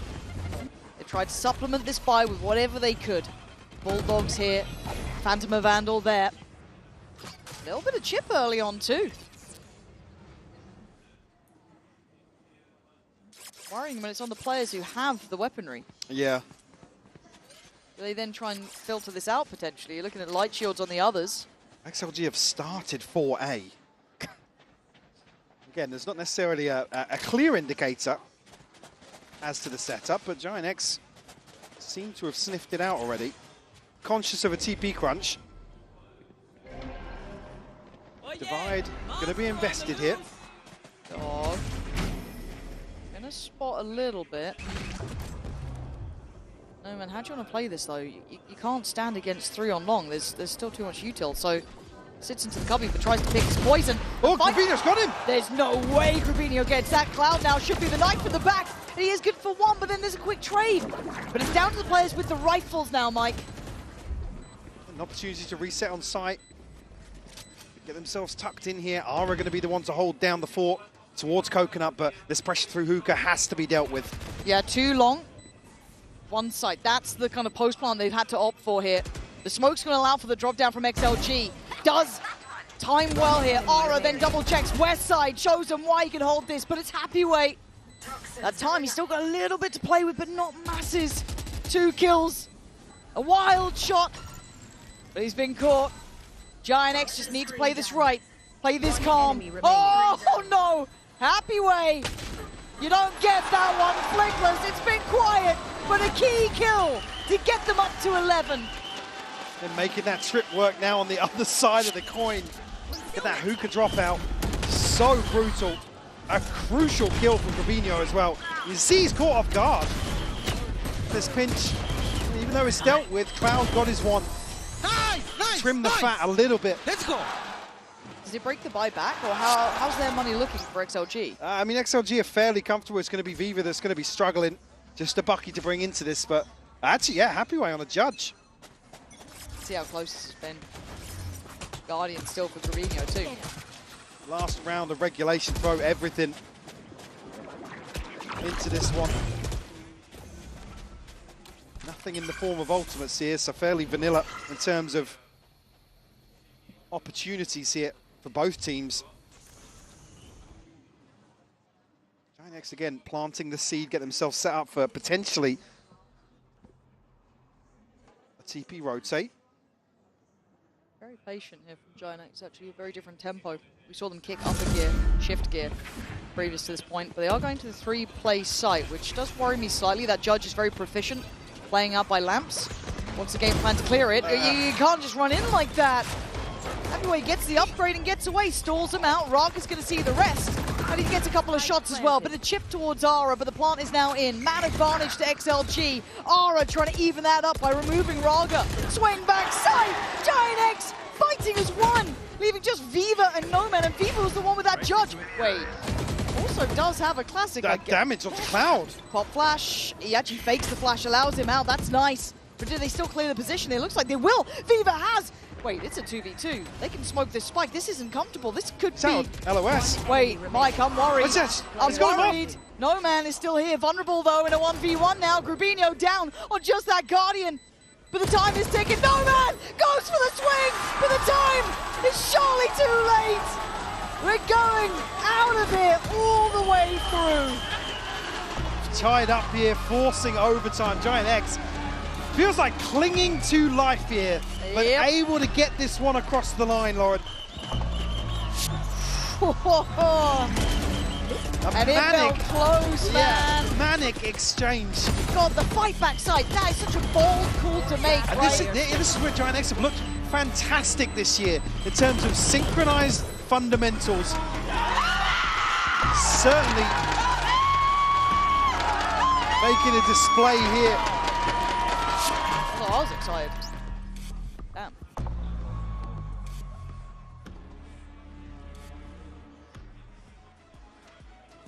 OT.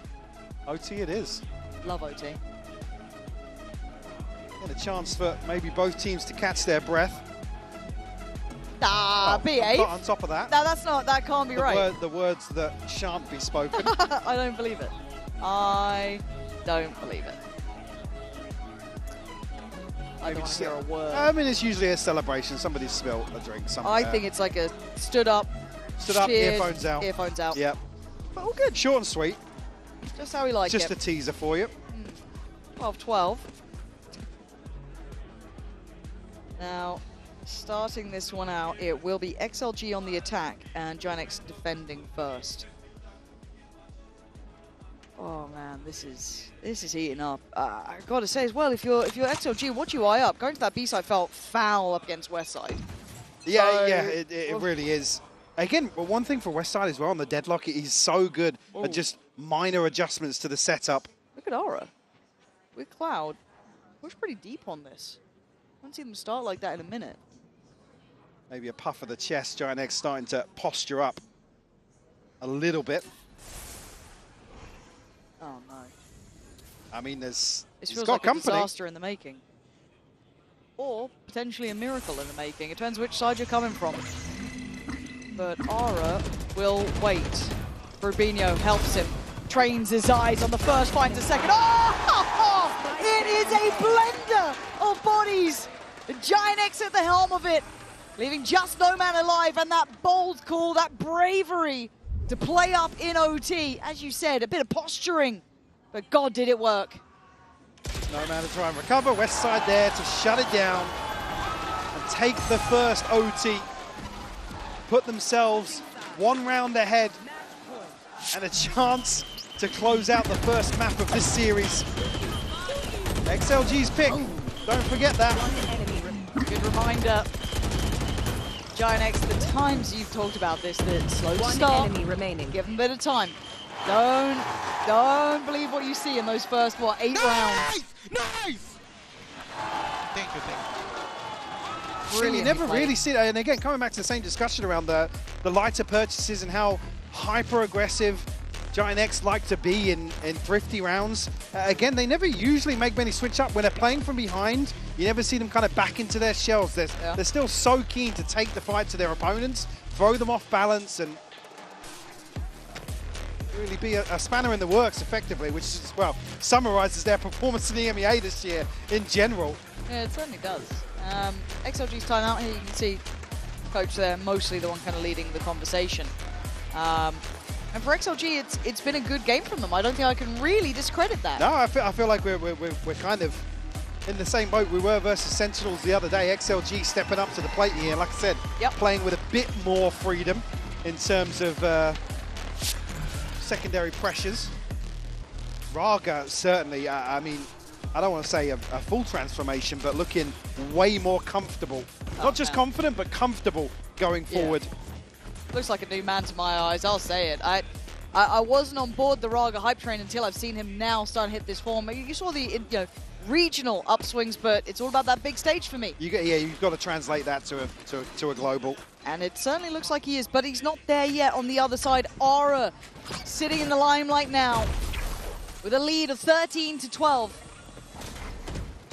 And don't forget, Aura, somebody who's been under scrutiny for, big stage games and having that on-stage performance. Currently 24-19 here at Paris. Certainly the driving force in map 1 here for Giant X.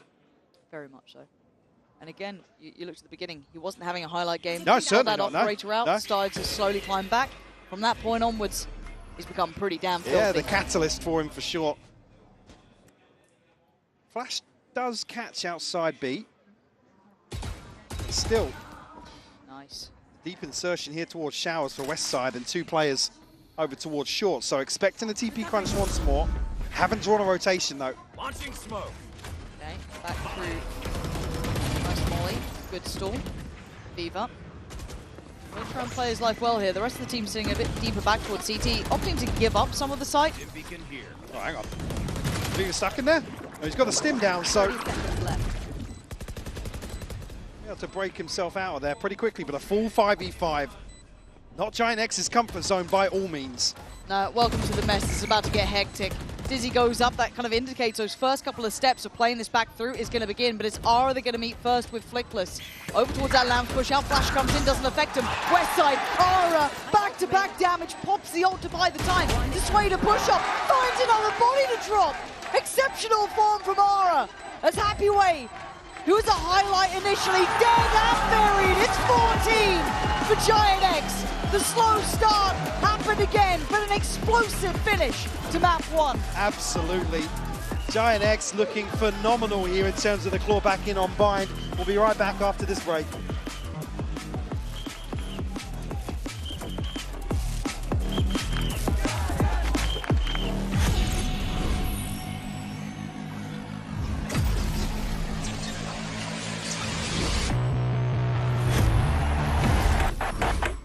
Now that I'm a mom, things are different.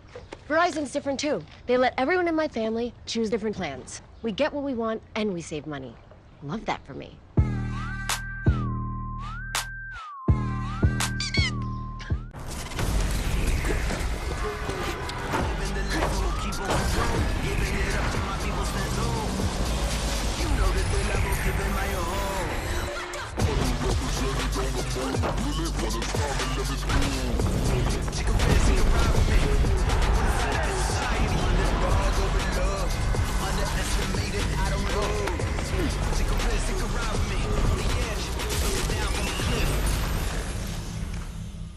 Esports World Cup, where we are starting off with Valorant. If you want to win, you have to win against the best. So looking for revenge.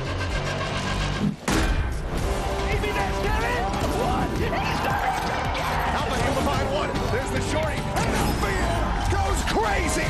They've all battled through the pressure and expectation. Heretics have come back Finally, everyone! Finally!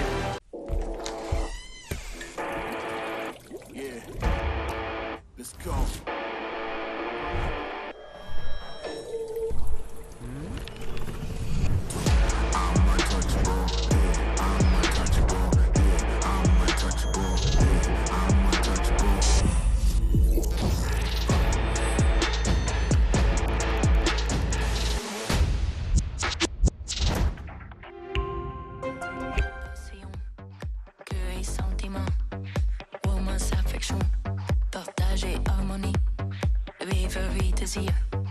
Harmonie et cœur, passion et sentiment. Voulez-vous coucher? Amour et passion, cœur et sentiment. Romance, affection, partage et harmonie. Rêverie, désir. Harmonie et cœur, passion et sentiment. Voulez-vous coucher?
Voulez-vous coucher?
Jen here with Pipston of GiantX. Incredible resilience from GiantX. Congratulations on that map. Well, a bit of a struggle to kind of adjust to the timing of XLG. So how much of a challenge was pacing for you guys? To be honest, I don't think that the problem was pacing that much. It was mostly the opposite one, that we were like doing too many things which we shouldn't do. So, but we managed after the timeout to speak about what we shouldn't do and how we should treat them, like, because we played team with a like similar style before. So I was just reminding them that, like, okay, guys, this is the team we played already against, like similar. I just want you to do pretty similar way of how we beat them. Well, next up is Ascent. You guys have great memories there, especially with Aura and Flickless, right? So what are your expectations for map 2? To be honest, no expectations. We will see how it goes. It's just like, if you want to win, you just play game by game. You will see how it goes, and that's it. No expectations. Thank you for your insights. Best of luck. Giant X not losing map 1? What is this feeling? We could get used to this. I definitely could, especially the way that map went. It was so exciting to see. XLG started off so strong on the map. We thought that maybe they had their number. Yeah, and speaking of starting strong, we saw Coconut with a great HyperX reflex here in round 16, and Mimi, they kind of let this slip away from them. This is XLG's game to win. They got a bonus conversion in the first half. We're up 8-4 going in, and even in the second half, after losing their own bonus, they had amazing opportunities like this round where Coconut hits these 2 kills in towards U-Haul, and they end up winning this eco round. They won at least 2 ecos in that half, but despite all of these heroics, it was still GX to win out, and I think a lot of the credit to it, I honestly want to give to Westside. I love the way that he was playing with this deadlock. I think that he had great ideas with the net to set Aura up to get a lot of these opening picks, and their post plants were also so good with this composition. The walls were great. The ultimates, so many deadlock ultimates that we see going into nowhere. This actually had an impact in the game. So lots of the fact that we got to see it to the overtime. Happy way, but also Mason. And I wanted to speak about Raga because we were highlighting him before going into the game. Him on the Whaley here, especially on the defense, and the round that we just showed. It all started off with him getting aggressive, then just going back. Something that the agent is going to allow for yourself. Could have gone out either way. Well, we heard what Pipson had to say already, so let's send it back down and see what Coach Havoya had to say ahead of map 2. Jen here with XLG's Havoya. Havoya, now we saw Raga shifting over to Waylay from the race. What's the plan to outpace Giant X today? In case that he plays Waylay, it's nothing specific. We already used it before. It just depends on him. Whatever he prefers to play, he just take it. So just we let him play Waylay because he's being more confident in it. And today's plan is show the confidence. For me, it's like more confident team gonna win. Thank you. So showing the confidence will be very important, right? What do you think you guys need other than the confidence in map 2? Because we really want to see that triple sentinels on Lotus too. I think we should bring the energy from the first half of the map because we started really well on bind, and then when we switch to defense, we start to be locked in too much. We start giving too much space. So I think we should jump back and just take the fights. Okay, thank you for your insights. Best of luck. He's right. They did have a terrific start. You know, I want to give a lot of credit to Viva as well. If he had a really good understanding. The ultimates were amazing.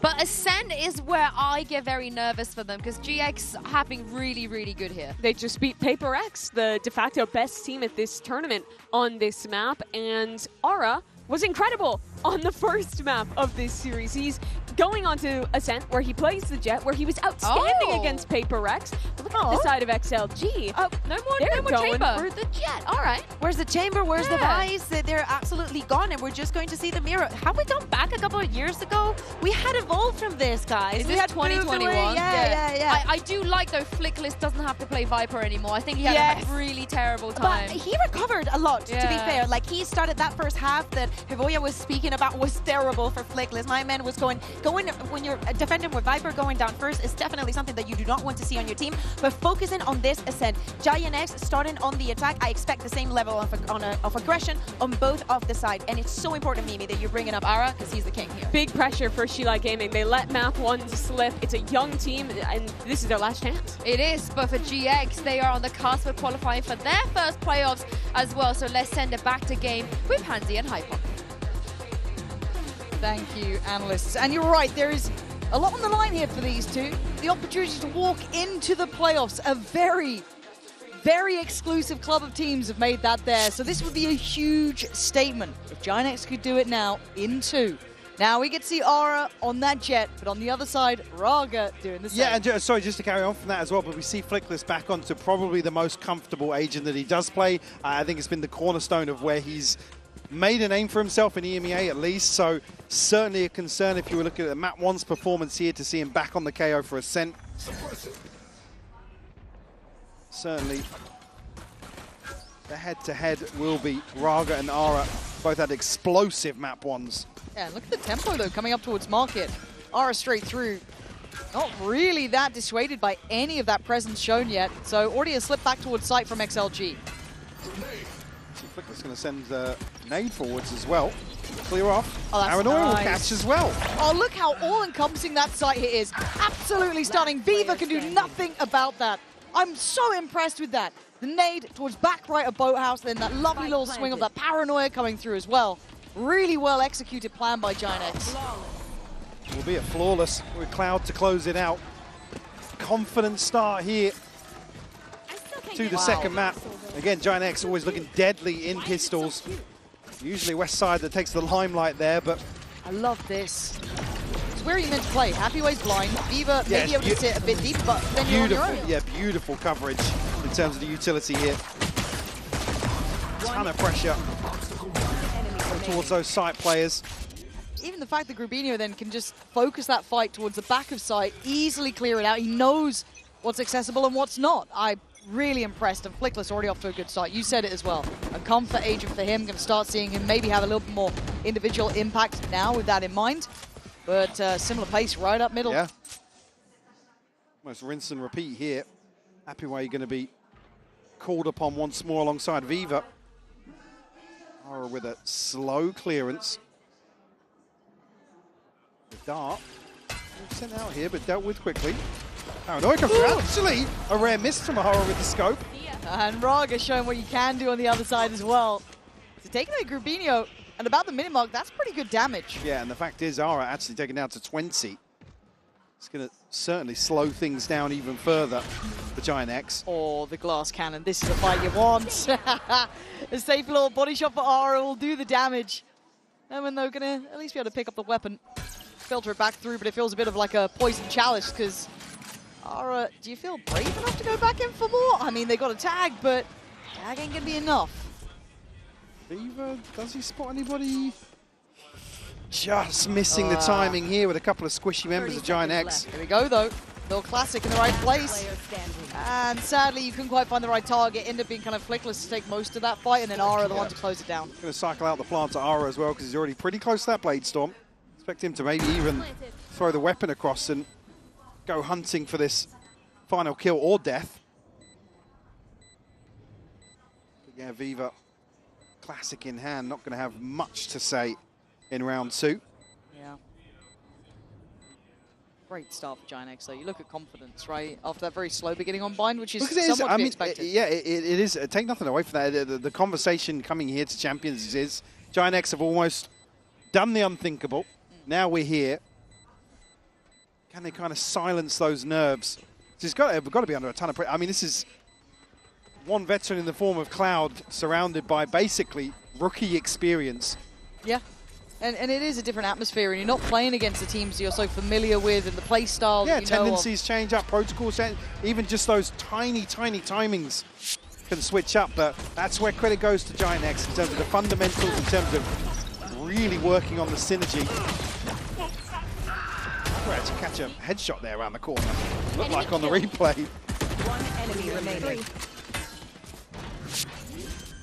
Yeah, can't sing their praises enough this year, but you certainly want to see them progress, that's for sure. And by my eye, the fact that they're already fighting for that playoff spot here, they're doing it. It's a meteoric rise to form for them. On the other side, XLG now with their first real purchase coming in. And it is lacking in some areas. Those Guardians will be a little bit of a detriment as Ahara once again willing to brawl on middle. This is relentless aggression right up the gut. So, no man, that's a bold swing. Does get one man down, but the exchange of space comes through. Yeah. Unfortunately, Coconut on a bit of an island. There's not going to be a ton of pressure coming his way. And going to tuck himself into wine, actually. So potential to cause some late round problems for GiantX. We're still just going through the motions, trying to isolate engagements. And I like the awareness there as well. With Westside falling, you can see Cloud already considering, okay, are they going to try and push maybe an extremity? Are they taking space towards B main? Not the case, but caution is being displayed. It's Raga looking to be played in, not maybe, I guess, the cam yet. So as soon as that gets contact, but the Paranoia should have affected Raga, and it has. Very well considered again, but it's Viva's impact that can't be underestimated. Slicing through them from CT. And Cloud's options become nil. Maybe a chance to catch Coconut on shore, but 20 seconds left. The plant's going to be tough. I like this though, 'cause you're going to hear some of these steps as well. Oh, yeah. Coconut, well positioned, even if it gets checked on. There were so few options for Cloud. He had to go on that sort of tempo and pace to try and get the plant in. So very well handled in the end. Got to say it, Viva. Yeah, another big round from him. Shutting down this crunch towards market. And whether or not XLG are going to consider really trying to slow this push up through mid, because Raga's been, Viva! I think in the previous, forced out by utility and then tucking in, playing anti-flash off the camera here. But again, if Giant X can draw that first blood, that's when they try and find these favorable engagements, right? A 2v1, a 3v1 potentially somewhere. West side. Trying to get something done here. B-main's being fought for this time. Yeah. Seeing them much more active in taking a fight on this, putting Westside right through his paces, and he's been a fantastic player, but he's feeling that pressure of a deeper challenge now, and there it is. Raga strikes. He strikes accurately. So Westside removed again. A tough beginning for him. The want for Giant X to re-clear this space is high. Oh, yeah, Giant X actually stacking up behind this first blood. Still 3 players semi-committed here. Up towards B main. Ooh, Viva just on a cheeky little off angle. Paranoid will only catch on to Raga though. Raga's been blinded so often in this. Oh, nice shot though towards Ara. And a little bit of a staggered approach from Giant X, and brilliance from Raga. It's Flickless alone here. And little by little, XLG getting a bit of a...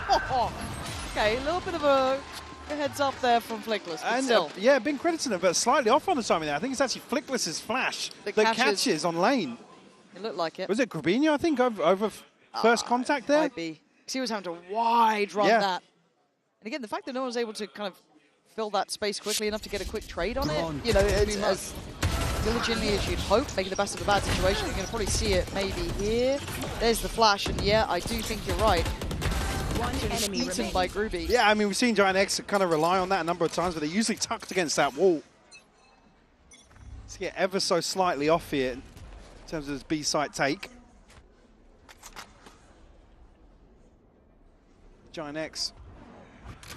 Sheriffs and a stinger here for Ara. Just one away from the Blade Storm, so, well, got it now, but won't be able to invest it here, but West Side. There was a smoke there, wasn't there? Maybe a ping on the minimap that he's found that wall bang, but can't get the upgrade. TP gonna be... I was gonna say cancel at the last second here. It's drawn Viva deeper. He is still on an island. Some utility from Happyway to overcome though. That 3K is still in my mind. He was great for that. Can't quite find him with the Aldrone either. Giant X trying to imply it's going to be this B finish, but I'm seeing that spike on the move. Perfect timing on the knife though from No Man. I like this mid slip though. That's really nice from Westside, punishing the rotation. Another slip through from Giant X, punishing the positioning from XLG step by step. And the spike's still cautious because they know there's probably another man here. Grabinho conscious where this last player towards A is. Could put his life on the line to try and find out. Safe plant. I mean, yeah, no reason to really commit towards this L clearance just yet, but Westside, actually, he's got a second. Okay, Grabinho had to get in on that. It felt like only half the players were aware there was a potential of someone in hell. I mean, they can tuck behind Jin. There's no reason to go towards the switch there, but Viva now on a 1v2. Not impossible. No armor and Flickless. Barely a touch on Grabinho.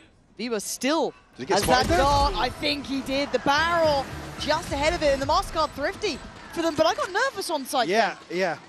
Like I said, the first couple of players from Giant X commit towards the front of Jen, knowing, I guess Grabinho relaying that information that... Just inside that edge of the smoke. You see the reaction as well, like, wait. It's here so quickly. But again, it's the second kill from West Side in mid that draws the eyes of No Man. Again, Giant X in a position to capitalize immediately. We got knives for days on both sides. Revealing area. Raga and Ara, both with them now. Aura last time, I think, just kind of got, I don't want to say spammed out. Was it through smoke? It kind of looked like it, It was right? on the cross into main, yeah. I think he tried to avoid the knife. Coconut set up with a paranoia here to potentially slow things down, but no command popped. Westside found an opener. They're doing so well at these side takes. That 3-2 split is so well done. It was up against Sheriff, so harder to make it count, but still simple stuff for Giant X. Not looking phased by this so far, as Cloud's position should be rewarded. It is. Raga a little sloppy. Trying to play back in through middle, and Cloud just taking that skip ahead. Oh, but he does get tagged, so an opportunity made. For the rest, to try and get back on the site, feels like the impossible task. Yeah, Viva, unfortunately, down to 29 here. Does get the upgrade, No Man also rifle in hand for him. I think probably just going to give this one up now. Great usage of the null command, but again, it's Westside up short so quickly. Somebody from XLG has to plug this hole. And I do wonder if there's going to be an earlier timeout now for XLG, because as much as it is only, what, 4-2, I feel like Giant X is starting to get a nice tempo running this and a nice read. Sure, and I guess the discussion on the back of that, considering rounds 1 to 3, where Giant X are very, very eager to take market space, that's where there's now a gap towards short. Investing a second player towards that mid-hold. Giant X now capitalizing on that. Eyes down. So maybe slight adjustment to be made. But whether or not it's Viva and his util to kind of pick up the slack there, but I mean, it's Coconut and Raga both punished from that now. GX, we're going to flip the script altogether, potentially. First time we've seen such a direct approach if they continue on this pathing. And it looks like they want to. There it is, away we go. Already, look at this. It's picture perfect, but slicing in between them is Viva again. Can't over-deliver now as Aura on a test. Spots him. He absolutely saw No Man, but he can't deal with him. Oh! 3 back! No Man standing his ground, leaving Westside in the 1v2. And a chance to maybe recover the spike, but certainly not comfortable. You can see XLG considering the lurk. Does No Man go forwards here? Is that going to come out? Westside didn't have his gun out.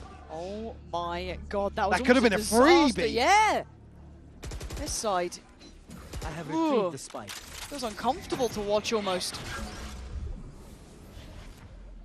They're going to wrap him though. Westside, considering the possibility, no way they line up here. No, Westside. Again, these steps might be just the tune to his death.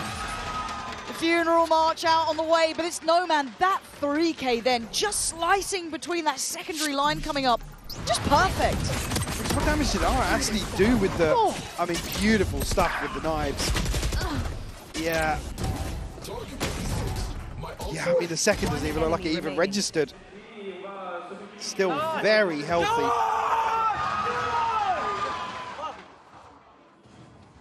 Yeah, kicking himself about that one. I mean, he did what he could, right? Goes in with the shorty. Yeah. Need someone else there with him on it. Raga. This might be the answer for the short pressure. Oh my god, look at that deep paranoia. Stalled out though. Raga can't do quite what he wanted. Has to rescind away from this mid push. Now, can they capitalize quick enough? Already 2 players here from XLG, and a third in market. Make that 4. Trips are in play this time though, and actually going to catch Aura. Yeah, they've pushed them a little further forward. Westside has slipped into this, just about being able to dodge the Hunter's Fury. But XLG are on site. They're holding this space. Flickless with the removal of Raga might open up a chance, but still a man to the good for XLG. Hold on, Flickless. You got 2 more. Ooh, they almost lined up. Getting a little more chaotic now, Lauren. XLG happy to stand toe-to-toe with Giant X in terms of his pace shift. Yeah, Aura unfortunately just eaten alive on the dash out here. There's the response. Giant X taking liberties up short. Come on, boys, come on, nice hold. All tied up 4 apiece now. Ultimates-wise, Coconut and happy way for XLG. Nothing on the cards just yet for Giant X, and a couple of rifles. Cloud and Flickless on a Sheriff. And a switch from Happyway's utility too. investing it over towards A. We saw the impact that it had on Ara just in that last round. Paranoia here. Gonna hear this util coming. Gonna certainly hear Ara on the way. Gotta still the nerves on that one, and Copeland does! The second! Heaven sent! Thought Westside could have gone on a tear, not to be, and there are those trips. That versatility, absolutely perfect again. XLG finding their rhythm. Beautiful read of the game as well, knowing that Giant X are going to continue almost this strat roulette approach that Giant X love to play around with. And you're right, Cypher utility paying dividends for them. Somehow, I was going to say, Westside responds here with both kills past straight. Dreamy stuff there. Absolutely lovely. Come on, boys. Come on. Get a little fired up. Fired up in the corner. Okay, timeout for Giant X. And it was something that was quite interesting from Pipsman, kind of saying that it was a stylistic reminder of some of the previous teams they played of how to mentally approach XLG. And that's what got them back on bind. So I do wonder now what the call is in this. I think we've seen Giant X really, again, to start, I remember having this discussion with you. It's like, right, let's look for some map wins. Again, we've talked at length about their, proficiency in terms of maximizing what they can achieve in EMEA. But the fact they've gone from strength to strength, and now we're seeing kind of the development of how they want to play the game versus, like we said, playing against familiar opponents, right? Yeah. So really switching up with, I mean, looking back on Bind, their willingness to not allow things to get to a post plant, right? They're happy to throw 2, potentially 3 people on the line just to thin the numbers. Yeah. And then rely on some of the more clutch scenarios for people like Cloud, people like Westside to really, really shine. I think that we're starting to see them really actually hit another gear in terms of fundamentals, in terms of synergies, and again, the mechanics outside of that. I think Giant X have just impressed on all of those fronts, to be honest with you. Still find themselves trailing by 1 here on map 2. Fake flash to potentially imply maybe B main presence. But we can see it is towards middle, and look at the trip again. This work from Happyway is good. A little bit deeper, so... Oh, Raga! He hasn't even been the headliner so far. Can't get away from that, though. Pinged out and punished by Westside. But that hasn't opened up middle like maybe they'd hoped. No. Certainly hasn't. Going to lose some crucial utility on the side of GX. Again, much happier with XLG's approach towards mid and short now. Again, you want to force Giant X to make audibles. Switch things up in the mid-round. We can see when I was going to say, look who's tucked himself into wine. Happyway potentially in a position to backstab here. That silence is feeling deafening on the B site. 3 players there. It's on Happyway, really. He's got all 4 coming to his side of the map. The knife. Oh my word. Nobody's clearing it. That's so brilliant! Happyway! He didn't see it coming, not for a second. The cross-map knife set it all up so well. He does lose his life, but it's Ara now with the weight of the world on his shoulders. You're right. The spike's still left down at A main. All to do now, going to try and get some security from the door being closed, but the Dark going to come through, going to ping him out. The time. He's running out of options, he's running out of time, and XLG, I can't believe it. Happyway numerically against the odds, holding that solo site like an absolute champ. The timing of this knife is just sublime. Triggered. Come through here. Again, look at the ping. Nobody considering the possibility. Happyway, man! You're king, bro, you're king. On a silver platter for XLG. So well handled. 4 back-to-back, and no one can tell you that XLG haven't worked hard for these rounds. They've been playing a very good game here. Wow, Westside off rip. Wow. How'd that happen? I don't, it's a dry look. That's uncharacteristic of Westside. Normally a very composed player. But the pace is the downfall again. Buy one, get one free on the trip. Grappino suffering the same fate. Blickless 2. Down, defender spawn. How many multi-kills are they going to get, Mike? It's 3s, it's 4s, every round it feels like. It's Cloud. We're relevant to outcome. Just a Sheriff 1v5. No spike spotted out here. The damage would be great, but not that impactful here in round 11. Considering the bankroll XLG are now sitting on. Maybe an extra orb for him. It's now going to be a Coconut to shut things down. A flawless round victory here. Last round in the half. Yeah. I was going to say, I didn't spot it on the minimap. Usually, Westside will cage forward here time and time again, but one enemy remaining. Just disrespect, or Viva disrespecting that assumed control that Westside has repeatedly. Well, okay, B's wide open. Well, now I was going to say, yeah, Raga coming back. Maybe. Interesting beginning.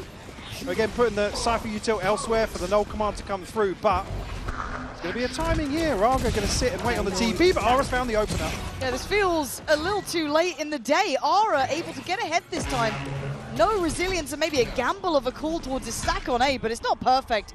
Raga in trouble by all accounts. How is he still standing? Finally put to bed. Oh, it's devastating. Giant X got given the keys to the castle. Yeah, I mean, were they over-celebrating or something? Because it's, again, you can see no commands up. They want to invest the Cypher util elsewhere. That's fine, but a bit bizarre, Mike. I didn't like that last round, but there's plenty more to look back on. We'll be back after this very short break. My ultimate. One enemy remaining.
Checking in here on that Coinbase Econ report, and the main thing to my eye has been, yeah, No Man certainly kind of, I guess, the vocal backbone, but there's been other players that caught my eye in this one.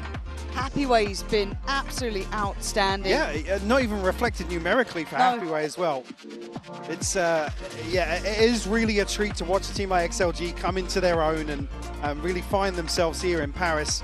Like I said, previously taking down Sentinels, which was, I mean, already the upset. Yeah, very true. Comfortably saying that. Again, all rides down now to potentially one more half for them. 7-5, a slight advantage here over Giant X. Again, if you're Giant X, though, you've got to be thinking back. Well, I believe it was 7-5 first half loss to Paper X, and they did flip that, so a confident 8-4 for Giant X. Again, usually sitting around 60% in terms of defensive win rate here on Ascent. It's been one of their stronger maps, and certainly the better looking maps for them. I think Ara as well, something like 20-5 on that second half versus Paper X. Went absolutely huge for them. Yeah, big player in that series. Scanning ahead. Should I say that map, maybe? A safe floor dodge to clear through A main. Making sure XLG can at least get a couple of steps. They will be on the attacking side now, of course, meaning that Giant X on the defense. Trade out of info, but a very cautious beginning from XLG. Yeah. No overcommitments here. No. Yeah, we saw this on Bine, almost getting a feel for where Giant X want to prioritize. We saw it in the first half as this as well. Yeah. In terms of the adjustments for XLG on their defense. Seen someone there. Yeah. That's at least one player noted, potentially more, but the smoke is going to deny vision and allow Raga to slip deeper, but he's taking some liberties with that line of sight, and you're right. It's put Flickless right in the crosshairs. He's got to be ready for this 3 HP. He's barely breathing. How is this man alive? I do not know. How is Flickless still standing and doing damage? But the cavalry is here. Cloud swings in. They're down to just 2. They've capitulated on short, falling to pieces. Giant X, what a reaction. I mean, rough map 1, but Flickless here delivering a pistol round. Again, the fact that he survives then gets a kill with the nade as well. I mean, did the paranoia come through at the same time here? It looks a little high almost, but... There's a flash connection onto No Man here as well, but I think the paranoia did connect. Well, not even just slowed them down for a second, forced to reposition, but playing his life so well up on the switch.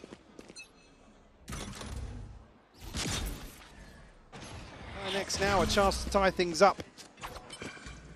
High priority on mid control as well, putting a lot of emphasis behind this 2-up cap, and they've really gone far. I mean, yeah, they've walked all the way up. Ooh, hello. Players, to do this against Classics is a little dangerous, but I mean... I think now get the hell out of Dodge. Whoa, Ara just gave up the sight line. Oh man, this feels sketchy. Yeah, I mean, very well prepared for potentially finding a couple of kills, but split second either way. We're still sitting at a 5v5 here. How many lines of sight just get given up a second away? XLG looking to potentially regroup. They're going to maybe play off a knife from outside B here. Try and sell some sort of fake. I mean, it's drawing potentially Flickless, but problem being Ara's got an early sight line here. Yeah. Still got dash as well. Come in. Confidence to commit to 2. Raga and Coconut left in tatters, but his support does fall. That's Grabinho gone, so you have to go wait on those rotations. So will give up the plant. Just catching a glimpse of Happy Way. Able to find this kill though. Ara still trying to get something done, but tagged up now. Going to be revealed. Ara straight in though. Finds his third. Cloud to follow up. It's just No Man. God, this is tied all even fast. Yeah, very, very quickly.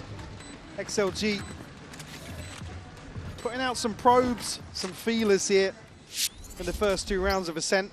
Second half.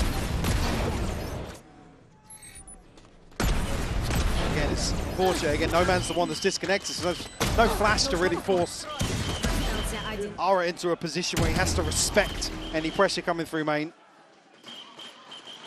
Same. That's got to be an emote. Okay, bonus. How's it looking? All right, so Vandal with Cloud, the rest Bulldogs and the Outlaw still in play. On the other side, how many light shields we got? None. Hard work now. Yeah. Not the fun gun. Let's see what he does with it. Looks direct to imply there's going to be this A site hit, and you've been, as I said, singing those praises to West Side. I want to see it here. Kind of classic map for a Cypher to kind of have impact on. We saw what Happy was able to do. Even as I said, not reflected necessarily numerically, but the impact is certainly to be noted. Yeah, I mean, we have such a ratty player that can still string together headshots the way Westside does. Can cause problems for any team. And XLG just so cautious in approach. Very slow, isn't it? Trade-off of drones in mid. Of a bigger win potentially here for XLG. But the tag, yeah. If he can just kind of soften them up, right, that's huge work. It makes it much easier, and there's a slingshot back, Raga. The flash is perfect, though. Westside now going to be struggling, and there's Ara gone. Westside is back to the wall, but a lovely reveal. Just tease him up. Oh, and Cloud with that big boy swing from up in heaven, putting them in a 2v2. I think they might be ahead of this. Well, it's dealt with regardless. As Happyway forced off the angle by the flash. Grabinho doesn't seem too aware. Happyway still looking for his man. He's found him. He's found both. That's so lucky as well. Viva's down to just 10 HP. GX not considering a deeper position here towards the jump up. And Happyway pounces on the opportunity to deny a bonus conversion here. Beautiful stuff from Cloud though, crispy on the outside of this smoke. And look, one player who hasn't had the big numbers that we've seen from him this tournament as well is Cloud. If he gets into it, if that rhythm hits, if he finds that right space, again, as an IGL, I don't hold him to that caliber. It's still the workhorse for GIANTX, yeah. But if he does find it, I'm terrified. Because we've all seen what he can do. But pace change now from XLG. Themselves up here pretty early on. Cloud is flashed up. Raga will secure it. Oh, nice paranoia too. That. Yes, west side as well. How did he get west side there? Was he stuck on switch maybe? And where's Rubino off to, man? Did you think he had that for free? Okay, Flickler's still going to put a fight back in, but the site is firmly in the hands of XLG. Give this up. It's gone. No way you're retaking this now. Spike planted. Again, yeah, a little sloppy. Are they caught off by the pace change, do you think? Even so, when they get a chance to catch their breath here, what are we doing just charging through Arch? You've got to assume there's heavy presence outside. Again, it's going to be potentially a player like Viva who's a little delayed in terms of the utility investment. Yeah.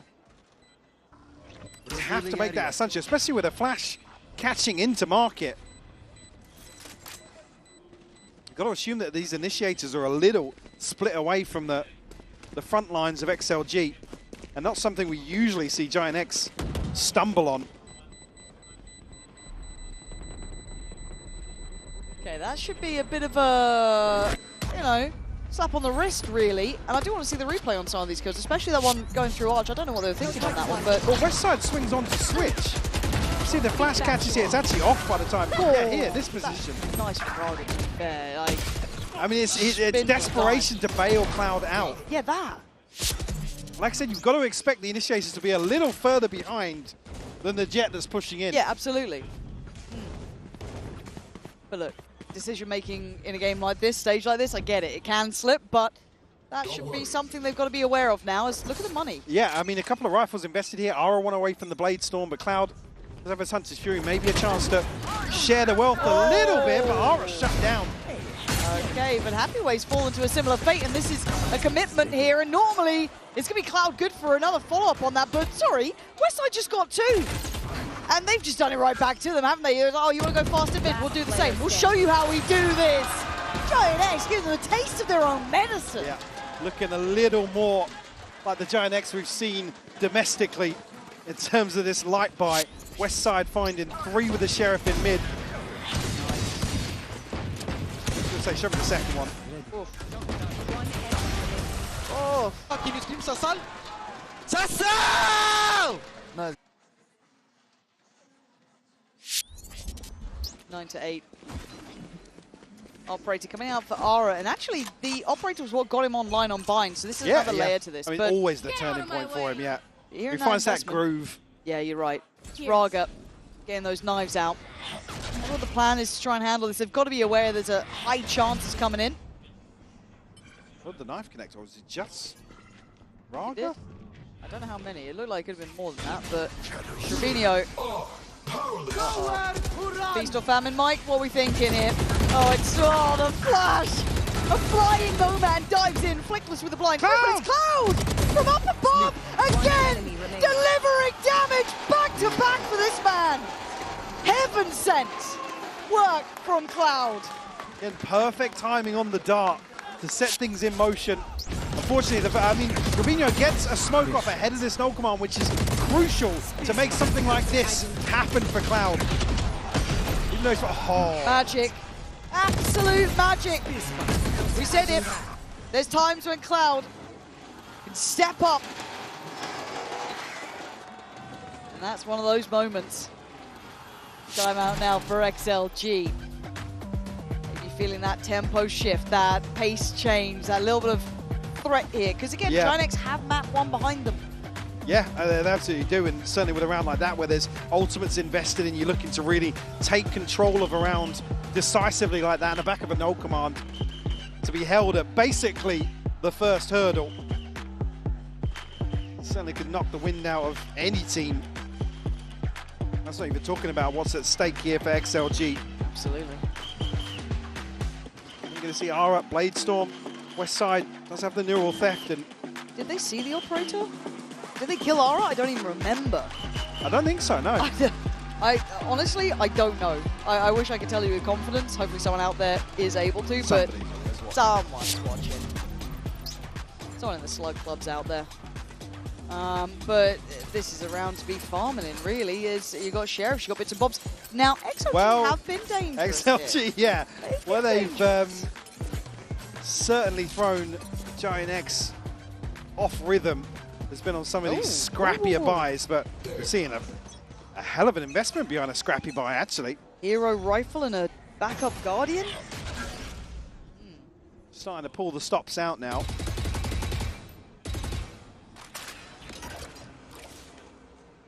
See if they can replicate some of that success they found previously. Knife going to shut down the drone.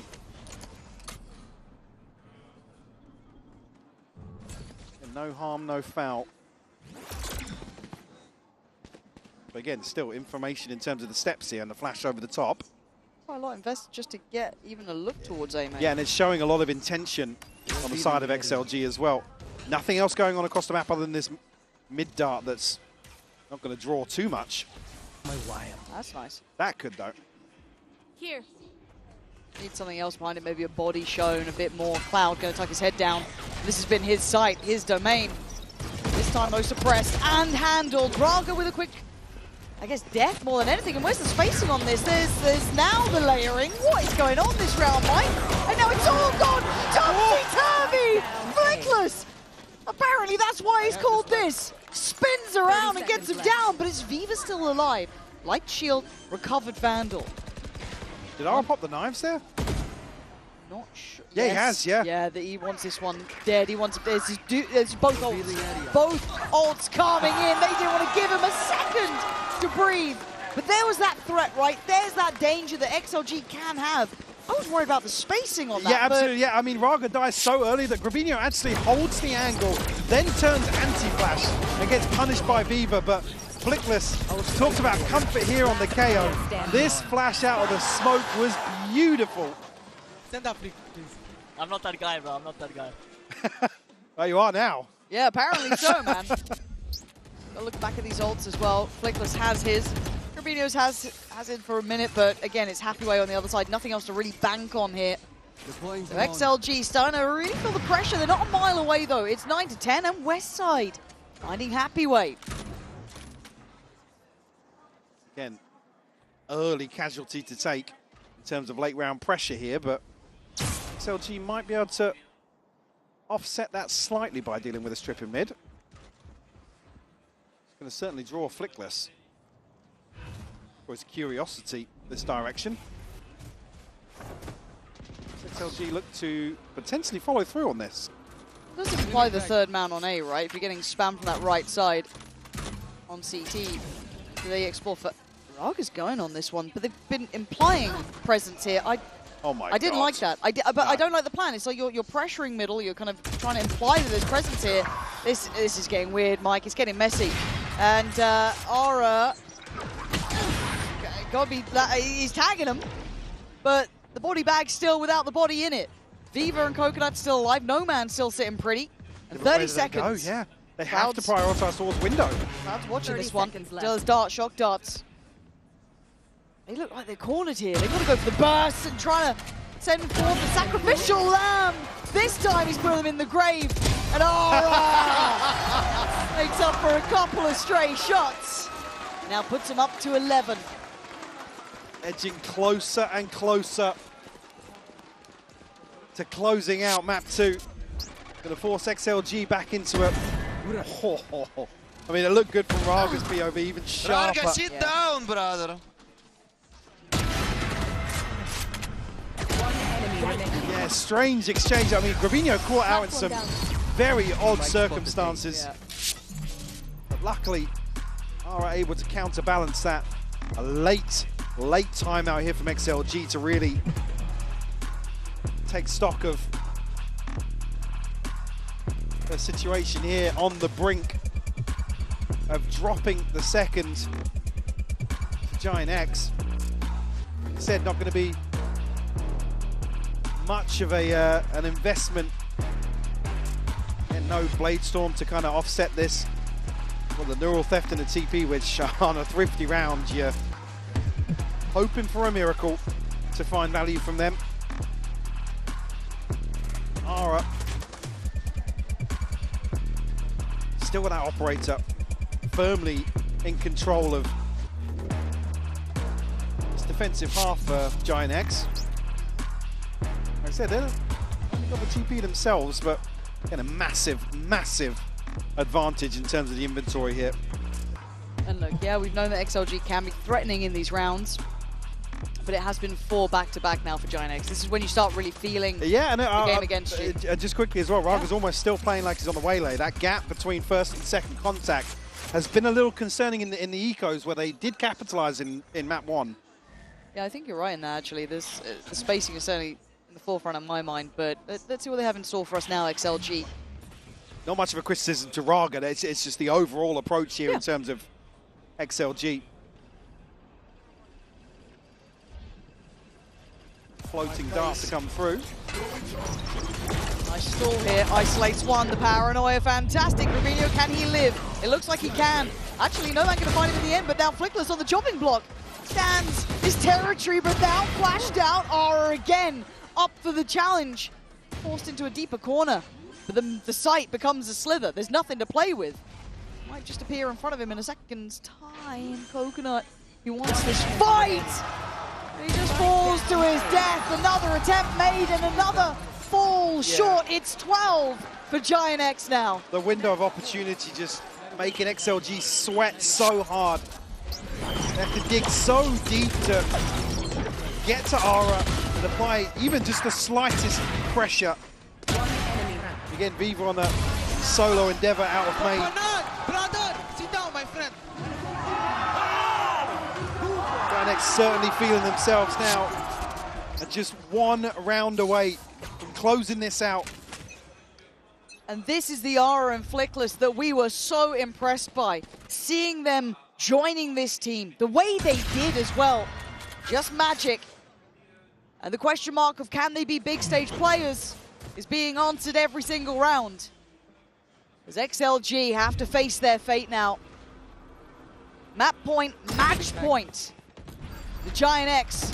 And it looks like they want this one done. Grabinho on the swing, they're going hunting. Happy way falls. Raga takes a stand. Taking 2 down as well. Opening up the chance for short, but the final boss is still here. Ara back to the wall, but still thriving. A chance here to reset as well. XLG not in a position to continue with this progress. Now Cloud, where he's previously excelled, actually going to give that angle up. Viva will catch Ara on the drift away. It's Cloud again here. He not going to find what he wanted this time. No, 2 shock darts though, could be a problem. Coconut's got to be cautious. He's got a West recon side as well getting close. to potentially set West side up here. I think that just gone in now. Not going to get it. Cloud again trying to evade the shock dart on the other side. Plant time comes in, 49 HP. Spots out Coconut. He knows exactly those lines of sight. Almost a follow-up. Spots another. He knows where both are now. Westside tries to play up, but he falls. Viva staying alive for XLG. The first time, actually, XLG able to punish some of this re-clearance of space by Ara. A little over-aggression. Yeah. In small amounts. I don't think Ara had to go that far for it. This paranoia is beautiful, though. Lovely. Really lovely. And you can see here, Ara, because previously they have kind of fed into a couple of these deeper positions, so... Nice, Viva! Yes, bro. Come on. You can't blame him for going forwards. They're not necessarily going to throw them off balance in terms of the finances, but some ultimates now on the horizon. Spot on, spot on. And again, you want someone like Ara to have that killer instinct, right? Be willing to take a high-risk, high-reward play. Switch up, though. It's the first time he's really explored towards B main. Happy Way might be the one to be on the receiving end of this. Knife doesn't catch either. It did catch West side, I think, so it might encourage progression. And are they diligent? No, so they're going to be punished. Ara draws blood first and backs away. West side waiting. Swing from Cloud. It's control towards middle, and it's dominance from Giant X. Pop flash of desperation. No man tries to make a play, and it's down to just 2. Oh, but Ara again still here. That operator rattled off the shot earlier. They know about it now. No man desperately trying to hold on, digging deep here. 6 bullets to still play with. You heard the knives come out, and they are turning tail, and they are running out of there. Oh, he's just about to spot the rifle. The guillotine comes down here in Paris. So it's down on Viva in a 1v2. The one who did it last round, who stayed alive, who got them that round. He's got 25 seconds and a brutal choice to make. He's rolling the dice, yeah. Had access to both sides potentially here. He's got a recon, got the Hunter's Fury, but has to find a kill ahead of this plant. It's now uphill by every step. 10 seconds to go. Viva needs a plant. He needs to clear Ara. The list is growing. He wants that plant first. He needs it, but it might be a knife to the side of the head. He's dead! And Ara! He gets the other knife out just for good measure as Giant X are playoffs bound. What a way to close things out. Monstrous from Ara. Monstrous. Again, we said he was the deciding factor versus Paper X on this map in particular. 27 kills, Mike. Yeah, I mean, just remind yourself of who you have playing for this Giant X roster this year in terms of experience and what they're able to demonstrate here in Paris. Heartbreak for XLG, like I said, with secondary objectives here alongside what they were playing for. Absolutely poured their heart and soul into their performance here in France. Again, claiming a big scalp, big accolade to come to an event like this and eliminate Sentinels. Yep. And put up good numbers versus the flavor of the month in Giant X. Very true. Magnificent moment for them. And as I said, good to see that progression from XLG. But what a story for Giant X, a team that many wouldn't have seen coming, but now are very much firmly on the radar. A team to watch and a team to be scared of, because that potential is sky high. Yeah, if you didn't have your eye out for Giant X before, now they've certainly cemented their names as a true challenger here in Paris. I just think they keep getting better, Mike. I really do. They really do, yeah. And again, to hear them actually kind of feeling pretty comfortable, pretty confident in themselves. Almost like, yeah, we've exceeded expectations now. We're just going to, I hate to say it, play our own game, stick to, you know, the things we've been working on, chipping away at. And you can see the progress game by game. Now throw a dash of confidence and capability next time they face someone like Paper X, because they got close the first time. Yeah. They put up a good performance. And they can use that as their marker to go forward here, knowing they can take on anyone else. And that is the story now as we hand it over to the Verizon post-match interview. Down with Aura. Et l'IMEA aura bien 3 représentants en playoff. And I'm gonna have to borrow you for a second, Ara. I need to borrow you for a second just after the selfie for this interview. You're one of the best rookies of the year. Congratulations for making it to playoffs, first of all. And the first question I wanted to ask you is, you've adapted so fast to the team. Both you and Flickless brought, you know, a bit of fresh air to the team. So looking back at it, what are you the proudest of? I'm really proud about how I improved since I joined Giants. I had, especially my coach, Pipson, and the assistant coach, Wallander. They tried to make me the best player, like teaching me a lot of things that I didn't know. And I think without them, I wasn't in this place right now. Wow, beautiful words for your coaches. Donc première question, tu t'es adapté très vite à l'équipe. C'est quoi ta plus grande fierté sur cette année? Eh ben, je remercie avant tout mes coachs. C'est eux qui m'ont aidé à prendre en confiance, à apprendre. J'ai appris énormément de choses sur plein d'agents et je ne serais pas à la place où je suis aujourd'hui sans eux. And we've seen a massive comeback from you guys on the first map. So I wanted to know, are you the one who's like suggesting, you know, picks you could take, this kind of stuff when the team is struggling? How does it work for you in Giants when it's tough times? I mean, I have some ideas, some rounds, especially when I have Outlaw. I kind of let Cloud where I want to pick with Outlaw.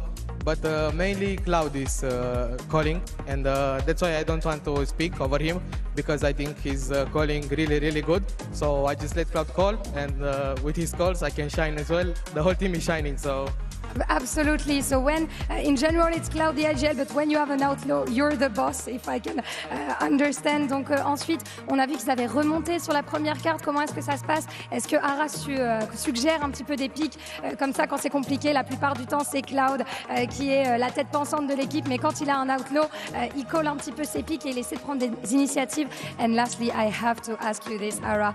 Who do you want to face in playoff the most? Who do you have on your mind and also on your crosshair? I mean, I would really like to get our revenge against PRX. The loss what we had like a bittersweet taste after this loss because we know we could have closed it. But yeah, I would like Paper X, but I don't think it's possible because of how the bracket is. So I think I would just say Energy because they are from NA. So that's why. So it's like EMEA NA rivalry, you know?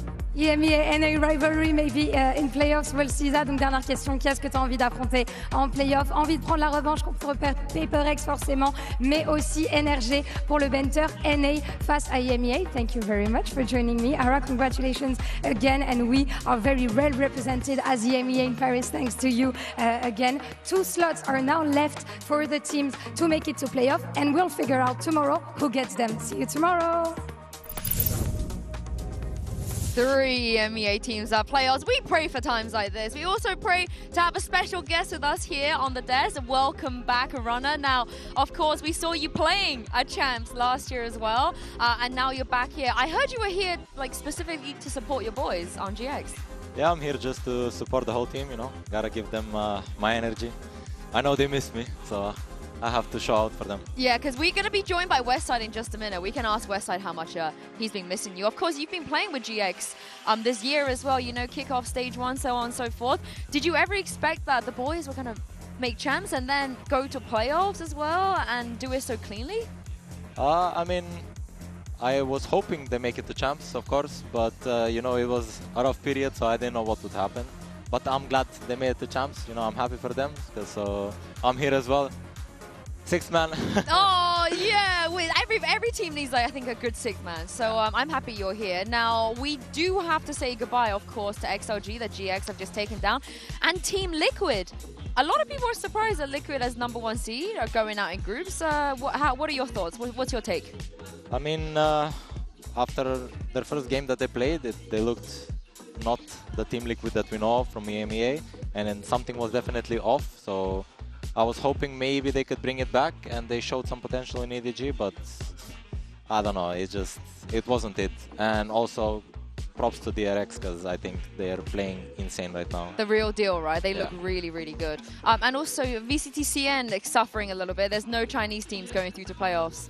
Yeah, I mean, about that, I don't know what to say, because last year I did lose to Trace Esports, so... I wasn't going to bring it up. I was not going to bring it up.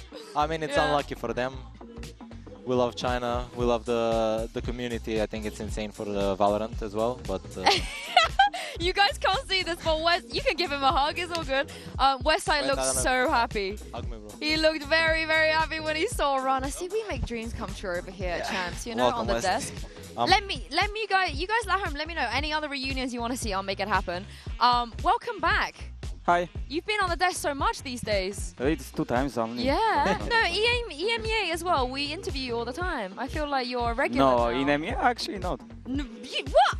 You want to do more? It was, I think, last time only. When you told me I have like the highest headshot percentage globally, I think it was actually 1 time I had it. Oh, okay. What I'm hearing is you want to be interviewed more often. It's okay. I like it. Are you happy we brought Runner? Yeah, I saw my beautiful boy already yesterday, so I'm super happy. You know, on the back, beautiful jersey. Wait, can you yeah, you could turn around. Okay, there we go. Yeah, we can see it. We can see it. Yeah. He's repping the West Side. He's repping the West Side jersey. Yesterday, he's coming. He's saying to me, "Bro, I need some jersey. You know, it's okay. I have it for you." How happy are you right now? You got your boy and you got playoffs.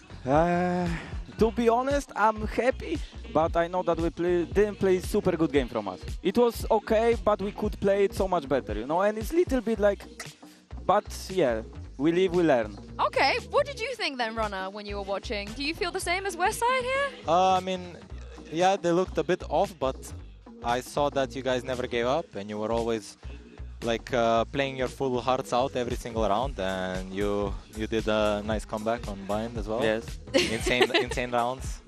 I will say, when we were watching the game, Rana was saying he was getting a bit of FOMO, like he wants to play on stage. You know, can you describe, maybe, I don't want to make your day worse, Rana, but can you maybe describe the feeling, Westside? What is it actually like playing on that stage? Why do you think players, when they don't get to come here, they want to come here so bad? Like, why is this so nice up there? I mean, I think it's so nice because you have like chance to try yourself against other teams from other regions, different playstyles, stuff like this, you know. And you always, when you go in this tier 2, for example, and you want to reach like the top VCT, let's say, you always look up to these players from tier 1, right? Like, let's say, Tens before, or people like this, Aspas, right? And they are all here. That's why I think it's super exciting to be on the stage as well and play, you know? Yeah. And now they're going to be, oh, damn, Westside was on there as well. Going to look up to Westside. I don't want to say anything, but when we were in the backstage, Rarga, when we were walking out, Rarga asked me, like, Westside, what is your sensitivity? Oh!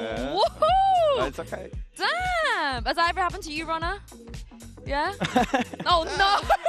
A bit, you know, maybe on a Twitch stream. Yeah? But no, is there no. any players that you would go up and be like, yo, I need your setup? Like. Yeah, I went up to Westside as well. I was like, what mouse are you rocking? Okay, I'm using that. We need to bring, we need to get as many players as possible to go up to Westside specifically for this question. Now, of course, both of you also played with Cloud too. He had a crazy clutch today, and he emoted.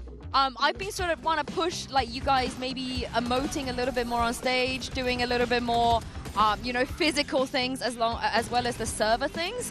I'm very surprised to see Cloud stand up like this. I'll start with you, Rana. Did you ever think that he was gonna throw some signs out?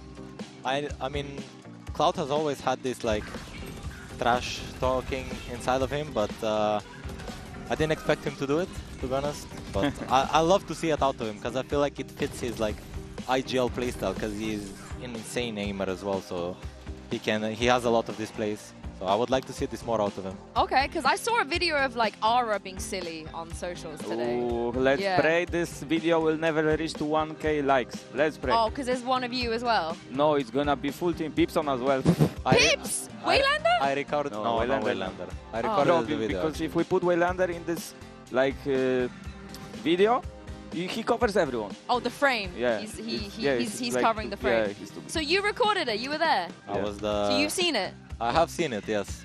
Yeah. Whoever wants it. Will we enjoy it? Will we like it? Is it like a? I think it's a good video. Yeah.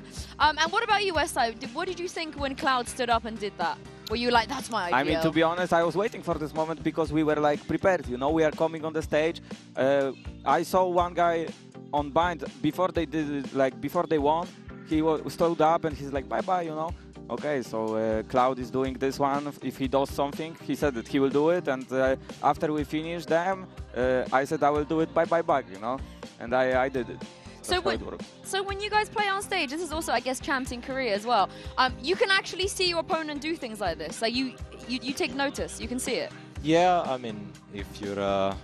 For me, I can't really see it because of my monitor. It's kind of blocking my vision. So close to your face. Yeah, but depends. I think Wes can see it. Oh! Yeah. I mean, to be honest, I can see it, but when I have no glasses, I cannot see anything. Oh, you're just blind. I'm super blind as well, honestly. Super blind, yeah. I'm also blind. But you're kind of a trash talker, though. I hear your teammates say you're... Who? You. Me? You specifically. But where? Yeah. To opponents? Well, no, just, I mean, Runner's smiling, so I don't know if you can confirm or deny. But I hear, like, you know how to talk trash, you know? Yeah, I mean, I like, you know, it's like making me, like, you know, more alive, you know? When someone is doing something bad, I will say that it was like bad or something. Oh, like you're shaking your head. Wait, no? He's not the trash talker? No, he is in just in... Not in English. Not in English. Oh! Yeah, I mean, not in English, of course, but here as well, I will not say it on English, probably. It just sounds way better in Polish. Oh, yeah. I agree, actually. But if we take a look at the bracket, you know what's better? 3 EMEA teams at playoffs. Did you guys say that we're the worst region? Did you guys expect 3? And these 3? Honestly, Yes. Yes. To be honest, I was thinking that Liquid will go out, but yeah. Oh, so you thought that Fnatic, Heretics, and you will go, and Liquid would be grouped? Wow. No, I mean, I thought that they will go as well, like all 4. Oh, all 4. Yeah. Do you know what? Why do you think other regions don't agree? Because I hear a lot of like, because people generally think that Pacific is the best. And then the rest is sort of, you know, there's room for debate. So why do you think EMEA is not respected as much anymore? I don't know. I mean, we are here as the 3 teams now qualified, so we will prove it now. You know, next champions will come. They will say, "Oh no, we have this MEA team in our group. It's over." You know, stuff like this. But I don't know. Yeah, I mean, Pacific is super strong because, like, on the global rating, I think they are top 1, we are top 2, top 3 NA, and top 4 is China, right? Yeah. I think you're proving it. You're definitely proving it. Now, before I let you guys go, Runner, anything you want to say to Westside heading into playoffs? You know, give him a boost of energy, maybe. I'll be cheering you on from home because I'm not gonna be here. But you know everything. I don't need to say anything. I'll be showing my love and support. Yeah. We will show some love when we go eat some restaurant. Good food. Ooh, yes. I cannot wait. When you're not in Berlin anymore, it's like finally here, good food. You like the food in France? Oh, what's your favorite? To be honest, everything because it's not on me. Because it's free. Free food, I love that. Anyway, thank you very much, you two, for joining me. And can we get a single on Westside real quick? Because everybody loves your reaction on the desk. They love just your face reaction. There we go. You're welcome, Twitter. You're welcome. No. Have fun with this one, with the fan cams. Congratulations. There he is. There he is. Congratulations once again. Thank you, Rana, for giving us your time, for being here. Absolutely loved having you guys. Have a lovely evening tonight, and we'll see you tomorrow. See ya. Bye-bye. Bye-bye. Ciao. The last time these two teams met, it was DRX that came out on top. Liquid are looking to right some of their wrongs, but today they have to do it against a team that has always made it out of groups. Trex, don't write him off. And Kiko. There you go. Hold on. Damage being done and kills found and claimed as time. No way. He's running fully away from them. Mako to the spray and pray here, but a spike shot down at a thrifty win, mate. We're talking storylines. Mako with a DTP, splashed up, lined it up, still hard commits onto it though, and he has that space confirmed for the rest of his team. Bodies though flooding in, Team Liquid trying to get going. Oh! But you can't do anything against Flashback. Map 1 goes the way of DRX. Camo deep into their spawn. Double dash from Yunmin. Trace on there. That is elite. That is an unbelievable 3K from Camo. And some assistance as well. Underhand with a flash trying to pop all the way out. It is being covered, cornered as well. The dodging, juking, flashback into the back in a 1v2. Needs to try and spot these players out. And my God, he's magnetic right now. Could be poetry in motion. He's got that 1v1 lockdown and he spots out Camo's position. ADSW comes down to the reactions. Flashback, more than good for it. A Red Bull clutch. What a beast. A 4-player stack and a push from Liquid. Yeah, really capturing lightning in a bottle with the way that they're playing right now. Yunmin can't be stopped. Convergent pass will be the cherry on top. And there is no running, there is no hiding. Trex forced to cower, but you cannot deny it. DRX are so damn back.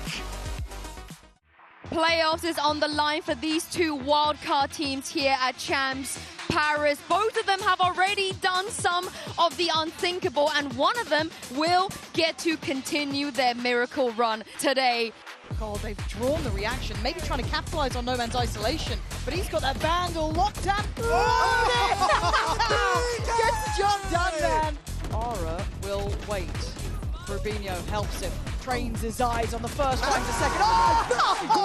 It is a blender! Over towards that lounge push, out flash comes in, doesn't affect him. Westside, Aura, back-to-back damage, pops the ult to buy the time. Dissuade a push-up, finds another body to drop. Exceptional form from Aura, as Happyway, dead and buried. It's 14 for Giant X. The slow start, but an explosive finish to map 1. There it is, away we go. Already, look at this. It's picture perfect, but slicing in between them is Viva again. Can't over-deliver now as Aura on a test. Spots him. He absolutely saw No Man, but he can't deal with him. Oh! 3 back! No Man standing his ground.